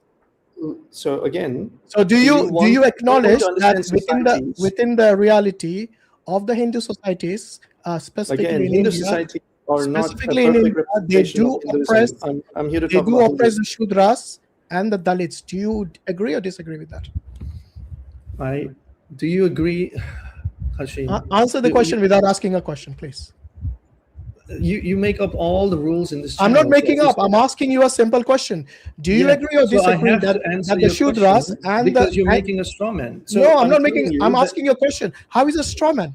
Yeah, in I'm fact, telling you how it in is a fact, straw man. there I'm are telling you. hundreds, there are scores of evidences, both from newspapers, from I videos. do not deny that society has created evils. This societal evil Based on your is scriptures. created no, it's not Yes, based on scriptures. that's the reason the Chandalas are on the same category as a dog and a pig. Your explanation earlier, in fact, doesn't exclude, the different factors you gave. That doesn't exclude the Brahmins, the Kshatriyas, or the Vaishyas. In fact, those factors could affect any of those 4 categories that you have. What again, I've explained this at least 5 times now. What family one is born in is the result of your karma in your previous birth. What you do with that birth is completely up to you. So therefore, if I'm born into a Shudra family and I pursue knowledge, I will become a Brahmin. Do you want a reference for that? No, I don't want a reference for You that. don't want a reference for that because what it I want doesn't, is- it hold doesn't on. follow your No, your it does. narrative. Because I'm sticking to this passage which I quoted earlier, It which is doesn't follow purely your- based on karma. Therefore, you don't want a reference for that. Okay. Okay, hold on. Did I not say that we will speak about that later? Yeah, So it's just not relevant. Stop You need playing to victim. stop I'm gaslighting sorry, you people. cannot please. say I'm going to judge all of Hindu society, but then No, use I didn't one say I'm going to single- judge all of Hindu societies. you are. I'm You talking literally about the just- ground reality within the Hindu society. Yeah. Because you have already You acknowledged. are running right now. You're panicking. What? Give me a second, okay? Just stop panicking. Look, Stop trying to use petty debate bro tactics Seriously, to try and you're gain gone. an edge, mate. I think you really have been triggered now. No, And I that have is the not been reason triggered. you're using this kind of. I don't actually get You, triggered. you know, from someone who was having a good discussion so far, finally saying you're panicking. Where do you see me panicking? Maybe you're, once again you're projecting your own condition upon me, upon us. I'm not able to be. You're number one. You make all the rules. I cannot ask. I did not make the rules. I quoted the scholars for you. You're the one who makes up rules. Show me. Okay, yeah. By the way, that reminds me. Show me where Chandalas are equal to the Shudras. Go on. You were going to show me that. Go ahead. Hold on 1 second. Who's panicking now? Who is running now? I'm not running. Do you see me disconnecting? Sorry. Do you see me disconnecting? Yeah. Did you see me? But you said I was panicking. So I'm using your own argument against you. Anyway, Okay. show us the definition from your trusted scriptures, where a Chandala is equal to a Shudra. I mean, while I'm doing that, I'm going to look that up right now, and You can do only one thing at a time. Yeah. So do that first. That is a priority. Then we discuss something else. No problem. By the way, there are people waiting in the back studio. I'm just aware of that. You're welcome to talk to others. I mean, obviously. No, that's fine. That's fine. Okay. No, these are Muslims. Yeah, while you're finding that, I'll talk to somebody else. No problem. Defender of faith. I'm assuming you're not a Muslim. Hey, Hashim. Hey, how are you doing? Can you You hear right? me? Yeah. Yeah, I spoke to you guys, I think, 2 weeks ago about. Yeah, you're a Hindu, right? No, I'm not. I'm from India, but not a believer. What is your background? Secular background. I think I spoke to you about that last time. Yeah, I don't remember everyone's. You'll be speaking to. My memory is not Yeah, that I good understand. anymore. I'm getting old, as you can see. It's fine. Okay, so you're not a Hindu, yeah? No. Okay. Yeah, I was just sorry, I've joined late. I'm at work. No, that's fine. But yeah, and I was just gonna mention to Will that no, Chandalas they're not Shudra. Like even I know. This guy is so adamant, and he is ignorant about it. Yet he would argue. Trust me, if a Shankaracharya was sitting here and he was correcting him, this guy would argue with him. Yeah, because he's following. I'm glad the Muslim and the secular non-Hindu agree.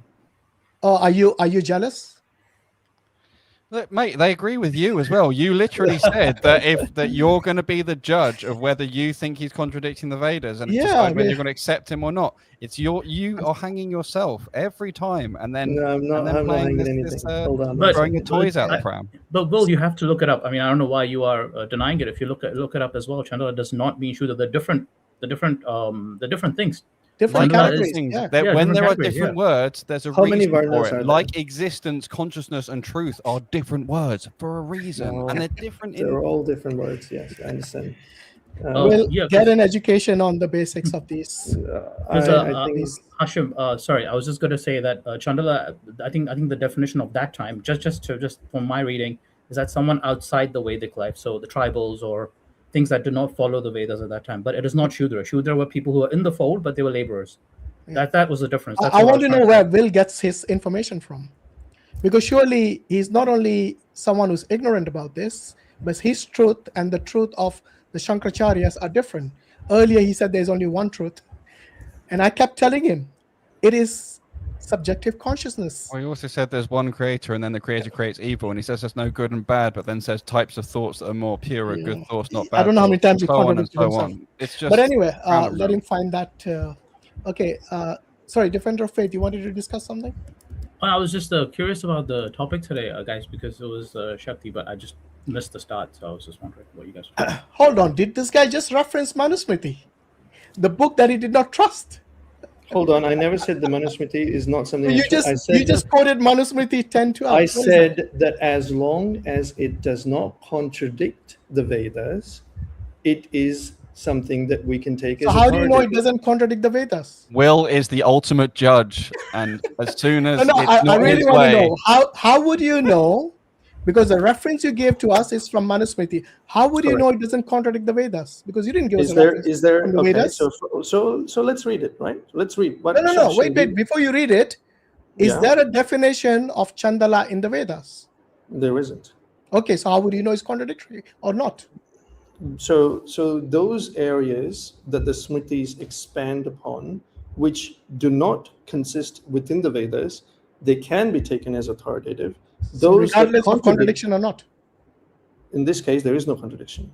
Because you don't have a definition of it in the Vedas. Correct. Okay, so there you go. So there's no way you can say it's a contradiction. You'll have to take the word from the Manusmriti as it is. Correct. Okay, go on. From the Manusmriti, do you want to bring up the passage yourself and read it for us? I've pasted it. So from a Shudra are born an Ayogyava, a Kshatri, and a Chandala, by females of the Vaishya, Kshatriya, and Brahmin Varnas. Again, these translations are terrible with the caste here, caste there.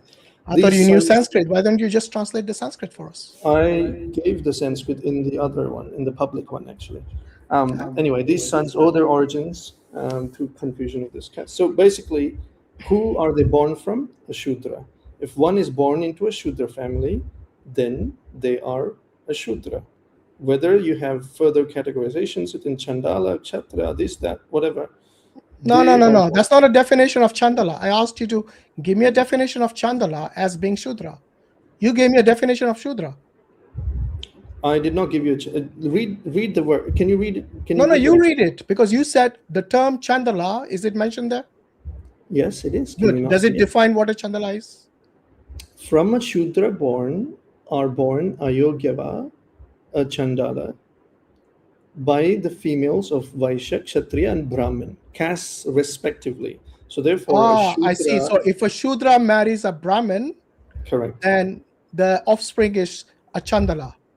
Right, but they're born into a Shudra family, right? Or No. family. It didn't say born is a Shudra family. They're categorized as Chandala. If they are Chandala, then that's what it is categorized as. Yeah, but which family are they in? They are not. They are outcasts. I told you already. Yeah, the category, again, the category Chandala varnas, itself comes under this big. What do you say? Chandala is a subset of the Dalits. No, this is okay. This So is all the the whole, outcasts, all the outcasts who don't belong in the four categories of the caste system are called Dalits, and this is what I've been telling you all along. And trust me, like, look, if you don't believe me, go and ask whoever is your guru. Take a third opinion if you want. Don't take my word for it. But right now, you're just going by the Manusmriti. By the way, when I asked you why they're categorized as amongst the animals, all you had to say is because they do certain work. Am I right? You went straight to the guna. No, I didn't go to the guna. Okay, so why are they categorized? Why are they categorized along with animals once again? They're not. Oh my God, my friend! I told you that there are birds where you cannot make spiritual progress at all. That's the animals, and there are birds where spiritual progress is not impossible but difficult. That is the Shudra birds and the Chandala birds. Why is it difficult? Why is that?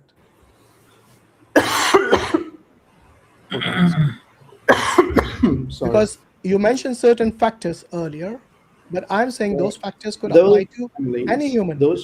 Those families that are either in poverty or in basically in anything that impedes spiritual progress. Okay, can Brahmins be born as in a poor family? They can. Okay, so that applies to the Brahmins as well. Next then factor. They would not be considered Brahmins. Next factor. If I'm saying every factor that you gave us could apply to any of the four within the caste system. What you said? Varnas. No, the Varna is based on the guna. I'm saying from the day they are born, they already considered as bad birth. That is exactly what the Chandogya Upanishad said. Why is it a bad birth from day one? When you are born into a family and you're not pursuing the truth, which means Brahman, if you're not pursuing Brahman, then you cannot be considered a Brahmana. It doesn't matter what family Hold on. Once again, you're shifting the goalpost. I asked you from day one, from the day they were born, they already categorized along with animals. From the day they're born. So their jati is already as a casteless person, outcasts. And that's the reason the Hindu societies treated them as untouchables in history. This is well documented. You keep jumping between Hinduism and you go back to Hindu society. It is what a Hindu. Do you want to run? Hold on. Okay, hold on. The Islamic so you're saying a Hindu society doesn't follow Hinduism? Where are you getting this from? Think everyone follows Hinduism the way? No, I said a Hindu society, they follow Hinduism. I'm not saying everyone in the Hindu society is a Hindu, but majority of them follow Hinduism. Yes, they do follow Hinduism. There you go. And they follow their books, and when they see the Chandalas are categorized along with dogs and pigs, that's the reason they consider them to be basically untouchables. There's a difference, Will, between being mistaken about something and about the definitions of words. Yeah. This is the difference. Again, you keep going back, Hakim, like it makes any relevance to the conversation about definitions. Yeah, and definitions are important because the whole conversation has been about what the definition of Chandala and so on is. Yeah, and I've been trying to tell you the definition of varnas and castes are completely different. Okay, let's come to the varnas now. Come on. I said I'm going to give you a chance about that. So let's come. So now, look, we have one thing is certain. From the day you're born, you are categorized in a particular jati. I know you don't agree with that, but this is what your Sankaracharya say. So I would take the scholar's word against yours. I don't know your qualification. If you think you are a scholar, tell us your credentials and maybe we'll decide whether you are a scholar or not. again, my friend, you've given one single quotation from a Sankaracharya. I don't have a way to verify that that is his quotation, number one. Number two, I don't have the context that he said it in. So given that I have no other references, I'm going to look at that particular small little quotation that you've given, and I'm going to say, I don't agree with that. Now, no, but you have already disagreed without doing that. Well, I agree. I disagree. That is your methodology. Without looking it up, right now you said the correct answer, but earlier you already disagreed. I disagreed with that particular, whatever you've given to me, I disagreed with the words that are there. Now, what context is that in? I don't know. I will have to look it up. Okay, So what? So if let's go to somebody Varnas, wants, right? listen, if somebody wants, let's say an English-speaking person wants to verify a certain definition, what source would you recommend to them? If the dictionary. Which dictionary? Probably the Oxford's dictionary, maybe. Okay, would you agree with Britannica? Sure. Okay, let's look it up then. Look up what? Varna. On Britannica, what the definition is. Definition of what? Varna? Bro, that's exactly what I'm talking about. The definition of what? Okay, once again, let me start from the beginning. Okay, because most people, including most Hindus, I would say about 99%, first and foremost, don't read their scriptures. Okay, the ones who do, the few who do, and the few who know Sanskrit. Okay, then that's fine. They can. I think even they have to look at dictionaries. Okay, but that's not a problem. In fact, I have no issues with that. They should do that if they don't know the words. They should be looking at bhashyas, not dictionaries, right? The Sanskrit dictionary. So let me clarify this. Sanskrit is a unique language which is different to the way that other languages function. Every single word has multiple meanings. Now I know Arabic has the same, so you can understand where I'm coming from. Every word has multiple meanings which change in the way that they're used when used in a sentence, right? So the import of a particular verse is not going to be gotten by looking it up in a dictionary, and I think it is the same for Arabic. You can correct me if I'm wrong. Bro, just tell me where they need to go. If somebody only speaks English, and if they want to interpret words within the Sanskrit, where would they go? They need to look at the bhashyas, the commentaries of people on those verses, just like you go to tafsir. In English? Sure, but as long as the commentary is from a recognized acharya. Okay, do you know any such book in English? I mean, that's on which book particularly? The one the one you recommended, is that in English? Which one did I recommend? Some bhasha something. Bhashya just means commentary, my friend. Yeah, so which one? It depends on which book you want to look up the Dude, the why are you being commentary so of. difficult? It's a simple question. If Which somebody commentary? only reads English and they Yeah. wanted to interpret, for example, the term chandala, where would you want them to refer to? Sayana Bhashya. Is that in English? Yeah. Yes. I mean, no, the Sayana Bhashya is in Hindi. Oh dear. Bro, do you Hashim, not understand sorry. simple English or what? I just had to if I can just interject one thing. Well, I think from the Manusmriti there's a confusion because what that verse that you quoted, I think it's more about the mixture of castes. Of But course. when That's what I told you. but when it comes to the Upanishad, when the time when it was written, they didn't have this strict jati. Hashim, that's what I read. That historically they didn't have a strict jati system at the time. It was more fluid, so they looked more at the gunas and varnas. So but that verse that you've given from Manusmriti, that's wrong in this context. So Chandala at that time, I was just trying to say, is someone outside the Vedic, outside the So varnas. then if the So it would be Vedas considered do not Dalit refer- today. A Dalit today would be considered would be part of the Chandala in that regard, Hold on, because they are considered outside the Vedic life, outside the general varna So system. does the Vedas define a Chandala? The Upanishad does, yes, but not the Vedas specifically. I don't think Well, there's a word you for Chandala there. clearly know what you're talking about. The Upanishads are part of the Vedas. No, the Upanishads are commentaries. They don't have all the exact Oh my terms from the God! Vedas. This That's is true. exact. See, this is Hashim. This is exactly why you don't listen to a non-Hindu about Hinduism. No, hold on. First and foremost, you don't even listen to your scholars, a Hindu. So don't lecture us about not listening to someone. So You're worse than us. listen to someone that You says are a that the Upanishads hypocrite are a commentary when you on don't even listen to the Hindus themselves. Okay? Okay. So please stop projecting your I think his understanding belief of that who his to listen God to has and given who him a not to listen to. superiority complex. I don't have Exactly, superiority yeah. complex. I'm actually very humble about what I know and what I don't If know. you I think what you discussed here reflects the exact opposite of that. Someone who says in reality their God also says he's defender very of humble. faith. Someone who can redefine all the words, and then when we don't accept it or point out the problem, mate, you're Someone humble. that can define for you the Eastern understanding of those words, whereas I have to fit No, in you your didn't, mate. You Yeah, I did. literally just said a bunch of words were all equal to each other and then made a complete mess of it. No, I did not. And I you actually gave contradicted you yourself specific. left, right, and center. There you And go. when you gave me a challenge and I met it, you just swiveled to You Hashim still have because not you defined knew. existence. You I still have did. not done it. I defined existence and You truth and literally proof. have not defined existence. I showed very clearly first order predicate logic Okay, that they are so- two so- different so things. can anyone and they are, what's this repeat about what- you talking over me? Oh, what a hypocrite yet Fair again. enough, fair I enough. Okay, defined was wrong. I clearly think let's in not go first there order again, predicate guys. Come on. logic We have that already done with existence that, and so let's truth move on. are two You- different things. Yeah, And you Hakim, could not accept it. If I can, okay, let's just take a test, right? If a No, single person, Will, hold on, No, hold on. Will, hold on. you are incapable of rational thinking. You are incapable of truth. you're making You are I'm not going to go self-contradictory, back and you are to the gaslighting. discussion I'm we have not already playing this had. game with you. Sorry, It went in if circles, anyone and I think we'll let the people judge based on the discussion between all of us here.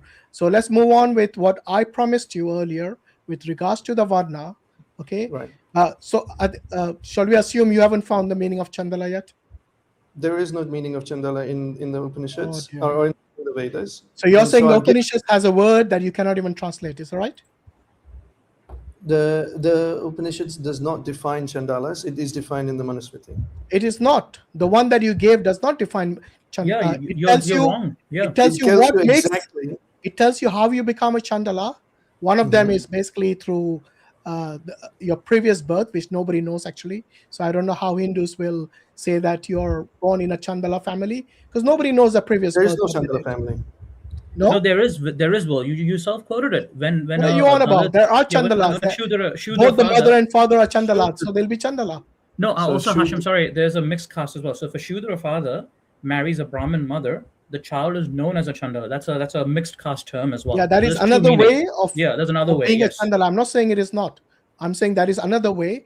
But if both the parents are Chandala, the child will be a Chandala, will be a casteless person. But anyway, let's move on, because we need to really bring in the other callers in. Okay, so go on. What did you want to discuss about Varna? Okay. Well, I think, as I say, how many Varnas are there? How many Varnas? You're talking about what? Occupations? What is the meaning of Varna? Oh, What the is word four categories, the Brahmin, Kshatriya. What does the word Varna mean? Bro, just tell me what you wanted to say. Okay. Okay, I'll tell you what. You tell me what it is. Go on. Okay, great. The word Varna literally translates to color, right? So there's 4 Varnas, Chatur Varna, 4 Varnas. Brahma, Sorry, did you say what? Color? Color, yes. Varna means color, okay? Now, what are these colors? These are gunas or afflictions of people. That's how the word Varna is used. So color, what are the colors that are available? They're essentially the gunas. What are the 3 gunas? Sattva, Raja, and Tamo gunas. Sattva guna is one that is of kindness, love, compassion, everything else, right? Raja guna is one that is of dynamism, action, conquest and whatnot, right? And then finally, Tamoguna is one of laziness, ignorance, and so on. So all of us have the 3 gunas, the 3 colors that make up each of us. Now, the way that we are mixed with these 3 different gunas make up the varnas that we are part of. The Brahmin varna is consisted of people that have the preponderance of sattva guna, which is the kindness, compassion, love, and so on. Now, if someone does not exhibit these gunas, then they cannot be called a brahmana, and so on. For the kshatriya, there's a dominance of rajoguna. For the vaishyas, there's a dominance of rajo plus tamas, and for shudra, there is a dominance of the tamoguna. So these 4 varnas, together with the karma that they do, determine one's varna in life. And this is exactly from the Gita. If you want, I can give you the reference. Okay, again. so before you give the reference, let me just clarify one thing. So you're saying it is the work that they do that determines their varna, right? I said 2 things: guna and varna and work, karma. Okay, so you including karma. Correct. So karma of what? Current life or previous life? The actions that you perform in this life, as well as the gunas that you have, determine your varna. Okay, so your definition is completely different to what the Upanishad's definition is. That's exactly the same definition that No, Gita provides. in the Upanishad, it was a previous karma of your previous life. And in the Upanishad, it only tells you which family that you're born into. It doesn't tell you what varna that you have. Okay, what are the varnas according to you? Brahmanas, Kshatriya, Vaishya, Sudra. That's it. Exactly the same. Yeah. So therefore, those are wait a minute. Is exact those are same. the only. Hold on. Those Let me are the speak. I'll only let you 4. speak. Okay, go Let you speak. Let me speak. Okay, so the 4 varnas according to you are the exact ones that were referenced in the Upanishads, right? Correct, because there's no other 4. Okay, There's so no your other varnas. definition of varna is your current guna and your current karma in your current life. Which, so even in And that can you verse just that agree or quoted- disagree? I agree. Yes. Okay, good. So I let me then complete my sentence. Okay. So the same 4 categories, but the only factor which has changed here is you're talking about the karma in this life, whereas the Upanishads is talking about karma in the previous life. Am I right No, so far? you're not. So which How family am I you're not? born? Okay, I'm explaining. The Chandogya Upanishad, in fact, this exact same verse that you've quoted, determines which family you're born into, right? So you're born into a Brahmana family, you're born into a Kshatriya family, Sudra family, whatever. But once you're born into whatever family, your varna is determined by your actions and gunas in this life.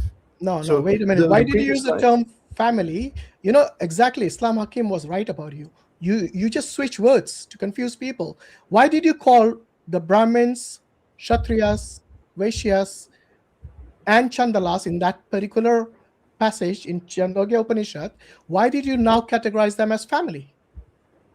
What do you mean categorize them? You can read the verse itself. It No, says why you're did you not born use the term? Why did you not use the term varna for both?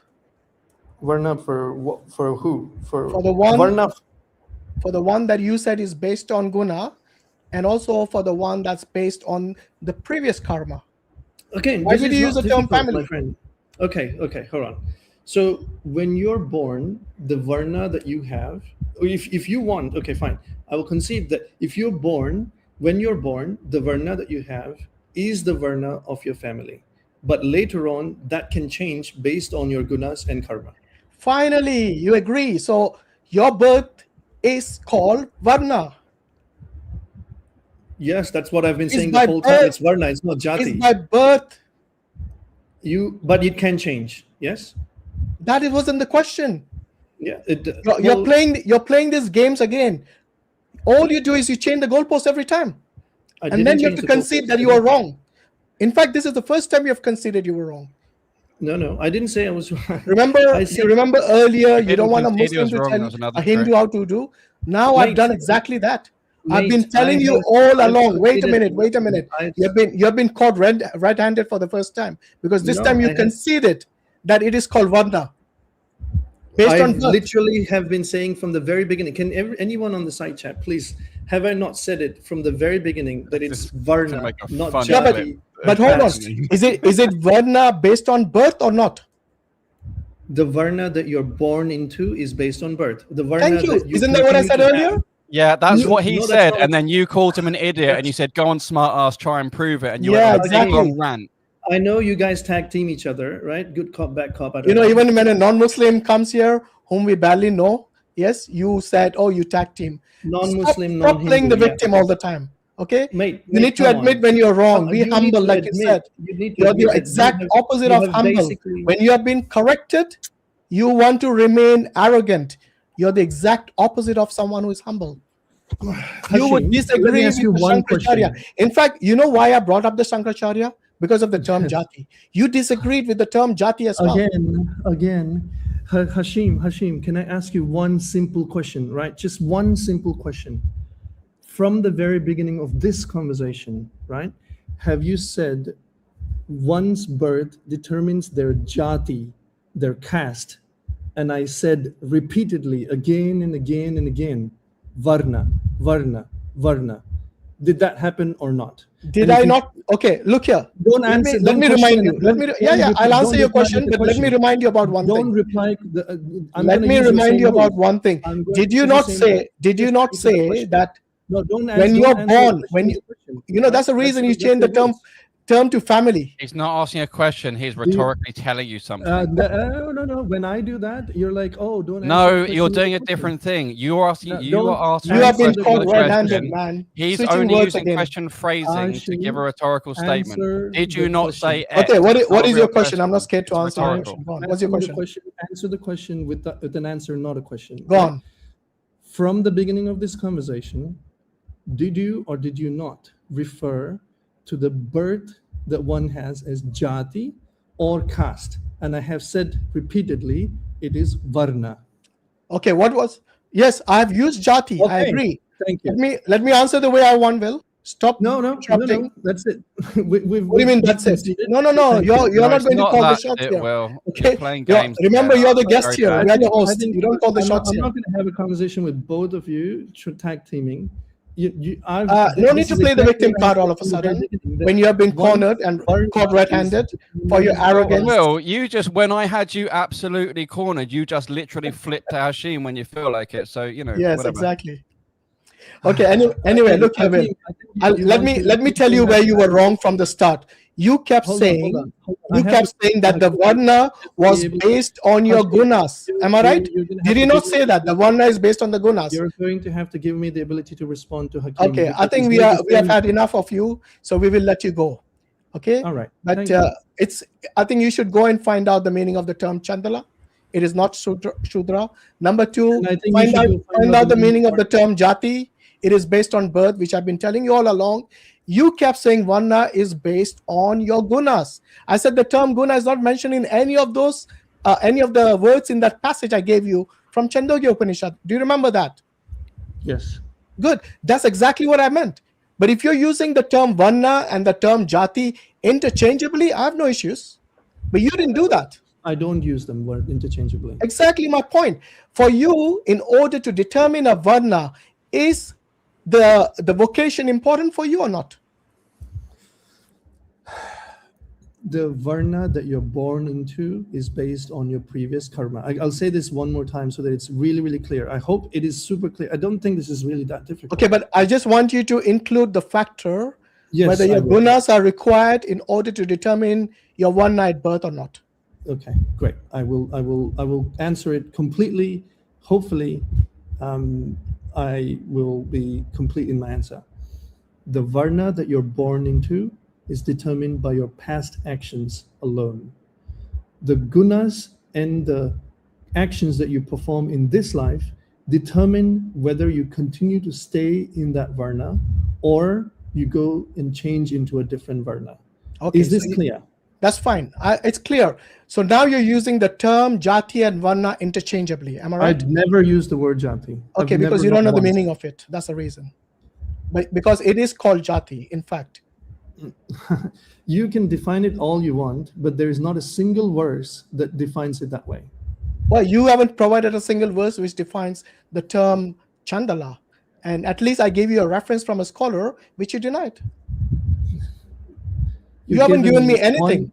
You, my friend, have not given me a single definition of the term varna or jati. Have you? Varna? I can give you the definition. Okay, go on. Give me the definition of varna.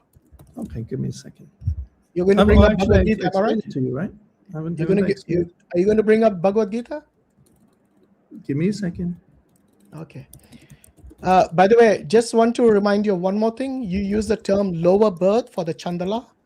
Hence, they are born. And I want to remind you that I've qualified that by saying that lower is only in the way that we think about spiritual progress. not in terms of ontological lower or higher. There's no hierarchy in human beings. Okay. We're all the same. That lower birth, by using that same definition of yours, can it apply to the Brahmin, the Kshatriya, and the Vaishya as well? Absolutely.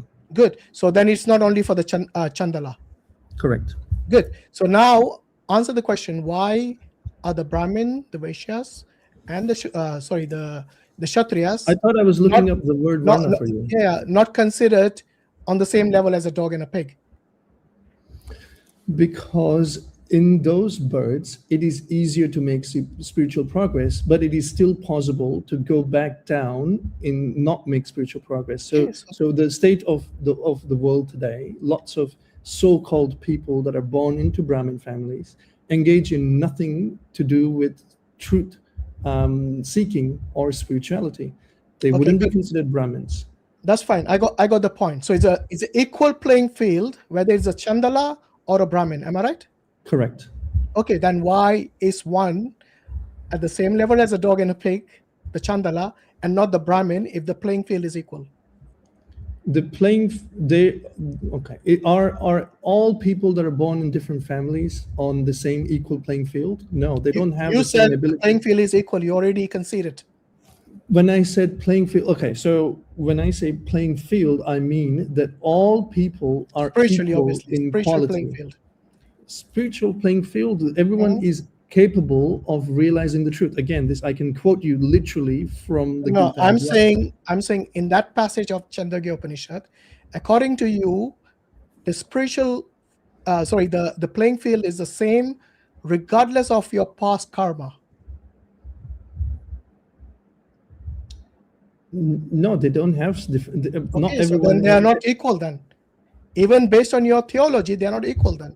The Chandala is not equal to a Brahmin, a Kshatriya, or a Vaishya.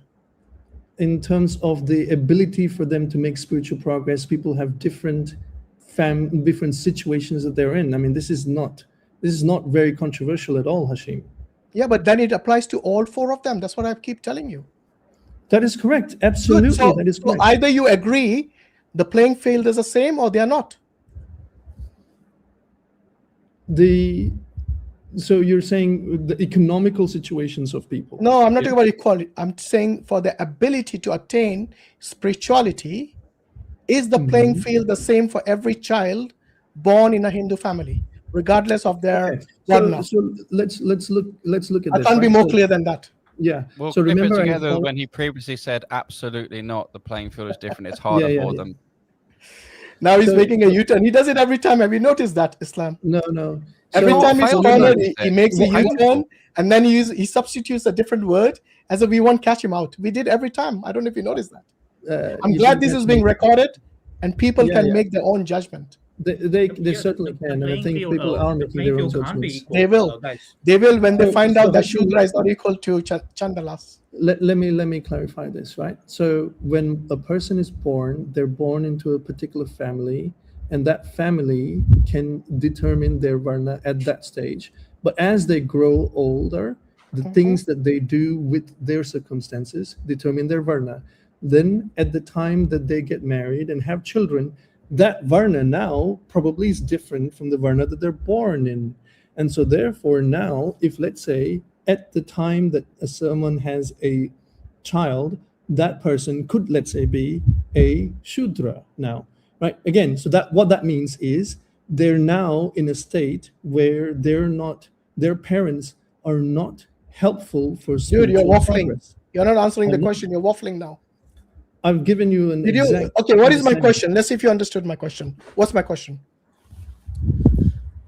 Are they all on equal playing field for spiritual Who is the all? All four Varnas. Okay, and what is your answer to that? They are all capable of spiritual progress, but they are coming from different places. No, hold on.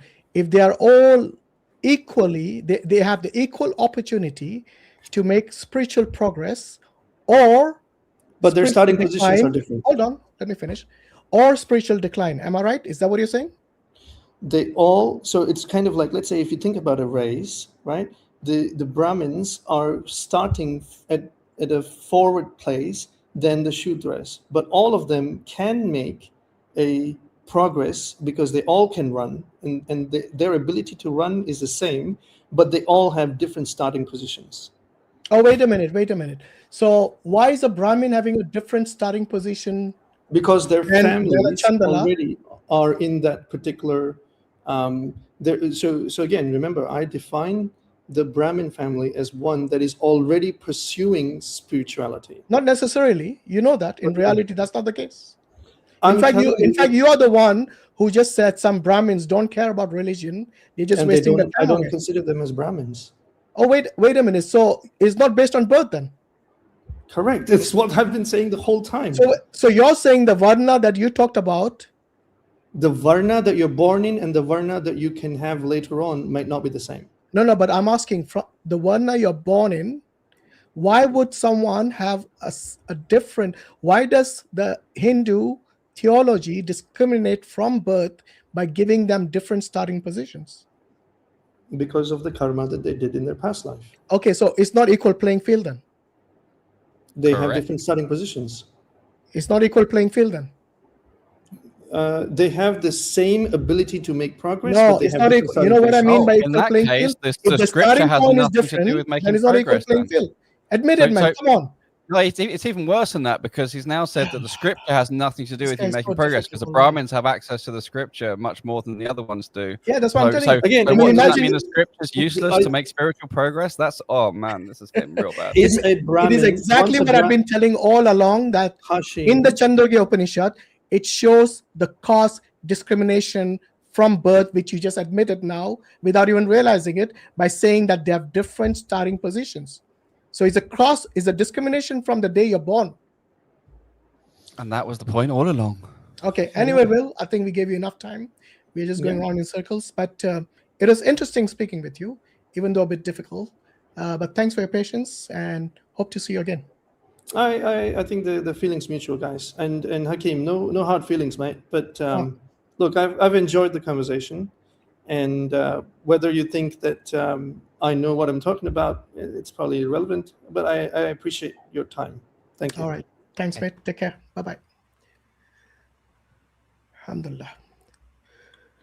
Hey guys, I don't know why he was denying that one, because like even I think I talked to you guys about this 2 weeks ago, and I also trying to explain that it was the family situation with that verse that you're talking about, and then that's what it determines.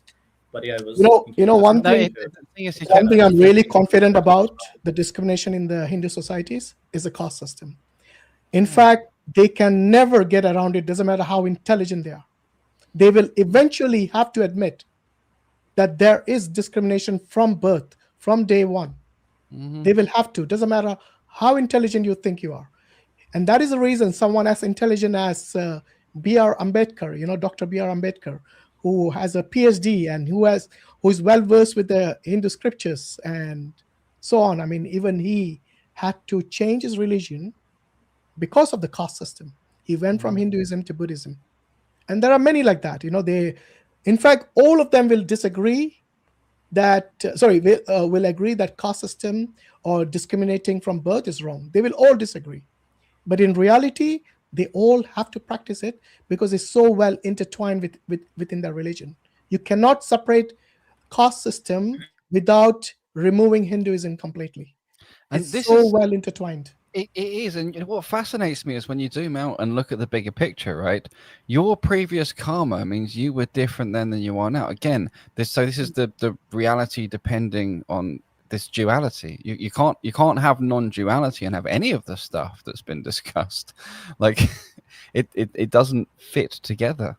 But if you're in a world where 5 different words have the same starting definition but cannot be used interchangeably, and you're lost. I like the way he changed the term to family at the end. He had to, because that was the correct. That actually was the definition of the word. So he had to fall back to that, because that's what you have to, means.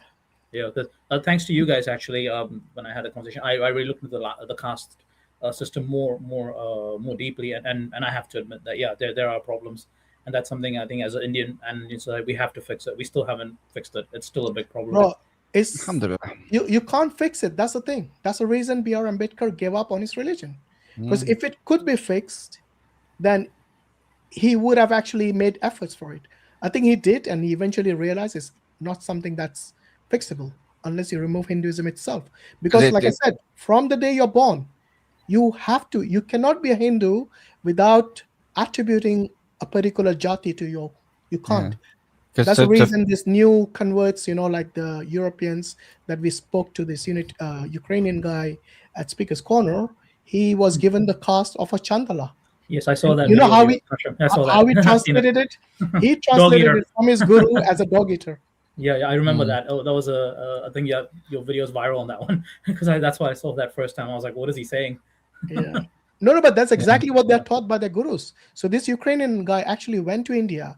He sat in the ashrams at the feet of the scholars, and like in the traditional way where the teacher teaches the student, he learned it that way. And they have to give him a caste. You can't be a Hindu without a caste. Yeah, and you got to think as well, like how are you going to have cycles of karma at all, without there being some kind of impact from your previous life? This is again why Islam's very different. You're born with a blank slate. You have a test, and then the test is done. True. That this is befitting of the Creator God, for whom the test is not for him to find out, it's for him to evidence who you are, so to make his justice manifest. Whereas this whole without the caste system, there's no real sense to any of this cycles of rebirth and everything else like this. And then, or rather, it ends up becoming more almost like Baha'ism or something like that. It just becomes a different belief system. Yeah. I just had to ask you guys in regards to this one, what your view is, because I've been reading a bit more about how this is justified by the Hindu faith. It's that they also say that your past karmas basically are in a way your destiny in this life as well. So some of your past karma would create, as we could say, in normal terms, like some factors that'll be your destiny, but then also your current karma of this life would then be your free will. So what do you guys think of that? Like, I mean, if I'm not trying to do whataboutism, but just if we look at it from Islamic way as well, like, when we're told that you're born into a family, it's a test from God, from Allah, test from Allah, and those are the things that Allah's given. But I just want to clarify. There's a difference between your destiny and the caste system. The caste system is something that you're given from the day you're born. You're given a caste, a jati, from the day you're born. And this varna thing, which basically means based on your vocation and so on, I think this is more of a later interpretation. But regardless of that, your destiny you will never know.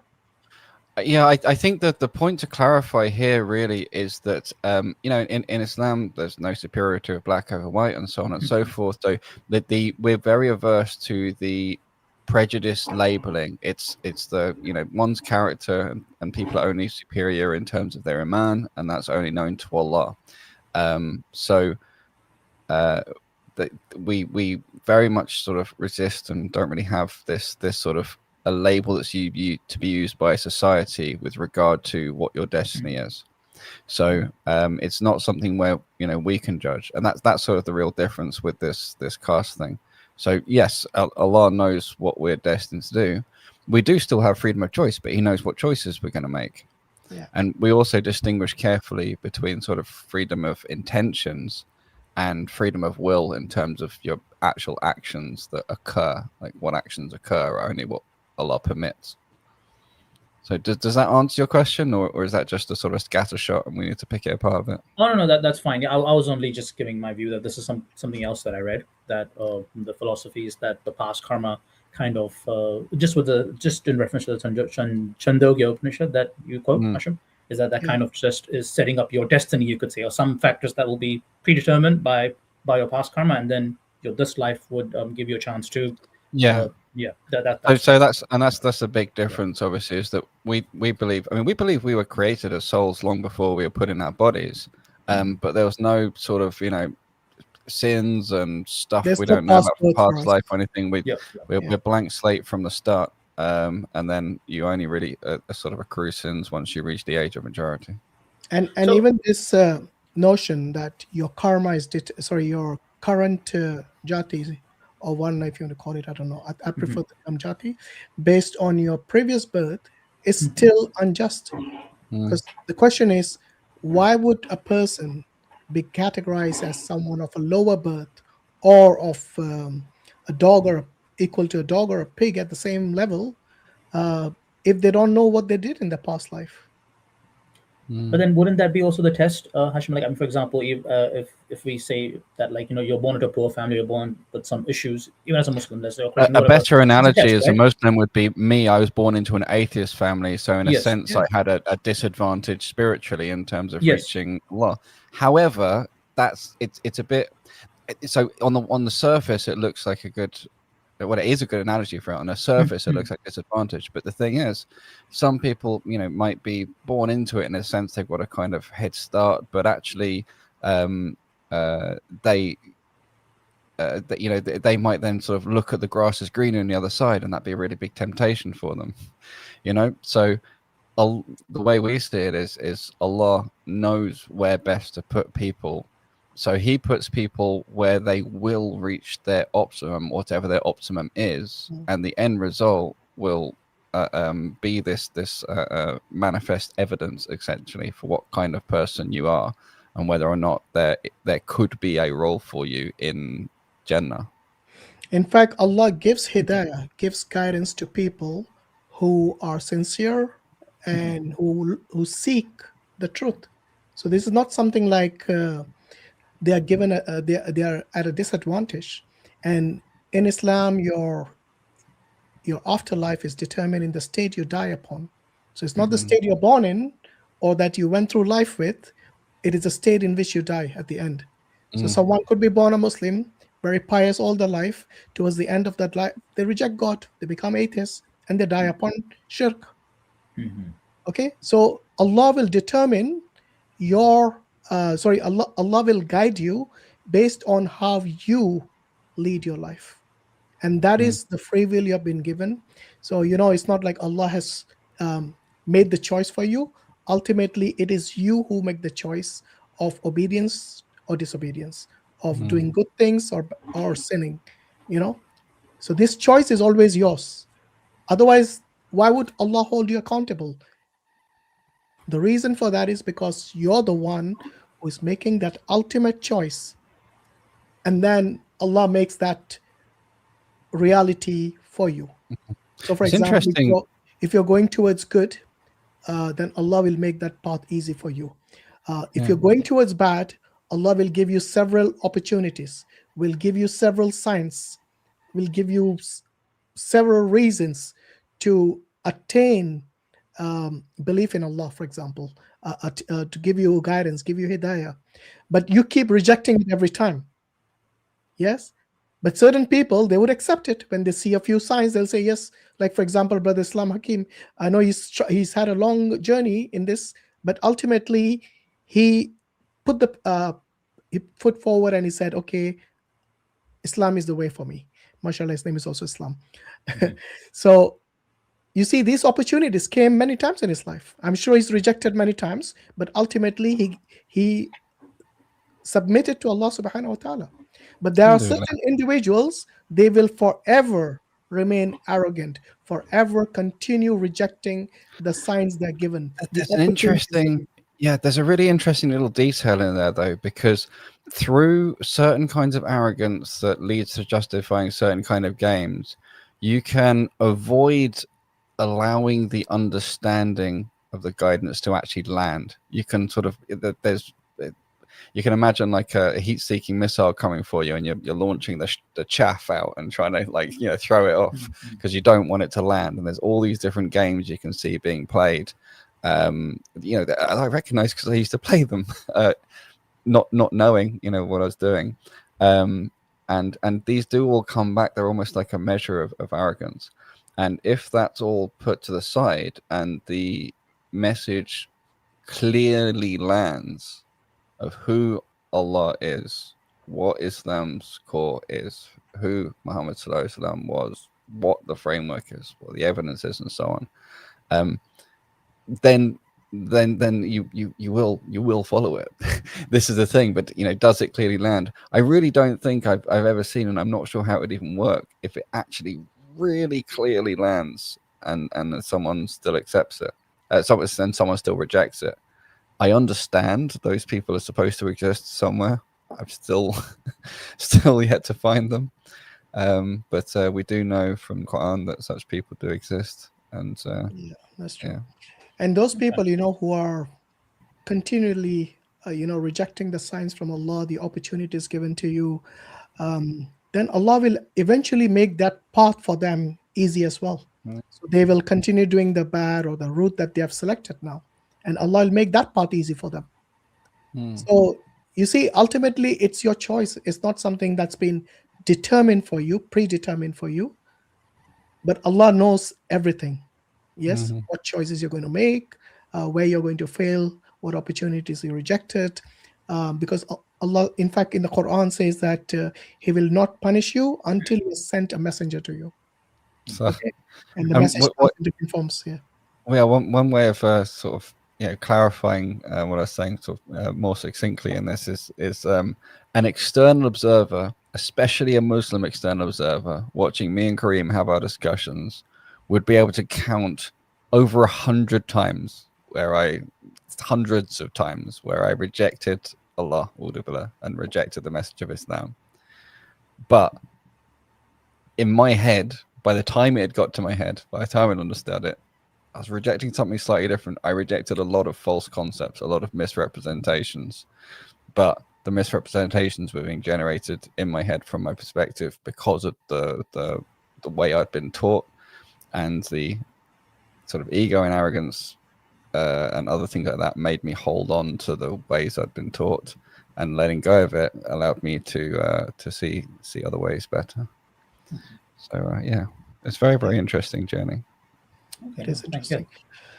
Yeah, I still have to see your video, Islam. I think there's a video of how you came to Islam, so I was gonna just watch that. And that was on DawahWise. Was it a couple of weeks ago? Yeah. There's a massive version on Dots Connected, which is probably unwatchably long, and then there's this one on DawahWise, which is much better because that was kind of like a second attempt. But we still didn't actually finish the last couple of slides. We mostly went on how I left atheism and a lot of interesting discussions on science and Enlightenment philosophy and things like that, and sort of the setup. But we didn't actually do the last bit. So but it's good. Yeah, why not? Give it a watch if you want. Yeah, for sure. I'm a fan of. I've mentioned as well. If you remember, Hashim, I was a fan of you. That's why I've joined. That's why I just wanted to have these discussions and just get a chance. So when are you taking the Shahada, man? Let me just say, inshallah, soon. Don't delay. Remember, procrastination is from the shaitan. Don't give in to him. But if you have been given the opportunities, if you've been given the signs, then whatever is delaying you is basically from the shaitan. He obviously wants to drag you along with him to Jahannam, and that's the last place anybody wants to be.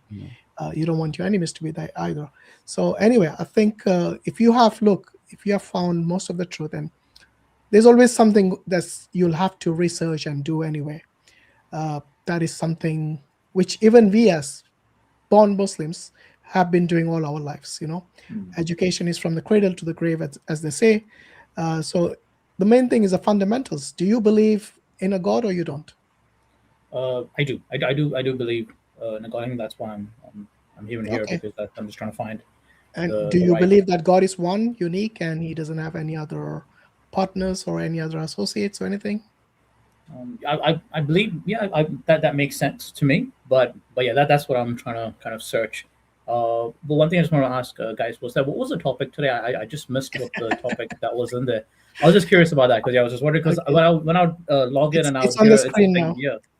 It's basically about the feminine Shakti. force or Shakti behind the Hindu gods, because just like you have the Trimurti, there's the Tridevi as well. So each of those gods within the Trimurti is associated with their feminine force in the Tridevi, and how different sects within Hinduism contradict each other. For example, the Shaktas who believe in the goddess Shakti as the supreme goddess, according to the Puranas, for example, Devi Bhagavatam, it considers these gods, the Brahma, Vishnu, Shiva, as being subordinate to her, and in fact, she's the one who created them. Yes, it's a funny thing, Hashim. I don't know if you. I did find out you're also from an Indian background, so I don't know if you've come across this. Many Indian TV shows, they would first show a show about Shiv, and then he would be the supreme, and then there'll be another TV show that'll come like the next year, and there'll be Shakti would be the supreme, and you'll Yes. see like Shiv, and that'll be so confusing. I'm like, how did this just change? This is a bit odd. Yeah. Why are they How doing does this? one have multiple maximal beings? Hang on. Surely there can only be one that is more than all the others. Yeah. Otherwise. So most of the sects, they believe in one supreme God. Yes. Except for the smarters who believe in 5 supreme gods who are equally God.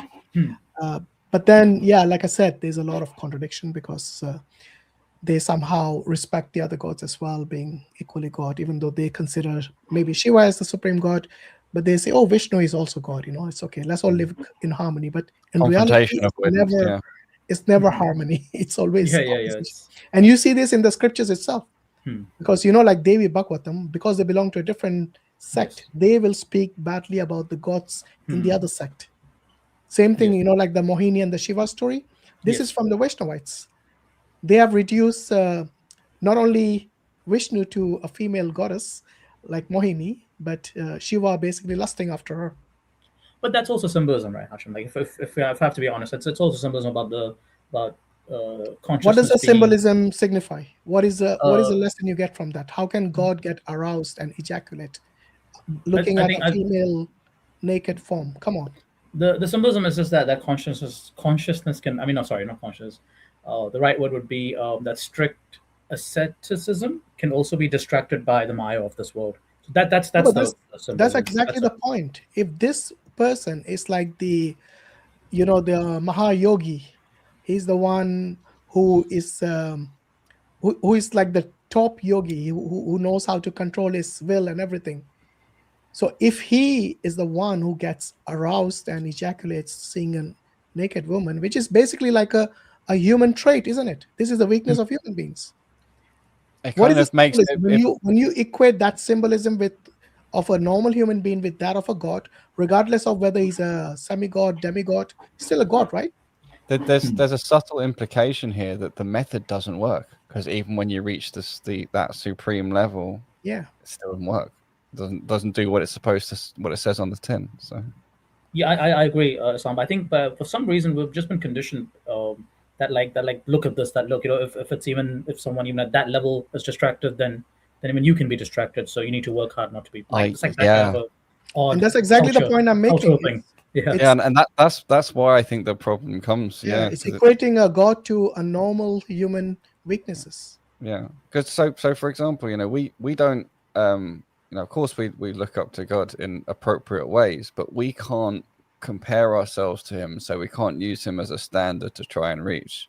So we have the Prophet Muhammad sallallahu, so his his character and his actions will always be better than ours. Yet he can have flaws, but he is the best of all humans as far as we're concerned. So that's something that's sort of understandable and attainable. And then as you approach that ideal, like stuff works more and more, the idea works more and more together. Whereas in that other story, it's like doesn't matter if you get to this ideal, still the same. It doesn't work. You don't do this. You don't transcend these desires anyway, and so you're always going to be even worse. And so it's like the opposite. Instead of developing, it's pushing you back from development. It's very I need a less purgative word than dysfunctional. If you can offer me one, I'll use it. Yeah, I get what you mean, Islam, because that's something that I was just being fair that they talk about this being a symbolism, but it's just the end of it just doesn't make sense to me. Just like you explained, is that if even Shiva, for example, is being tempted by Maya, then we're just humans. What's going to happen to us? And by the way, it wasn't symbolic because the union of Mohini and Shiva gave rise to Ayyappa, who is considered a god in the south of India. Yes, that is it's not symbolic; it's literal for them.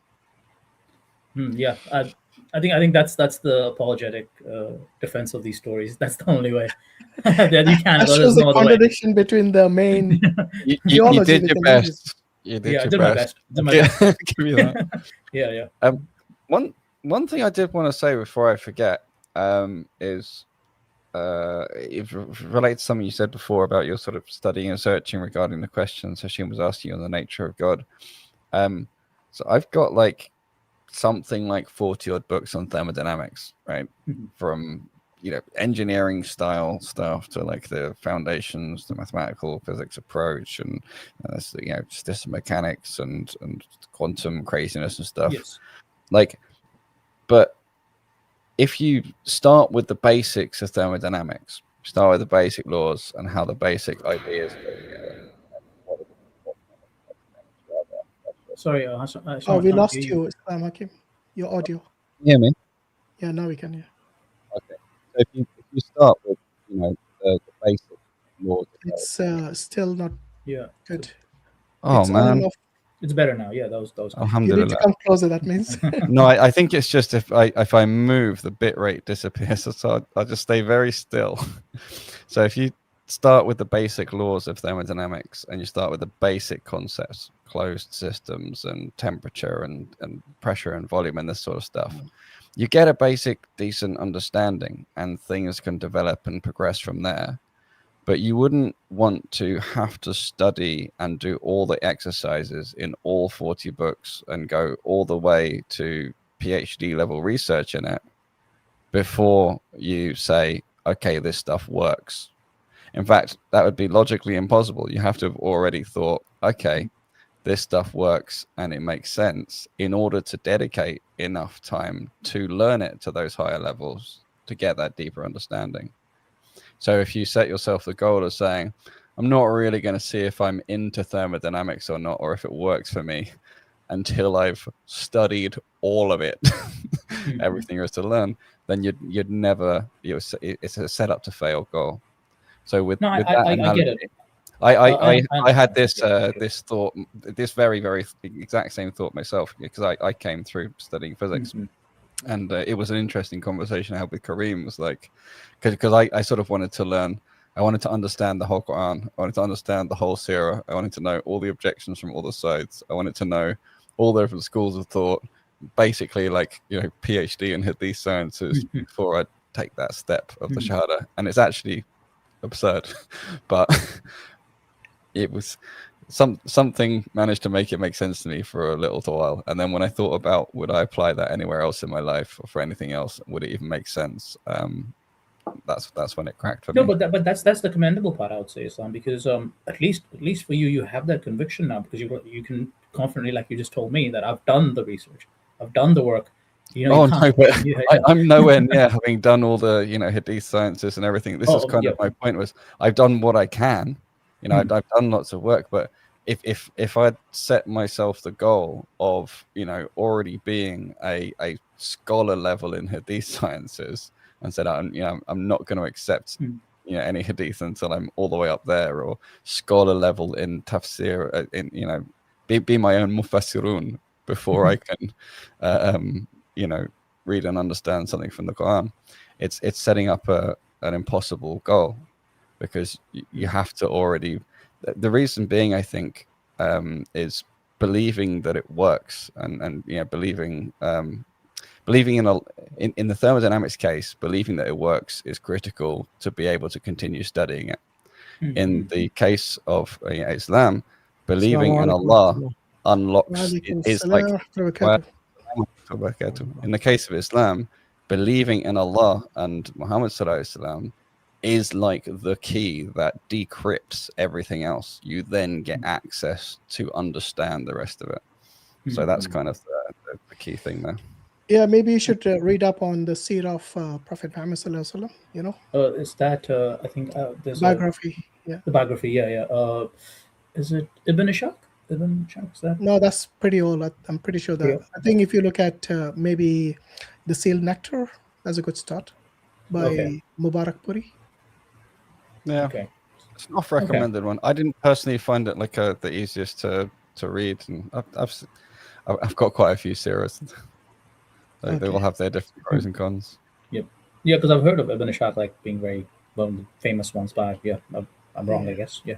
That's okay. Yeah. Hopefully you'll take your shahada soon, man. Yeah.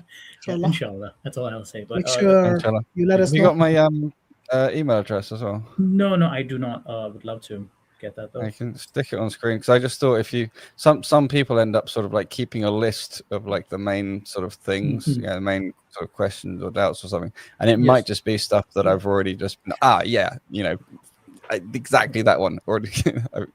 Which one you're recommending, Martin Links? No, I was saying if he has, which surah would you recommend? Which would I recommend? I've got one that's called Shiva. It's a 2-volume set. I can't remember the author. Okay. Sure. Your audio is gone again. Yeah, your audio is. Whose audio is gone? Islam Hakim's or? Yeah, Islam's, yeah. Mine. Right, so that's his email. If you can take a screenshot. Yes, I have got that. Thank you. Thank you. We'll guys. just compare notes, see if you if your things holding you back anything like the ones I had. Yeah, So for what's sure. holding you back? What are the 3 things holding you back? Maybe you can discuss this next time. I think in the sense of holding back, it's definitely not the theology of believing in God and things like that.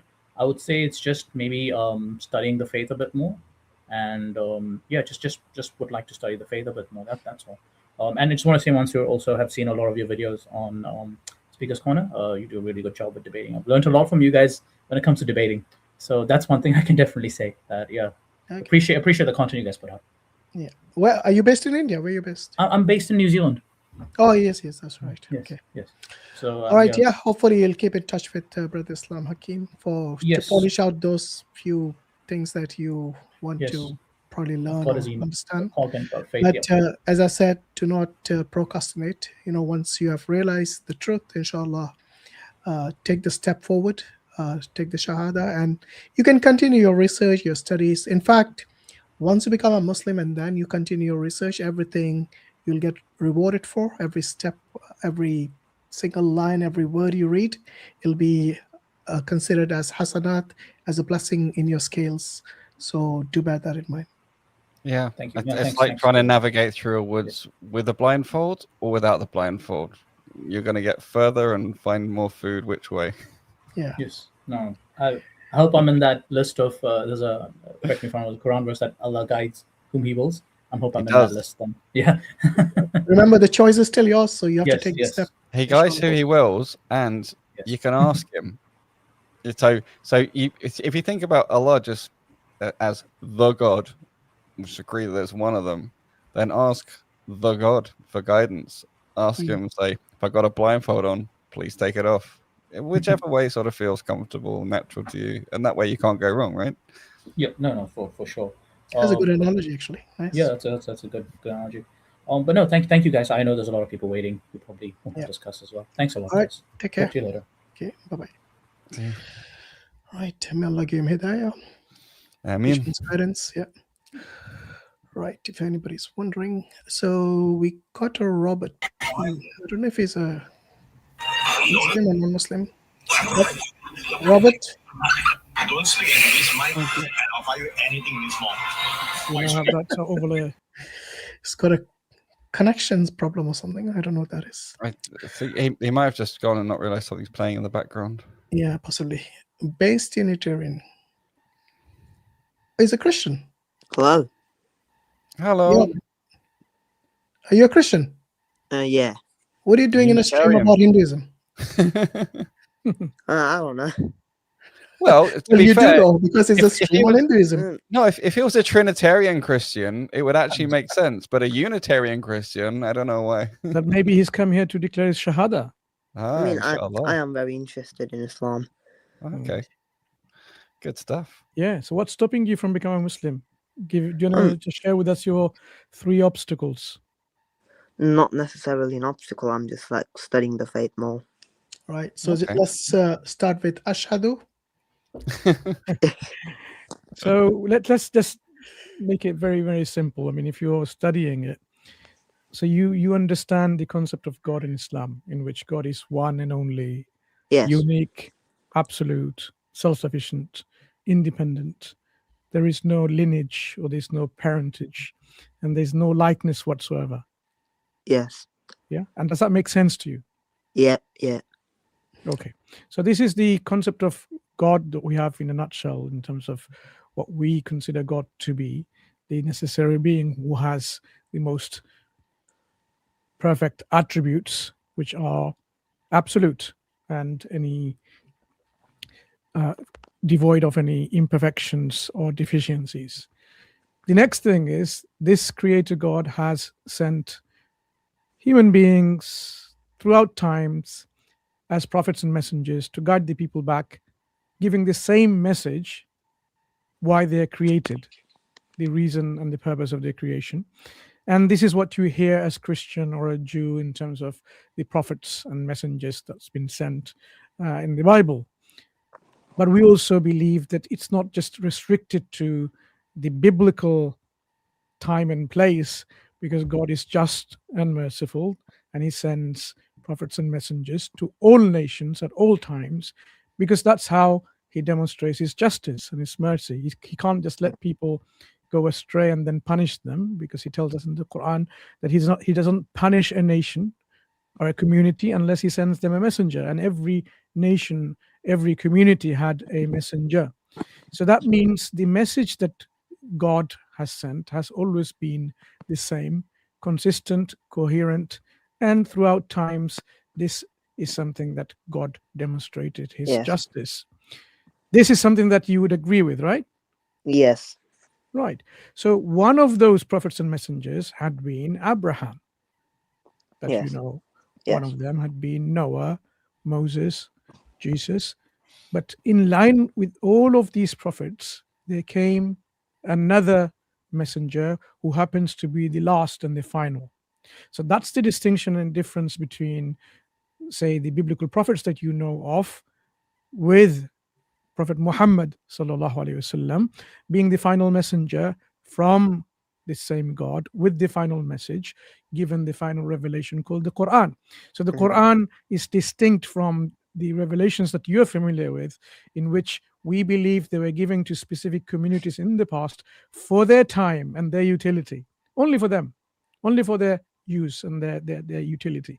But with the final messenger, the Quran is being sent as a universal guide, meaning the guidance that comes with this Quran is for all people at all times. So the Prophet Muhammad sallallahu alaihi wasallam is not a prophet of the Arabs, but he is a prophet for all the world, all the creation, right? He is the mercy to all the creation, not just mankind. Now, this is something that a Christian, if you are one, is having some issues of accepting, because if you accept him, then you are no longer living as a non-Muslim. You will be a Muslim, not in a generic sense, but in a technical sense, because you're a Muslim already in a generic sense. Your heart pumps the blood all around the body. You don't do that. You don't tell it. Even when you're asleep, it does the job for you, because it's already following the laws of God. Yeah. So that's why your body is a Muslim, like everything else is a Muslim. But you can be a Muslim in the technical sense of the word, in which your mind, your intellect, your will submits to the will of the Creator, and then that submission becomes this Islam in a technical sense. So that's what we want you to think and say, like, okay, what's stopping me from making that submission? Is it that I don't know much about the Quran? Is it that I don't know much about the Prophet? Or I know enough, but I have some questions and I have some doubts? Which one is it? And still, I have read the Quran up to Surah Al-Hashr. Like, as of now, I just finished that surah today, and I'm just still like determining if Muhammad is a true prophet sent by God. Okay. What's your criteria of a true prophet? A prophet who teaches the idea of one God and brings a new law from God. Okay, so he's already ticked in that 2 questions. So what else? Because if that is your criteria, he's already demonstrated that he is. So a truthful, like a truthful prophet, of course, like who's telling the truth. Yeah, and how would you establish that? By seeing what the prophet says. Okay, So a truthful person will demonstrate in their speech and actions they're truthful. Yeah. Yes. So do you know some of the biographical literature talking about this particular aspect of his character? His own community, the people who believed in him and did not believe in him, both attested and certified that he was indeed as-sadiq al-amin, the one who's truthful and trustworthy. So this is what they testified. So you have a historical precedent in which they agreed, whether they were his enemies or not, that he was a truthful and reliable, trustworthy individual. They would trust their possessions with him. Yeah. Even the enemies would trust their possessions with him because he was that truthful. Yeah. Yeah. So what other characteristics are you looking for in him? Truthfulness and like a law that he gets from God, basically. Yeah. So he brings a law in which he says that, even if it's be against your family, your own self, your kith and kin, you have to be upright in your testimony, your witnessing. You have to be that just. So this is a law. I think if I'm not mistaken, that was like in a plaque in one of the universities in United States, whether Harvard or somewhere, because in a law school, because this is how profound that teaching is. No nepotism, despotism, no kind of, somehow like, I'm rich and I'm poor, but, oh, it's my family who is influential. None of that, because the Prophet Muhammad ﷺ has, it's been very clear and authenticated sayings that he said, even if Fatima, my daughter, if she were to steal, of course she hasn't stolen, or she is not going to steal. If she were to steal, her hand should be chopped off. So equal treatment in terms of law in the eyes of, people. There's no kind of favoritism. So he demonstrated that in terms of his life and his actions, the law he brought. So he brought laws in which he says, this is the moral code, that God created everyone in different nation, tribes, colors, and so on. Not that they despise of each other, but they recognize each other. And the most honorable, the most in akramakum, the most honorable in the sight of God is those who are pious and righteous and God conscious and mindful of God. So he eliminated within this the idea of racism, idea of someone superior to other. In fact, the Quran in very other verses talks about how, don't do these things because it may be that they are better than you. Okay, do not despise of other communities or nations, or even like this womankind, they may be better for you. The Prophet in his very final sermon, he even said, be wary and careful about women. And one other thing he said, know that there is no difference between a black person and a white person, between an Arab and a non-Arab. There is no difference, except in, of course, in piety and righteousness that we talked about. So this is his statement, but look at the statement, how he made sure this reflects in reality, in practical terms. In 5 days, Muslims, men, for example, they go in the masjid, in the mosque, and they stand side by side in prayer. Whether they're rich or poor, black or white, brown or green, doesn't matter what color you are, doesn't matter how tall or short, or in terms of where you are in your wealth and richness. You can have someone leading that prayer who's a cleaner, and the person praying behind him may be the head of the state. This is how Islam demonstrates in practice this brotherhood and equality. When you hear about the fifth pillars of Islam, the Hajj, the pilgrimage, you would notice that Muslims goes there in Mecca, man in 2 pieces of cloth, unsewn, okay? And they are in such a way that you should not see the differences between your wealth and your status and your fame and your richness and so on. Everyone, side by side, you go and circumambulate the Kaaba, worshipping God, remembering God, and you stand in prayer side by side. This is how practically this is demonstrated for the whole world to see that Muslims, we believe that we are all equal in the sight of God. There is no difference. God favors some over the others, but we don't. Even the prophets and messengers, we don't make any distinctions between them. God may have favored some by speaking to them directly, like to Moses the prophet, alayhi salam. So these are distinctions God made, but we make no distinctions. They are brothers in their prophethood and so on. So when you look at his message that he has brought, the laws he brings, the laws of justice and equality, as we talked about, and they're all practical. Islam doesn't bring a law that is something that you find laws of utopia that you cannot practically implement. So that's why you will see laws of Islam from the Quran and the Sunnah is such that it can be applied in a village, in a remote part of the world where there's no electricity, where there's no, all these luxuries of life, to somewhere where it's the palaces of the world in Western civilization or Middle Eastern part of the world.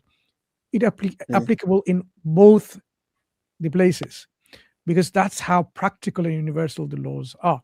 So Islam is legislated, meaning God legislates laws based on the psyche and the need of the human self, not in terms of what you wear and so on and so forth. And that's why it can cater for all people at all times, regardless of who you are, what you do and not.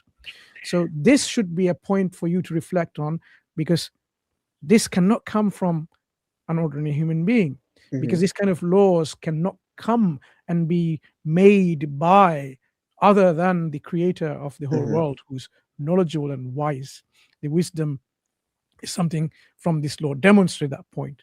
So when it comes to his character, truthfulness, trustworthiness, bringing a law, talking about the concept of God in his oneness, in his unity, you cannot find any other concept of God in any other religion more purer and clearer in its oneness than the concept of God in Islam.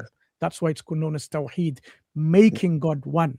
Yeah, Tawheed is making God one in such a way that it takes away, it debunks and refutes and destroys all forms of association with it, saying you cannot have anything that can come close to this purity of his oneness. And this is something that Islam has been recognized from day one, that when the Quraysh, the Meccan pagans, when they came, they realized that this particular individual is actually destroying and demolishing the whole status quo. I'm talking about the Prophet ﷺ, when he said, none of your gods are worthy of worship, because these are idols that you have made with your own hands. But there is only one and only one creator, which you, of course, now we know intellectually to be one. In this stream of Hinduism, any Hindus that is listening, there cannot be more than one God that you believe in. It's not possible rationally to even entertain this idea. So you have to really close yourself from your intellectual scrutiny, rationalization, and then blindly of some kind of contradiction, generating way, have to believe in polytheism or this kind of polytheistic, pantheistic, panentheistic ideas. So what else are you seeking in terms of making sure that he indeed is a prophet of God? I mean, when I look at the teachings of the Prophet Muhammad, I do find a lot of truth there, because this one man, it's like a miracle what he did, because he brought back the children of Ishmael from polytheism back to one God, as like the Old Testament says, "Hear, O Israel, the Lord is one." And this one man, he brought back like all of Arabia and then the entire world, basically, as Muslims say, the final messenger for the entire world. He brought them back from polytheism to the idea of one God, which I do see as like a miracle. Yeah. In fact, the greatest of all the miracles, I mean, looking at, besides his character itself being a testimony of his truthfulness as a prophet, it's the Quran, the greatest of all the miracles. Because the Quran, when you read, because you are reading perhaps in an English language or some other languages, I would recommend, as you still continuing, listen to the Quran in the Arabic as it's recited, and there's so many recitations available by different reciters around the world, and read the translation of that selected portion that you hear. Okay, so that's the way it should be. Every non-Muslim should be listening to the Quran and reading the translation as they hear it. Now, when you look at the Quran as it says, it actually challenges people, those who do not consider it to be from God, to falsify it. Like if you don't think, for example, it's not from God, it gives you the opportunity with the best of your abilities to falsify it, so you can be sure that it's not from God, or you can be sure indeed that it is from God. So this is how, at the level of your own query and conviction, the Quran deals with. It tells you, like, okay, if you are in doubt, and that level of doubt is actually what we call a baseless doubt.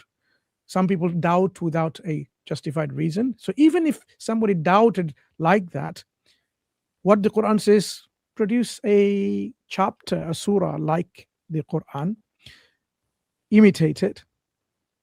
If you can't do it yourself, then seek the helpers and other people's help, other supporters to help you to do that job. Because if you don't know Arabic, how are you going to do it yourself? But if you can't do it, and the Quran says, of course, you will never be able to do it, then fear the fire of hell, whose fuel is man and stones. But if you do believe, then of course there's righteous reward for you in the gardens underneath which rivers flow in paradise. And the Quran continues, because only the people of sincerity will recognize the truth and understand the challenge. People of arrogance and stubbornness, they will just keep ignoring it, because no matter how much proof and evidence you give it, it's not going to touch them. So the Quran actually, in various places, offers them this kind of falsification test, directly or indirectly. This was a direct challenge, and this is the prime, if not the most important, falsification test of the Quran, those who think it's not from God. And if you look at now today and the historical past, obviously this particular challenge was known to people, and they didn't just sit there in their idle, in being idle and not doing anything. They tried to attempt. So most of the attempt failed at the initiation stage, because they realized even those who were at the very beginning witnesses to Quranic revelation, those experts of Arabic language, the Meccan pagan Quraysh, they thought they're going to do something, and then they realized it is not possible, because the Quran came in such a structure that is totally unknown to them. It's in Arabic, but it's in Arabic in a different, innovative form. So all of their linguistic prowess and their poetry and so on didn't help at all. They could not imitate something like that. All they could do is simply say, it's magic. That's what there was, rationalization and justification. That something there the Prophet brought is like magic, because they could not explain in a rational way how this can be, that it is impossible to imitate. This was back then. But over the centuries, what has happened? People have been recorded in history to have tried, and some of these some of these tries are recorded in history, and we know how pathetic attempts there were, because they tried to imitate it, and it became very laughable. And one of the things like, oh, and the elephant, and what do you call the elephant? I'm just giving the English.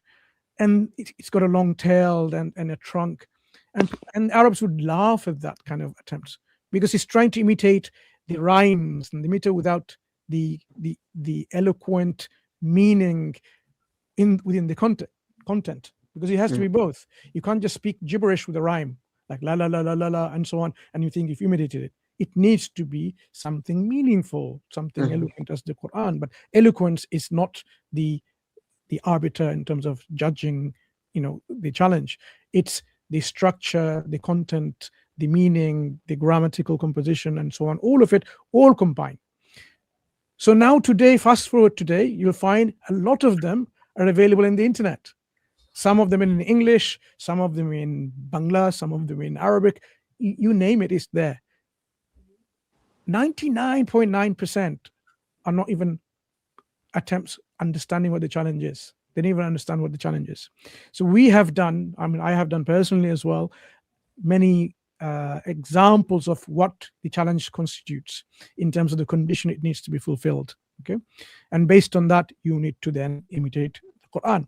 So when you go and examine all of these things, they fail in the first step because they don't even know what the objective nature of the challenge is.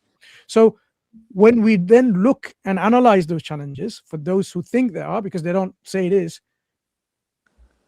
you clearly see that they're failing. Why would they be failing? Because there are people who are not Muslims and they speak Arabic very well, because there are many people who are Arab Christians, for example. This is their mother tongue, and yet they are failing, as they have been failing all these hundreds and thousands of years. So what is stopping them? Instead of accepting and confessing and admitting that this, yes, indeed, that the book we cannot imitate, they even went to war and take over Muslim. Look at how the history unfolded. That is what we're saying. This is a powerful living demonstration of the proof of Islam at our disposal. If people don't want to accept it, knowing and seeing that, it's their choice, because at the end of the day, in the day of judgment, no one can save themselves apart from themselves, because there will be no helper. Your friends and your families, your father or mother or son or daughter, they won't help you. You will have to help yourself. So those friends of yours who thought, like, why are you believing in Islam? Because you're a Muslim and you're going to wear this Arab dress and you look like, because that's what they will keep reminding you. Because Islam is not to be an Arab. Islam is to be a submitter to God. Okay, so you can have your own kind of dresses which are modest, so you don't have to wear like this as a mandatory ways. So you will see, for example, women in Asia wear a sari, not necessarily the other forms of dress, as long as it is modest. So people will make all of these excuses, but would any of these excuses help any one of the people who, knowing the truth of Islam, knowing the evidence of Islam, rejected it? There will be no justification. So that's what we are saying. We don't feel, it's our obligation to force on the people, but that's how sometimes we feel. Why aren't you saving yourself from the hellfire? Why aren't you protecting yourself from the fire of hell and the punishment of hell? We feel that we should really. I think he's dropped off. Some connection problem. That's how sometimes we feel, if we were able to help people like this, even forcing it, but we can't. We're not allowed to do so, because we cannot force people to accept Islam. It has to be your own volition, your own choice, through your own intent. And that's how you will be judged accordingly. Not because someone forced you, but because you made a rational, informed decision, informed choice. So I hope the brother joins again. If not, those those of you who are watching, think about this seriously. Doesn't matter what religious upbringing you have. If you are not a Muslim, would you be able to justify your non-acceptance of Islam? Think about this. That's why most of the time when I ask people, why you're not a Muslim, and I don't see them able to justify that. And you will see many of the videos in Speaker's Corner may even start with this, Brother I.Hakim, where, I want to know what is their justification of not accepting Islam. Yeah. And pretty much the best of those are the ones who say, I'm on my way, or nothing really yet. I'm not sure. Allah give them hidayah. Barakallah fiqh, Brother Mansoor. Just want to take the next caller, Kaif Ansari. He's been here before, but yeah, we'll have to switch back to the other guy if his connection comes back. Inshallah. Yeah. Kaif, are you there? Yeah. Assalamu alaikum, everyone. Wa alaikum salam. I know you joined earlier. You wanted to say something? Yeah, my headphone got dead, so I had to charge it. Oh, is it okay? Right, good to have you back. What's on your mind today? Yeah, I have a question completely different to the topic. Can I ask? It depends. I thought we were asking only about Hinduism today. Yeah. So normally we have alternate Thursdays to ask open questions. So unless it's like a topic like this on Hinduism, we make sure that it remains on topic. So it depends. Look, I'll tell you what. You ask a question, and if we think it's going to be a lengthy, then we will transfer it to next Thursday, inshallah. So I listen to Islamic nasheeds, And what I listen about, like I recently listened about Abbas Razila Anhu in an Islamic nasheed, and the guy who was reciting that nasheed was continuously comparing the beauty of Abbas ibn Ali Razila Anhu. He was comparing his beauty to the heaven, like Jannah. So, is it really permissible to use these kind of phrases in uh, nasheed and the writing as lyrics and reciting as Brother, we are not a fatwa channel to say something is permissible or impermissible. We're not qualified muftis. Yeah. So if you really want to know about some things about its stance about whether it's jais, permissible, haram, halal, and so on, you have to consult a local mufti near area, and they will guide you on this. But obviously, if you think about it in a just logical sense, those who are singing or doing nasheed, for example, they haven't been to Jannah, so they don't know the beauties that awaits in Jannah. To compare someone's beauty to that Jannah is not really a comparable thing to do in the first place. This is an exaggeration, so I think people should refrain from exaggerating things like that. But anyway, this is just I'm saying, just thinking about it. But do ask this question in terms of permissibility to a qualified mufti, and he will tell you, or she will tell you, inshallah, the answer. Yeah. Okay. Thank you so much. All right. You're welcome. Take care. Assalamu alaikum. Right. Just wanted to bring one topic from the status of women in Hinduism. So we hear a lot of time about sati. So they say, oh, where is it in our scriptures? And I think most people might not know. So I just want to show them an example from the life of Krishna. So this is in Vishnu Puran in book 5, chapter 38, verse 1 to 11. Talks about the 8 wives of Krishna embraced the body of Krishna and entered the funeral pyre. Look, it's not up to us to judge whether this is the truth or not. For us, as far as I'm concerned, Krishna didn't even exist in reality, or maybe he did, but not as a god, certainly. So here it talks about, let me just get rid of this scrolling text here, so you can read the full text. So this is Vishnu Puran. It says, Arjuna, having found the bodies of Krishna and Rama, performed for them, and rest of the slain, the obsequious rites. The 8 queens of Krishna have been named with Rukmini as their head, embraced the body of Hari, and entered the funeral fire. Revati also embraced the corpse of Rama, entered the blazing pile, which was cold to her, happy in contact with the Lord. Okay, so, I mean, I think from the get-go, it seems like, and I've heard this other places as well, Krishna's wives did basically commit suicide. Some of them burn in the fire. Some say it wasn't the funeral pyre of Krishna. It was some other place. But regardless of that, so this practice has been there in Hinduism for a very long time, long before the British came, long before the Mughals came, long before anyone came from other countries. And unfortunately, this is a lot of women lost their lives because of this kind of dogma, this kind of, I mean, even common sense tells you that if a person is alive, you don't take their life, especially if somebody's husband has died. They will obviously be in a position where they sometimes not even giving consent in a way. So sometimes they are going voluntarily, sometimes they're pushed in the fire. Unfortunately, this is something which is, in Islam, it would be considered a great sin. It's suicide, basically. And I think they did the right thing by banning it. So of all the people, Krishna's wife, I don't understand, like, why would they commit something like that? If she was living with someone who was supposed to be a god on earth, a Bhagwan, I'm assuming he would have imparted some sort of morality. If it was practiced in their society, he would have stopped it.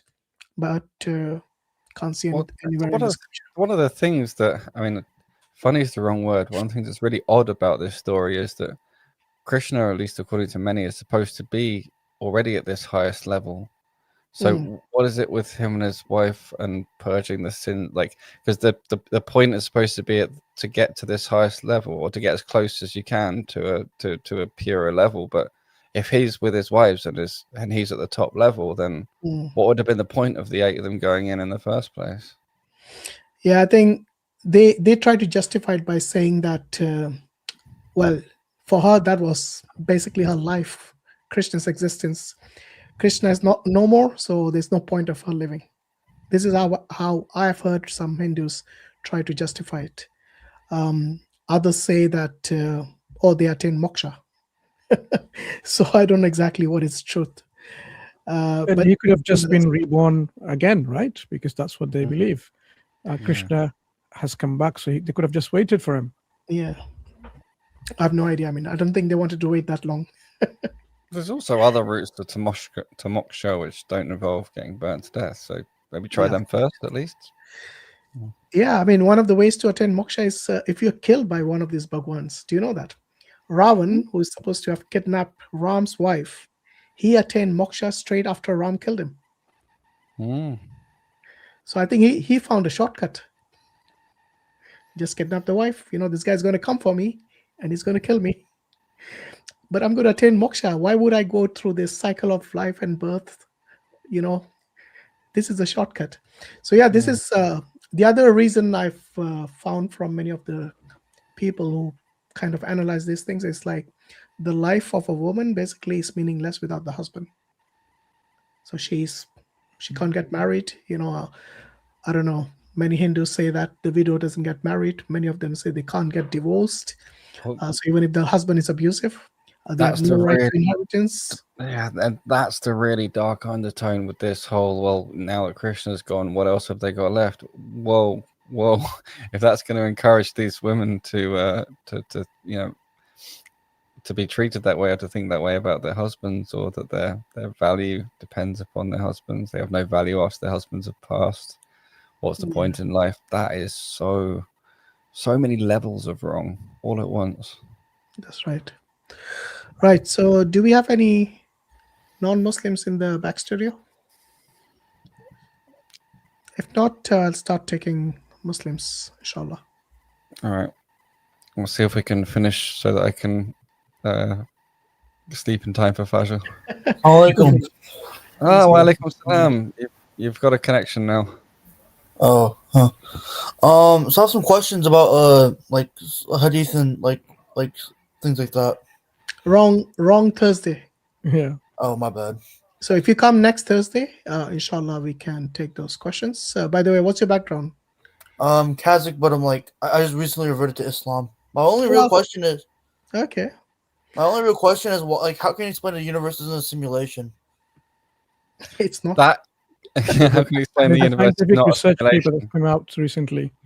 How can you explain we're the first or the last ones in the universe? So we haven't found intelligent life outside, There's a lot of different levels to take this on. So there are I think Mansour was just mentioning there's studies done, there's papers that show how infeasible it being a simulation is, which is related to something called a Turing machine. Do you know what a Turing machine is? No. So Turing machine is basically an archetype of something that computes any kind of computing machine, or in some sense equivalent to a Turing machine. And they managed to show that the laws of the universe, as far as we know and understand them so far, could not be computed on a Turing machine. Therefore, we could not be in a computer simulation. However, that doesn't prove we're not in any kind of simulation, whatever. But the thing is, at this point, you need to stop and think, how are you defining reality versus simulation? Because there is a sense in which this dunya is basically a simulation. This dunya that we're in is basically like a proving ground where we prove what we're like. Allah knows what choices we're going to make. He doesn't need to test us for his benefit. This is about, generating the manifest evidence of what's going on, demonstrating his majesty and demonstrating the proof, his justice, everything else for what's coming next, for the real life that comes next. So there's, depending on exactly what you mean, there's actually a good sense in which you could say this dunya is a simulation. However, this dunya is also very much real. This is reality. Like, what if like the first and the last, the beginning, like intelligent life, though? What do you mean? Sorry, the first and the last? Like the beginning and the end of intelligent life. Like, what if like the beginning or the end? Ah, well, see, if we're talking about intelligent life, well, two of the names of Allah subhanahu wa ta'ala is sorry, blind's gone blank. Mine's gone blank. Al-awalu wal-akhiru. Al-awalu wal-akhiru. The first and the last. So Allah is the first and the last. He's also Al-Hakim, the most wise. Right? He's so he is the first and the last, and he is knowledgeable. So there's really no such thing as a being. So, do you see what I mean? If that's the case, then there can't be beings that sort of came into existence before there was intelligence. There can't be a first intelligent and a last intelligent, because Allah is the first and the last, and He is intelligent. He's the creator, yes. Yeah. But if you mean in terms of created beings, we can only know what created beings He made from the ones He's told us He made. He could have made. What about aliens or anything like that? Yeah, He could have made all sorts of aliens. I mean, I think, He's obviously made a lot of jinn and a lot of angels, and there's a sense in which they're kind of alien to us. Certainly jinn. Other creatures, humanoid creatures, we don't know. Maybe. Allahu alam. He could have created things that are life forms that are out there in galaxies somewhere, and it's some strange pulsing of electromagnetic fields that is actually conscious and actually another kind of being. Like, Allahu alam. All right, brother. We need to take just look at this screen. This is a recent study. You can read about this. Wow. New study uses logic and physics to definitively answer one of the science's biggest questions. Yeah. That the study debunks the idea of the computation. Think of it like new research from it's impossible.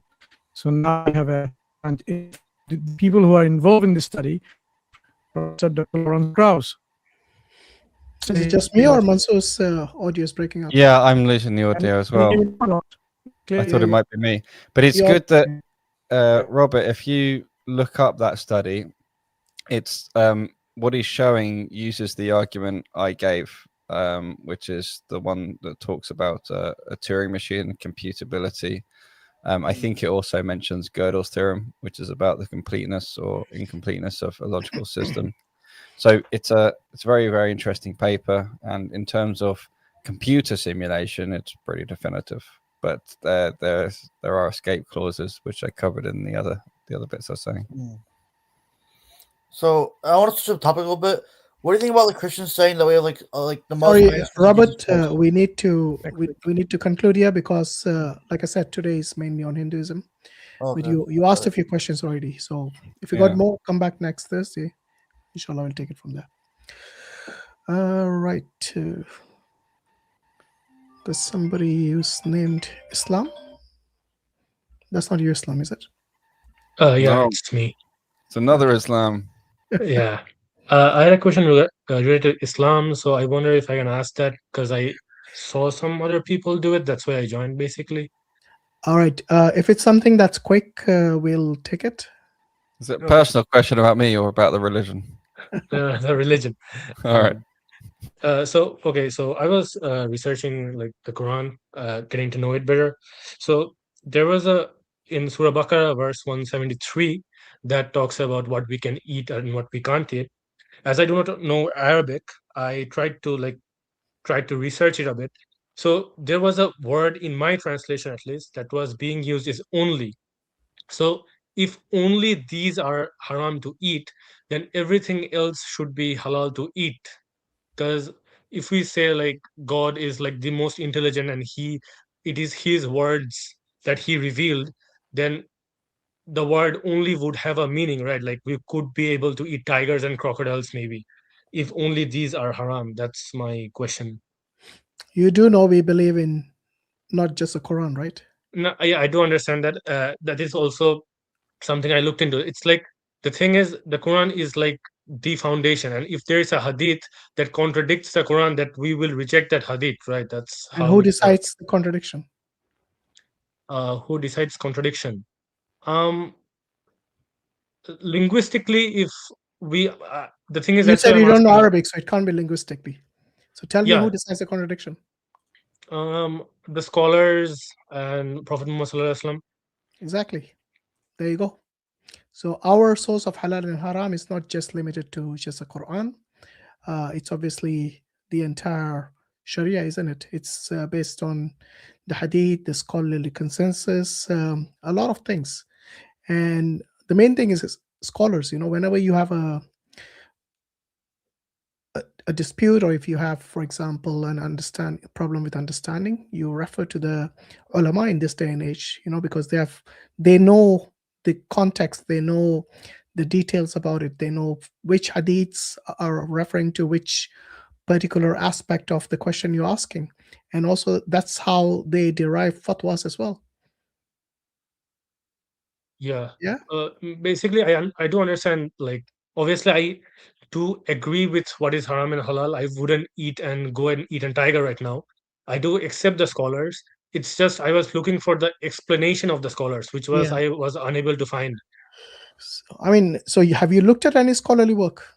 Yeah. The thing is, it's more like I look at testimonies, like people like you who explain the stuff rather than the No. direct books of scholars. Yeah, if you don't know, I mean, whereabouts you calling from? Where are you calling from? I'm in the United States, but I am a Bangladeshi citizen. So you're in Bangladesh? Where are you? No, I'm currently in the United States, but I Okay, just so came I'm here like 3 sure. months ago. Look, if you have a local mufti, or even I think these things, simple things like that, I'm sure the imams will be able to point you as well. So have you asked any of your local imams? I have, and they had just given me the answer that so we have to use the Quran and the Hadith both. They just said that, but my question is basically if I read a sentence, right? Brother, Yeah. this is a question to do with Arabic language, right? Okay. Does it mean innama? Does innama mean like an exception only, or does it not? Every single tafsir, I've just picked up one, and it has I'm just reading it, Tafsir al-Razi, and it goes on, giving different explanation of why innama is not necessarily just meaning only those. So if you have only consulted a particular tafsir, in Bangla there's lots of tafsir available. In English there's lots of tafsir. Even Tafsir Ibn Kathir is available in English. You could have started that on that one. And I'm surprised that a knowledgeable person that you've spoken to, he said, oh, go into the hadith and so on and so forth, and didn't even explain to you the Arabic constructs of innama. Does it mean always innama means that's it, this only exception hasar, or does it allow for other kind of meaning and so on? Because that's what this is all about. So if you went to a tafsir by Imam al-Shawkani, for example, Fathul Qadir, these are the ones based on grammar. If you went to Zamakhshari's tafsir or Baydawi, you will find this is explained at the very beginning of this. What does it mean? Does it mean only or not? Because this is clearly the question that you had in mind. They've already looked at it and answered it already. So I mean, if you look at Ibn, as I said, Razi's tafsir is available, probably some version, part of it in Bangla. You speak Bangla, right? I do, yeah. Yeah. So check Ma'arif al-Quran is available in PDF by Mufti Shafi. He probably would have explained that in there as well. So would the answer be that? What's quite interesting, Islam, is that if you take innama and put it on in reverso, which is this good lookup for all the different sort of ways that word's used in different Arabic sentences, predominantly translates as but.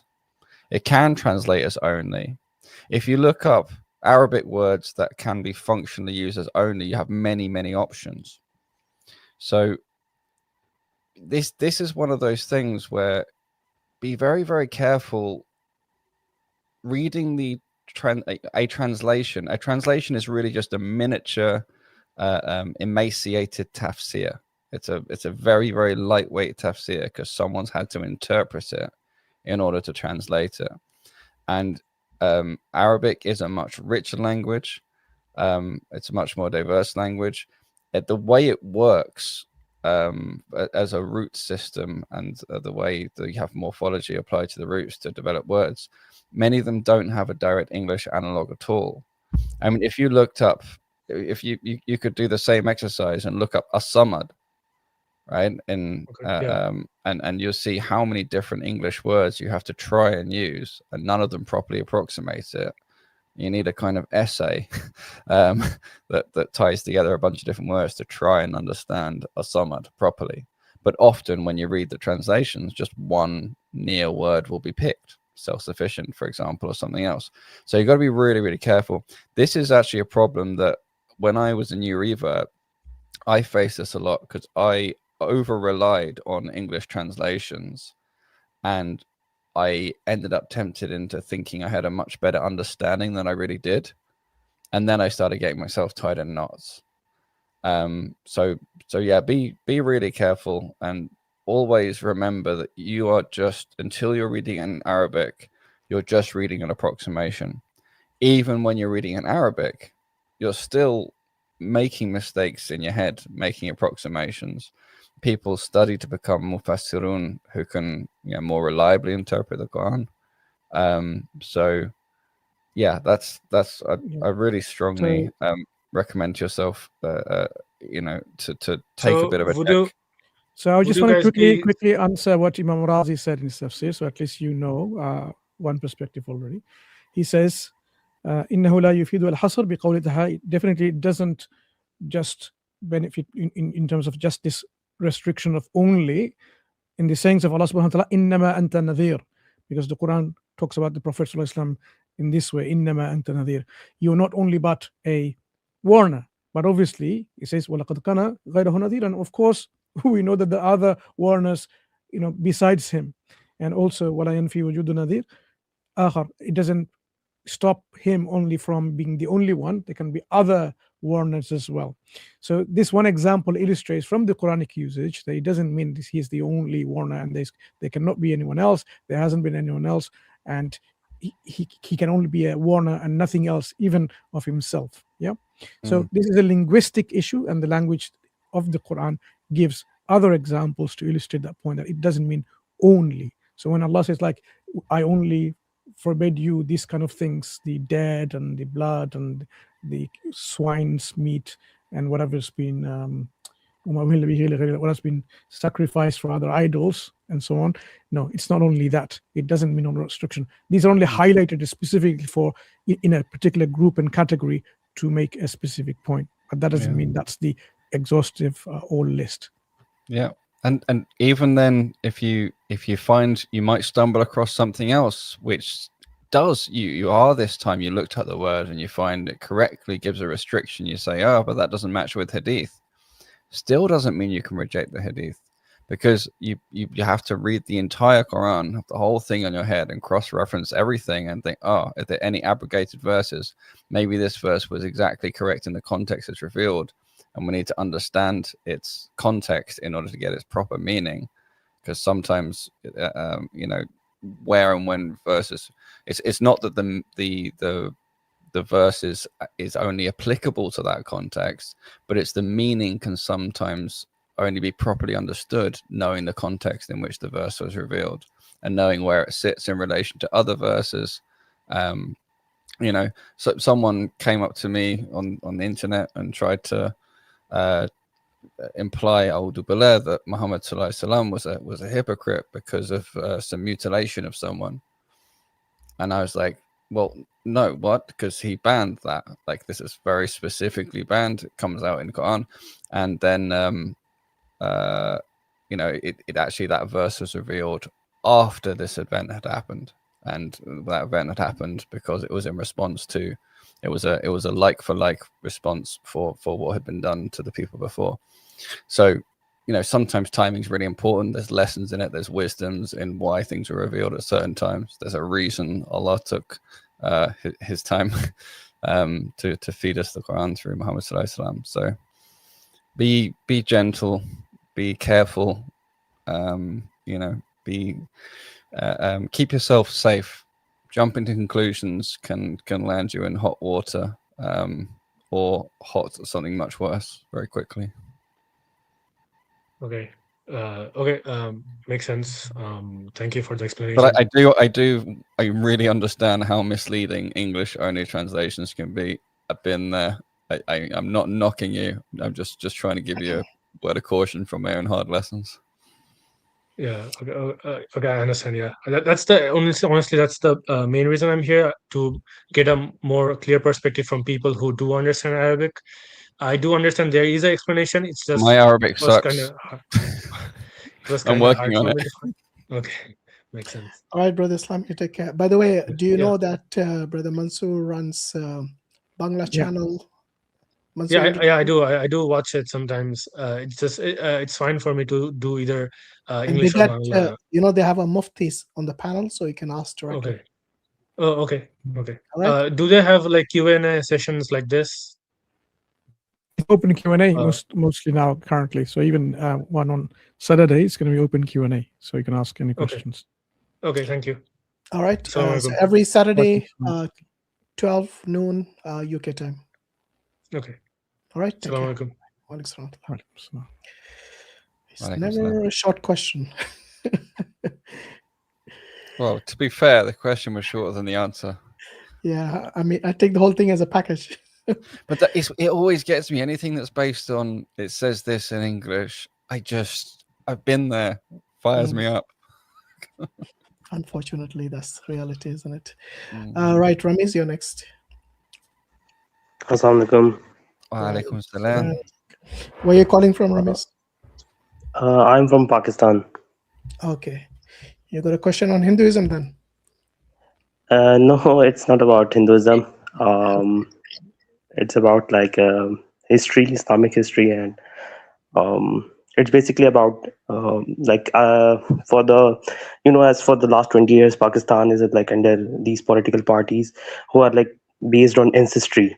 So I had I was talking to my friend, and he said that it's okay to have ancestral rule in Islam, and so I wanted to get your opinion on that.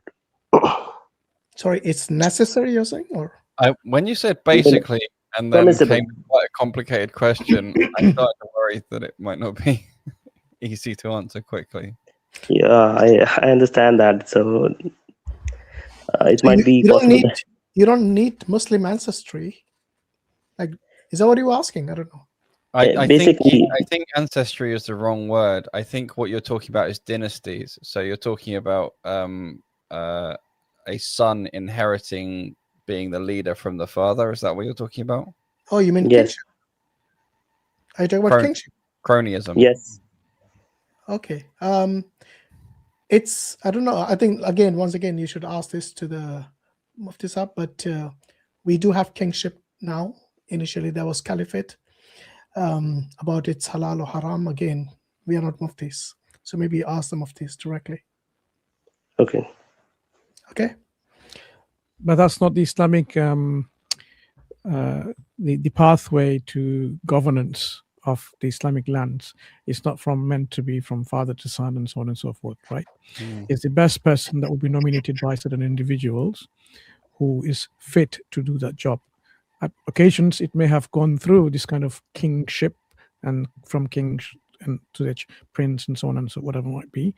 But the Prophet ﷺ, he forewarned that this will be like this.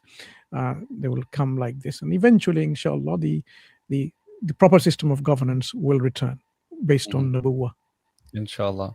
But be very cautious about trying to judge existent systems of governance, because there's things we might not know, things you don't know.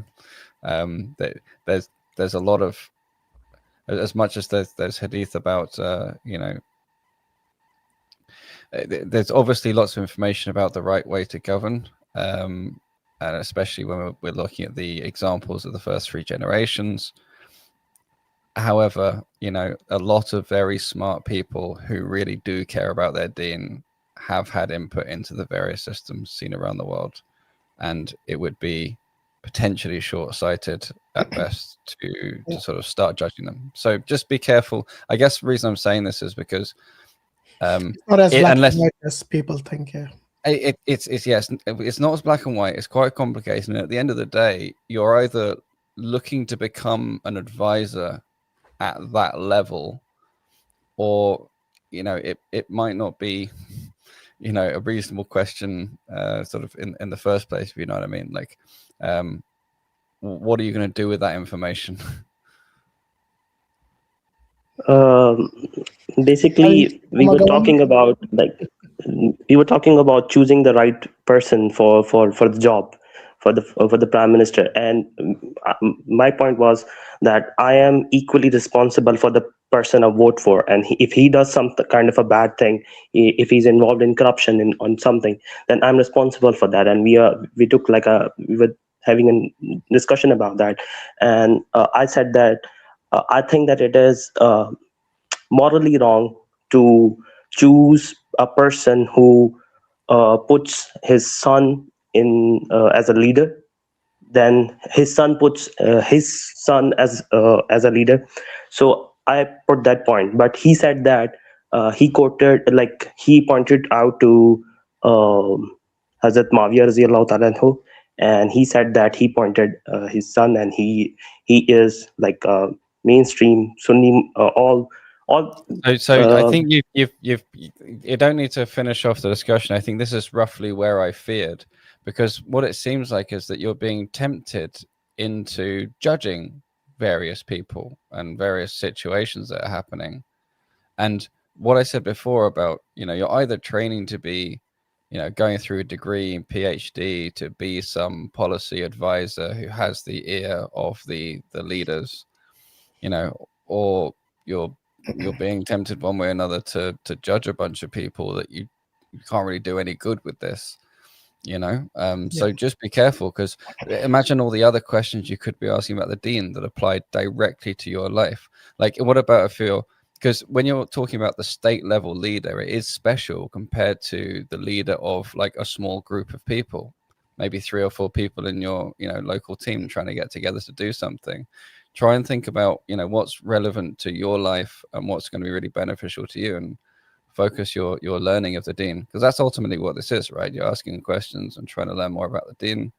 Focus your learning on things that are closer to home, things that are going to really benefit your life more directly, and try and avoid questions that lead you to judge people in situations you've not really been in, or just to judge people really at all, unless that's your role. That would be my advice on it. Was your question, Ramesh, in relation to the current situation in Pakistan? Is what you're referring to? Yes, the current situation in Pakistan. Yeah, but Pakistan is not governed by Sharia. So why would you expect its leader to be a caliph? I'm not expecting it to be a caliph, but we need to choose a leader. It's a kind of democracy, isn't it? Even though, so speaking loosely, you know what I mean, in the context of the subcontinent in particular. So I think it's not normally top down. It's normally ground up as well. That counts.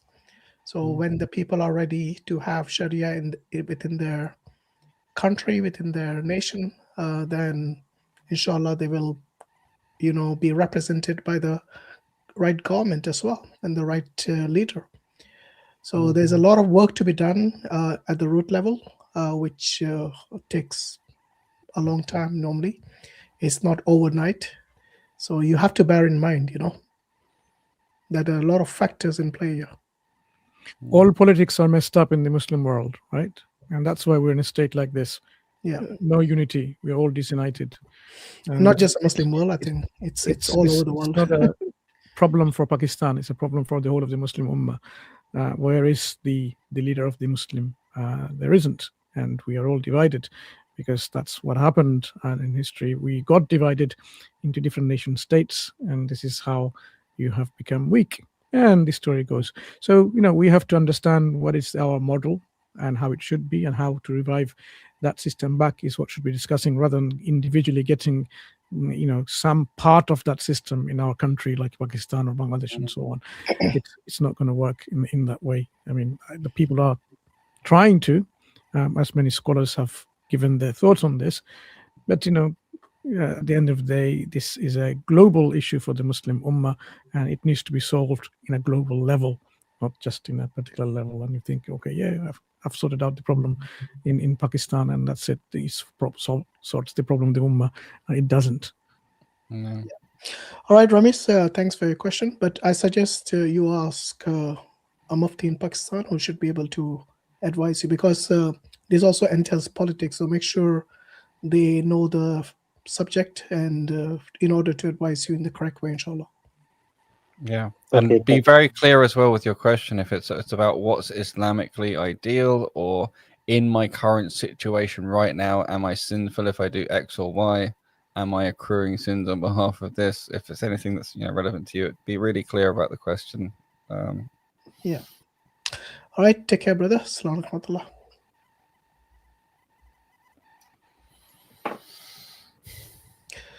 All right. We just got 2 more callers, and then we close, inshallah. And we close, yeah. Yeah. Just want to play just this slide regarding Sati again. So this is from Brahma Puran.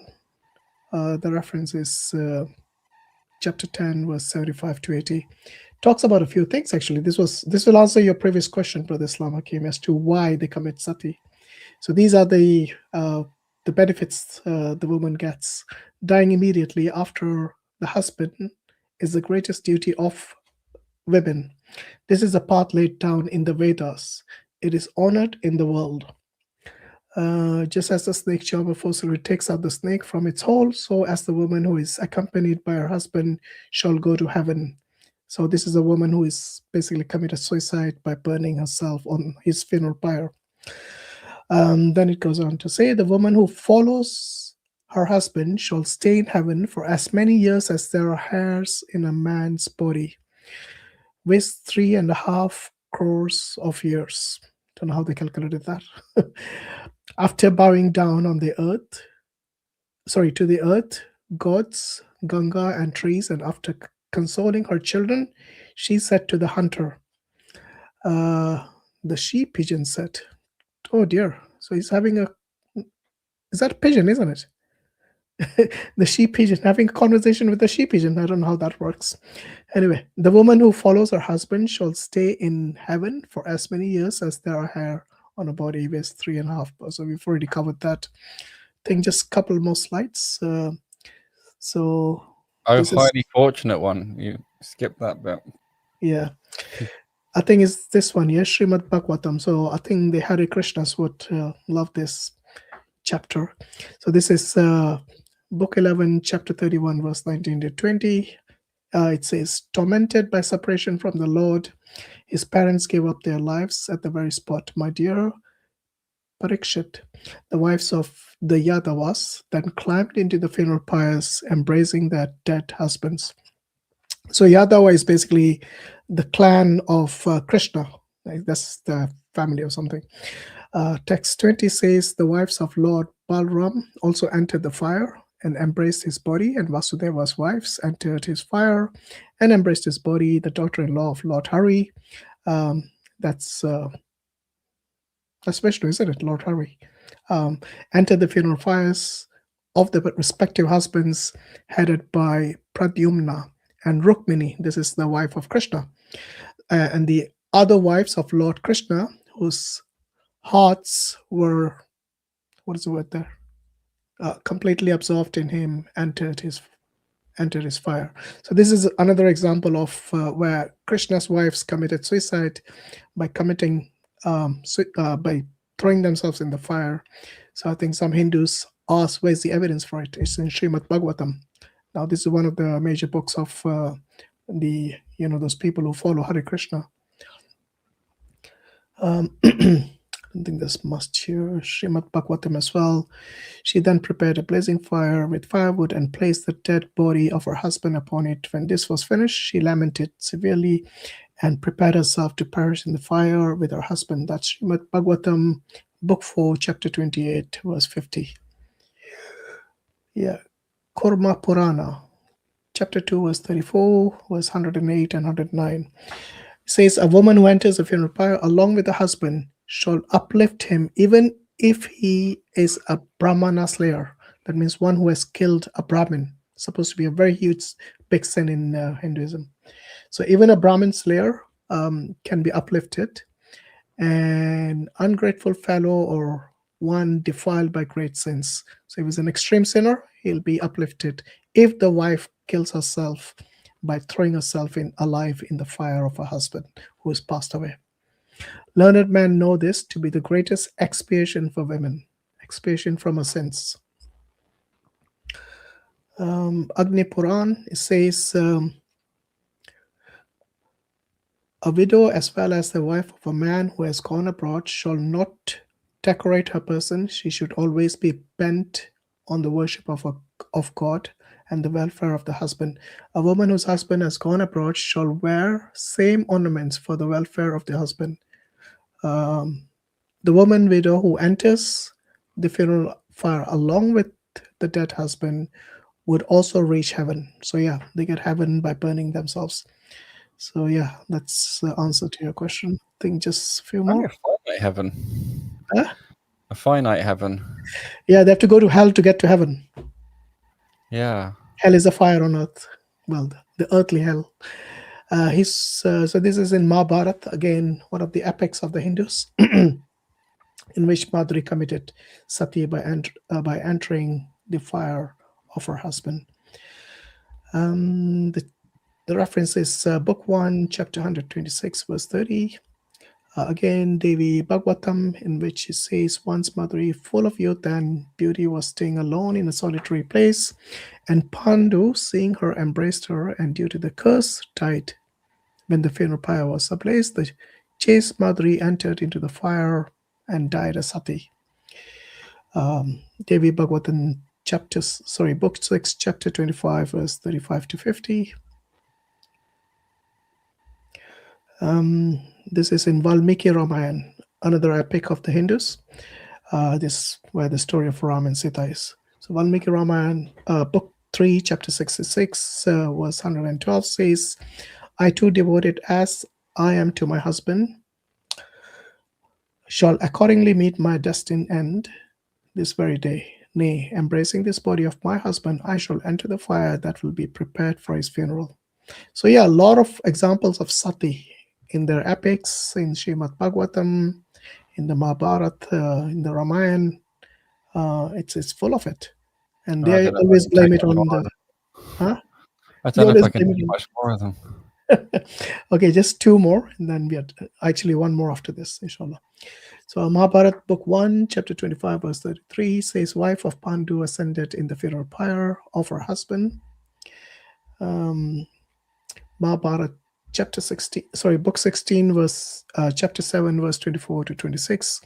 The four wives committed sati by ascending in the funeral pyre of their husband. There you go, guys. Lots of references for you, those people who are being in denial about sati in the Hindu scriptures. Again, I know the Hindus who are, modernists or who want to just be in denial will say, oh, we don't accept all these books. We just go by the Vedas. Remember, one of those books actually said it is in the Vedas, so there's no guarantee the text has been preserved any longer in the Vedas either. Okay, we just got two more callers and we'll end it, inshallah. Okay, Rehan Alam. Yes, assalamu alaikum. Wa alaikum salam. How we doing, brothers? MashaAllah. Very educational, this, Alhamdulillah. Brother Islam, Brother Hashim, and Brother Mansoor. Assalamu alaikum to all you lot. I've been following you lot for a very long time. Where are you calling from, bro?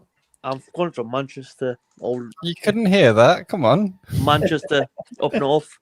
He could be anywhere in the world. Yeah, I'm from Not Manchester. everyone who is from Manchester lives in Manchester. Yeah. He could have moved from Manchester recently. I'll grant you that only. Why? What makes you say that? The accent, mate. Yeah. No, Manchester, definitely Manchester. Yeah, so no, I just wanted to show my appreciation and give you lot my salam. I've learned a lot from you lot, man. I've been actually going on TikToks as well, on these Hindu sites and, trying to discuss with them. And I'm always seem to be getting kicked out. because of all the knowledge what I've gained from yourselves. Why don't you invite them here on DawahWise? Honestly, I have been doing, even on Facebook, when we get into little arguments with I wouldn't say arguments, little debates. I say, come meet me on Thursday on DawahWise. Come link me up on DawahWise. And honestly, I'll be egging them on. I'll be like, come to DawahWise, YouTube DawahWise every Thursdays and come discuss. But yeah, like I said, I'm obviously seem to be getting kicked out of their pages. But no surprise. Wow, fantastic.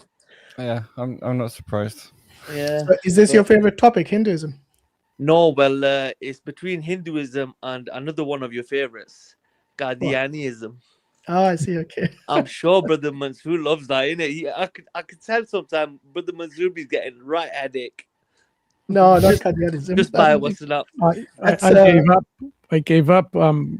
Talking about it because it's. Yeah, I could see it from the last. I think from the last time you were on it and you were trying to be the mediator. I could see the frustration on your face. Literally. Moderator. Yeah, moderator. Sorry. Yeah, I could see the frustration on your face, and I'm like, wow. So yeah, for really Qadianism, you need to go to Brother Adnan Rashid's channel or Brother Imtiaz's channel.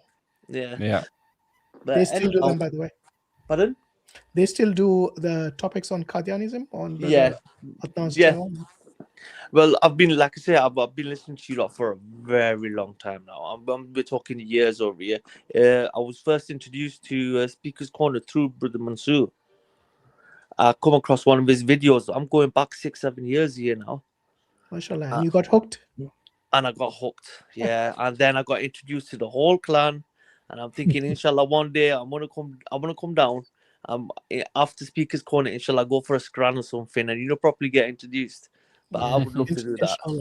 Inshallah. I can assure it'll be better than a Man U game. Yeah, definitely, 100%. But like I said, I've been hooked on you lot for a very long time, and I love the way you've all got your own little, your personalities. Obviously, you're all individuals, and the way you go about stuff. Yeah, what can I say? Barakallah Fiqh, Brother Rehan. Inshallah, hope to see you soon. May Allah grant you all the success and guidance and improvement in all of your dawah efforts. Keep me in your du'as, brother. Keep me in your du'as. Okay, Allah Hafiz. Allah Hafiz. Assalamu alaikum. Right, last caller, Ershad. Ershad Farmao. What's it saying? Madhavism. Madhavism. No idea what that is. You're muted. I think he means madhabism, as in. Madhabism. Okay. Yeah. Ershad, you want to unmute yourself? We can't hear you unless you've gone to sleep. Which would be understandable. Oh, he's awake. Assalamu alaikum, brothers. Thank you. Jazakallah for giving me this opportunity to ask this question. I've been following your discussions on Qadianism, and I feel like Madhavism is closely associated with that kind of thinking. No, brother, I disagree with you. And by the way, this is one of those topics which I suggest you discuss with a Mufti Sahib, okay, who are more knowledgeable. We kind of avoid topics where there is sectarianism, some sort of division, unnecessarily. Our channel mainly is focused on dawah. Yeah. So this is more of a specialist topic, and no one says by madhas. I'm assuming you mean the four schools of what do you mean by that? Is that what you mean? No. So what they say is about madkhaliism, right? So is that right? What it means? I thought no. There's madkhalis as in the ones related. Let him say what he means. Go on. What do you mean, Arshad, by this term? It's the people who follow Muhammad Jaunpuri and identify him as Mahdi, the promised Mahdi. Sorry, we assume something else. Yeah, I did speak definitely. to a mufti here, and he said, "Look, you don't have to follow such things." I stopped, but there's like my brothers, my family, extended relatives, and all. They're still into this, and there's not a solid argument against this that I can present to them to bring over. So who is this guy, and where is he? Is he alive? Oh no, 600 years ago he passed away. But there's been a constant this constant following. And where are his followers mostly? Mostly in Hyderabad, really? in India, and around Bangalore region in India, and now they've spread out to US, Australia, Canada, and so what is such the main ideology? So they What's believe. different? So Do they they claim to be believe. Muslims, by the way? Yes, they claim to be Muslims, and they Okay, so believe it's that like Qadianism. Muhammad Jaunpuri is the Mahdi. He's the seal of Wilaya, like our Prophet is the seal of Nabuwat. They say he's the seal of Wilaya. And they say they kind of play with words a lot. They say, hey, Prophet Muhammad and him, Nauzubillah, are the two sides of the same coin. Like they're equal in stature. And they say that Muhammad Jaunpuri has a higher station than most of the prophets that came before him. And one weird thing that they say is you can see Allah with your naked eyes in this world. I don't know how, but they claim to be, and there's teachings for Yeah, it that. sounds like a cult to me. So Yeah. maybe speak Yeah, to I'm just Brother curious, when you Adnan say or Brother Mahdi, Imtiaz. is that the same as the Mahdi in eschatology, as in like that? So they believe the end times happened Yeah. 600 years ago? Yeah, and they say that during the end times there's going to be no Mahdi. There's only going to be Isa alayhi salam, and because their explanation is like Allah will not send two Khalifas at the same time. Okay, so where we have the hadith where we've got Isa and the Mahdi praying Salah I don't think together, they would accept the they hadith. just don't care. They don't accept it exactly. They say, "Oh, that Right. Mahdi is like a rightly guided person," you know. That Do they that believe in Mahdi- the crucifixion of Isa alayhi salam? yeah. Also, They same. do. Basically, they're copycats of the Qadianis. Exactly. So I was like, A contender, perhaps. Well, he didn't Sorry, do brother. well. 600 years ago, The it year was of well before Mirza Ghulam not Ahmad. that big. Yeah, it feels 600 years ago. This was the OG. Yeah, and he's had constant followers throughout all these centuries, and they boast about these things like, oh, people will come and go, people will attack us, but we Mahdavis, we've survived for 600 years. We'll Well, survive by till that, the end that of time. argument, why don't they take up Hinduism? It's been going a lot longer. They've had false idols and false deities they've been following for a long time. A lot longer, if it's Yeah. all about that. Yeah, I The suggest you speak to Brother Adnan Rashid or Brother Imtiaz. I'm pretty sure they must have heard of it because it sounds almost identical to what the Qadianis believe. Well, I will definitely, if I get a chance. I stumbled upon your stream live feed today while just browsing through YouTube, and I have been following you guys a lot on DawahWise. I see your debates and everything, and I've always wanted to put this question out there. These brothers, they're talking about so much about Qadianism. I should ask them to comment on Mahdavism. Okay. And So this because, name Mahdavism, is it related to Mahdi? Alayhi salam? Yes. Okay. Is that what they call there's- themselves? What do they call themselves? They call themselves Mahdavis, and they have their teachings on this website. It's called the Promised Mahdi.com, and Even that, the name titles are same as the Qadianis. yeah. So it's Sorry, we misinterpreted your Mahdavism. Brother Islam thought it's Madkhalis. Yeah, I thought it was Madkhalism. No, it's spelled totally And I different. thought it was Madhabis, like those people who follow Yeah. Madhabs. But of late, their youth is questioning back. They're questioning like, how can you see Allah with your naked eyes? And then during the course of they when they go out and give speeches, they often say something which just does not make sense. And we youth, we kind of like pick it up because now we are outside. I live in Australia. I've come across so many Muslims. I go to my local mosque and I can understand that no, these people are just lying. But a lot of people don't see that. And one reason that they a lot of people fear repercussions is like they have these places called dairas, they're graveyards, And if you go against them, then they won't allow you to be buried in that place. And a lot of people, they have their parents buried in those places, and they want to be buried alongside them. So that's one Well, reason. that helps answer your question why there's so many generations of followers, but it's still pretty dark. It Do they have does a to close me. cult like the Qadianis, where they have like membership and stuff like that, where they get ostracized if you leave?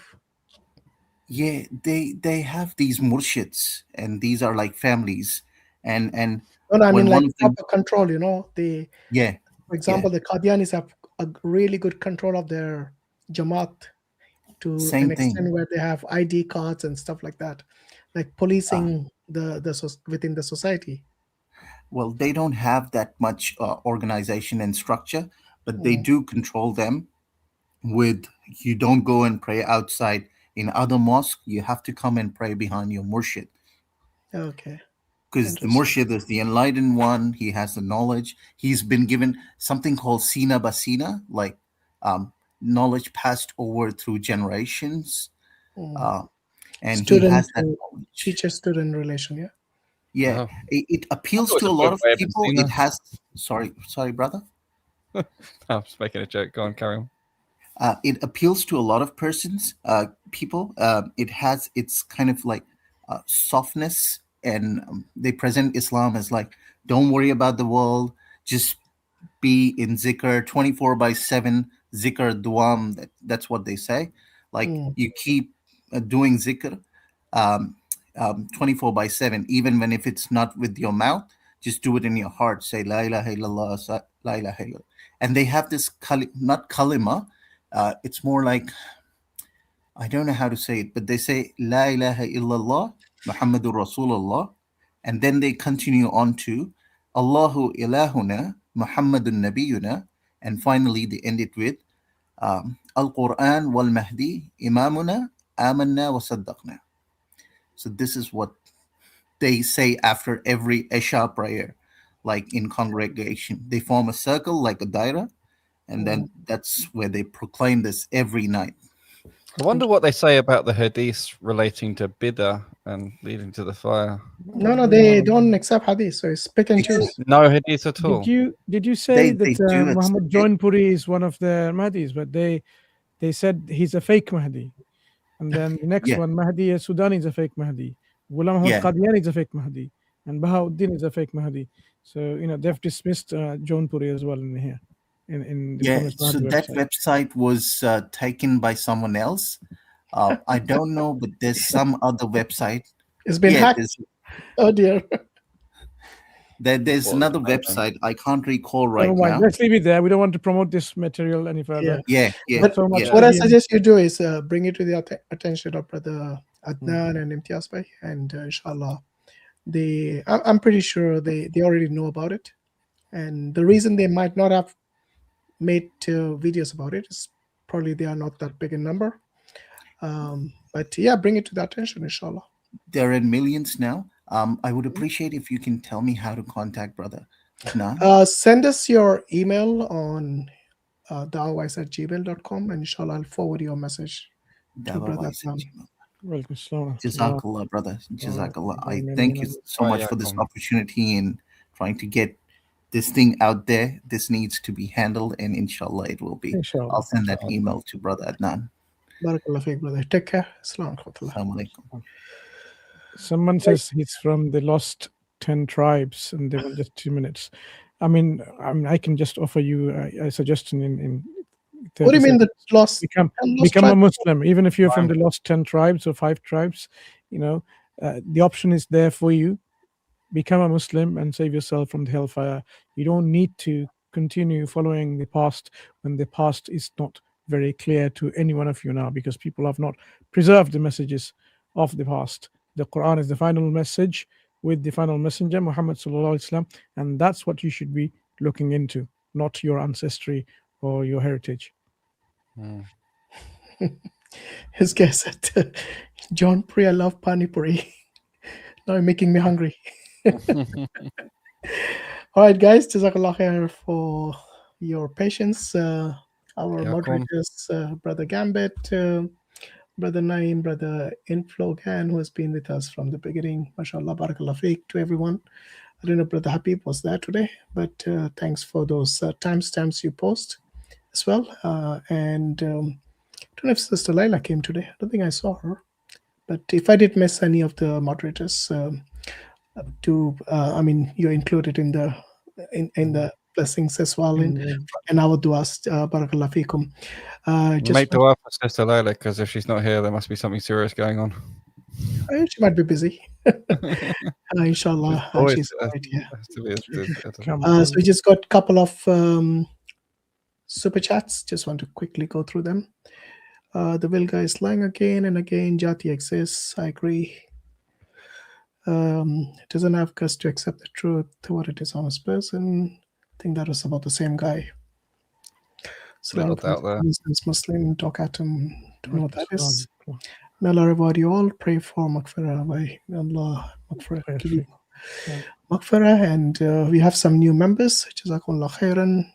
Shamsuddin Patel. And again, okay, Jazakallah khair. Brothers and sisters, those who haven't subscribed yet, do subscribe to DawahWise channel. We got DawahWise Gold as well, and we got DawahWise Bangla and DawahWise Arabic too, and Nusantara. So these are different. You can find the links to all of this on dawahwise.com, our official website. And if you become a member, that does help the channel. We got costs like paying the people who translate to other languages, cost for editors, stuff like that. So if you can support anyway financially, that'll be greatly appreciated. All the links are on our website, dawahwise.com, inshallah. And we want to thank all those people who have already contributed financially or in any other way, like our moderators, the people who contribute in the comment section on our channels. Jazakumullah khairan to them. May Allah bless you and reward you with Jannatul Ala, inshallah. Brother Mansoor, you got anything on the Bangla channel, or if you want to say anything? No, just briefly. It was a very interesting Saturday. The live stream we had, alhamdulillah, a lot of the duat from all over the world, even in their busy schedules, came to say salam and a few words there. Oh yes, this was the 100,000 special on last Saturday. Yeah, that's right. Yeah, and some of them, they couldn't make it because they were either in a conference or lecture in between, or Sabur was there, while he was giving dawah to people who were becoming Muslims by hundreds in live. In Malawi or somewhere he's been recently. Yes. And we had, alhamdulillah, a lot of our duat from all over the world joined, mashallah, to give the support.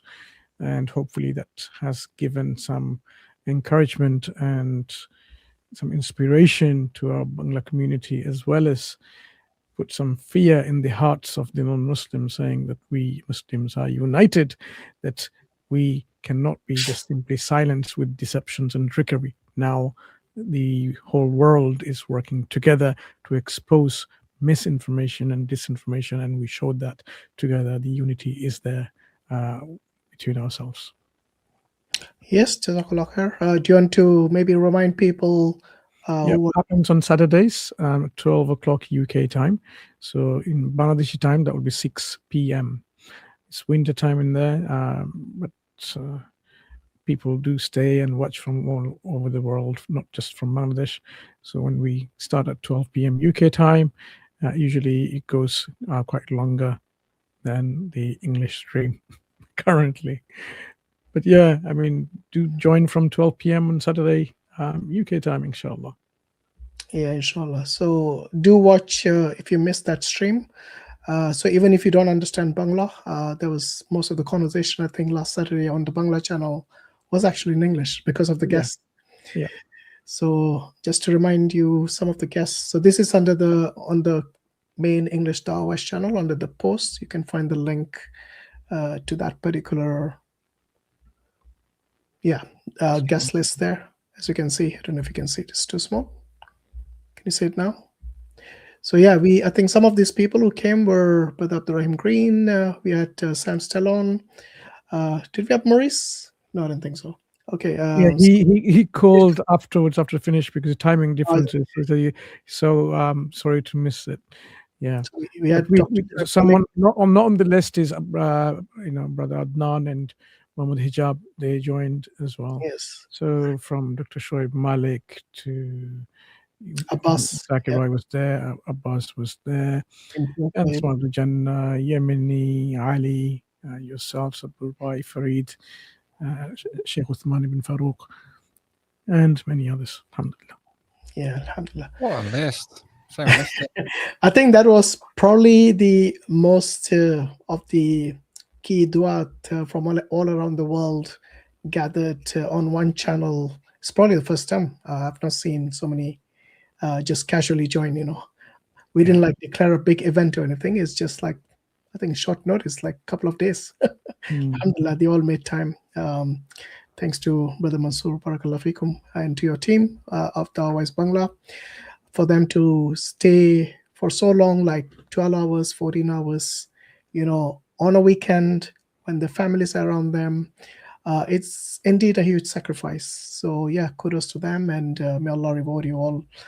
And I just want to remind people of the sacrifices some of our duat, mashallah, have to give in order to spread the truth and rid the community of all the basically wrong things, whether it's bidah, whether it's misinformation about the deen, whether it's misinformation about the Prophet alayhi salam, and everything which is basically spread in terms of Islamophobia, trying to bring some sense to the atheists, the agnostic, the so-called ex-Muslims, all of them. Mashallah, these brothers have silenced them all through intellectual and rigorous research to refute most of the points that they bring. So yeah, barakallah fikum, brothers. Brother I.Hakim, everything all right on your side? I hope you enjoyed the stream today. Alhamdulillah. Yeah. Was there's certain types of people where take a little bit of a step back maybe, but yeah, alhamdulillah, it was good. Good exercise and some good conversations as well. Some things to think about. But I really wish you hadn't gone through women voluntarily burning themselves or involuntarily burning themselves as the last thing before I go to sleep. I mean, that's just, dude, come on. Yeah, I thought that was Kali you shouldn't have looked at. Yeah, well, that was you top and tailed it. We begin with this. If you can manage that, you can manage the rest. Oh, yeah, we can change your stance. I mean, if you hear the stories of Mohini, but not now, another time. No, just listen to some Quran, inshallah, you'll be all right. Inshallah, I will think about our purpose as created beings, which is to worship none other than Allah subhanahu wa ta'ala and figure out the best way we can do that, inshallah. Absolutely. And this is exactly why we value Islam more when we listen to such things about not only the local people, but about their deities. So yeah, we are forever, grateful to Allah subhanahu wa ta'ala for granting. Could have been us. If we were left with blindfolds on or blindfolds are put on us, could have been us. Absolutely, yes. All right, Jazakallah khair, Brother Islam, Brother Mansoor. Till next time. Assalamu alaikum, all the views. And yeah, subhanallah wa bihamdihi, subhanakallahumma wa bihamdika, nashhadu an la ilaha illa anta.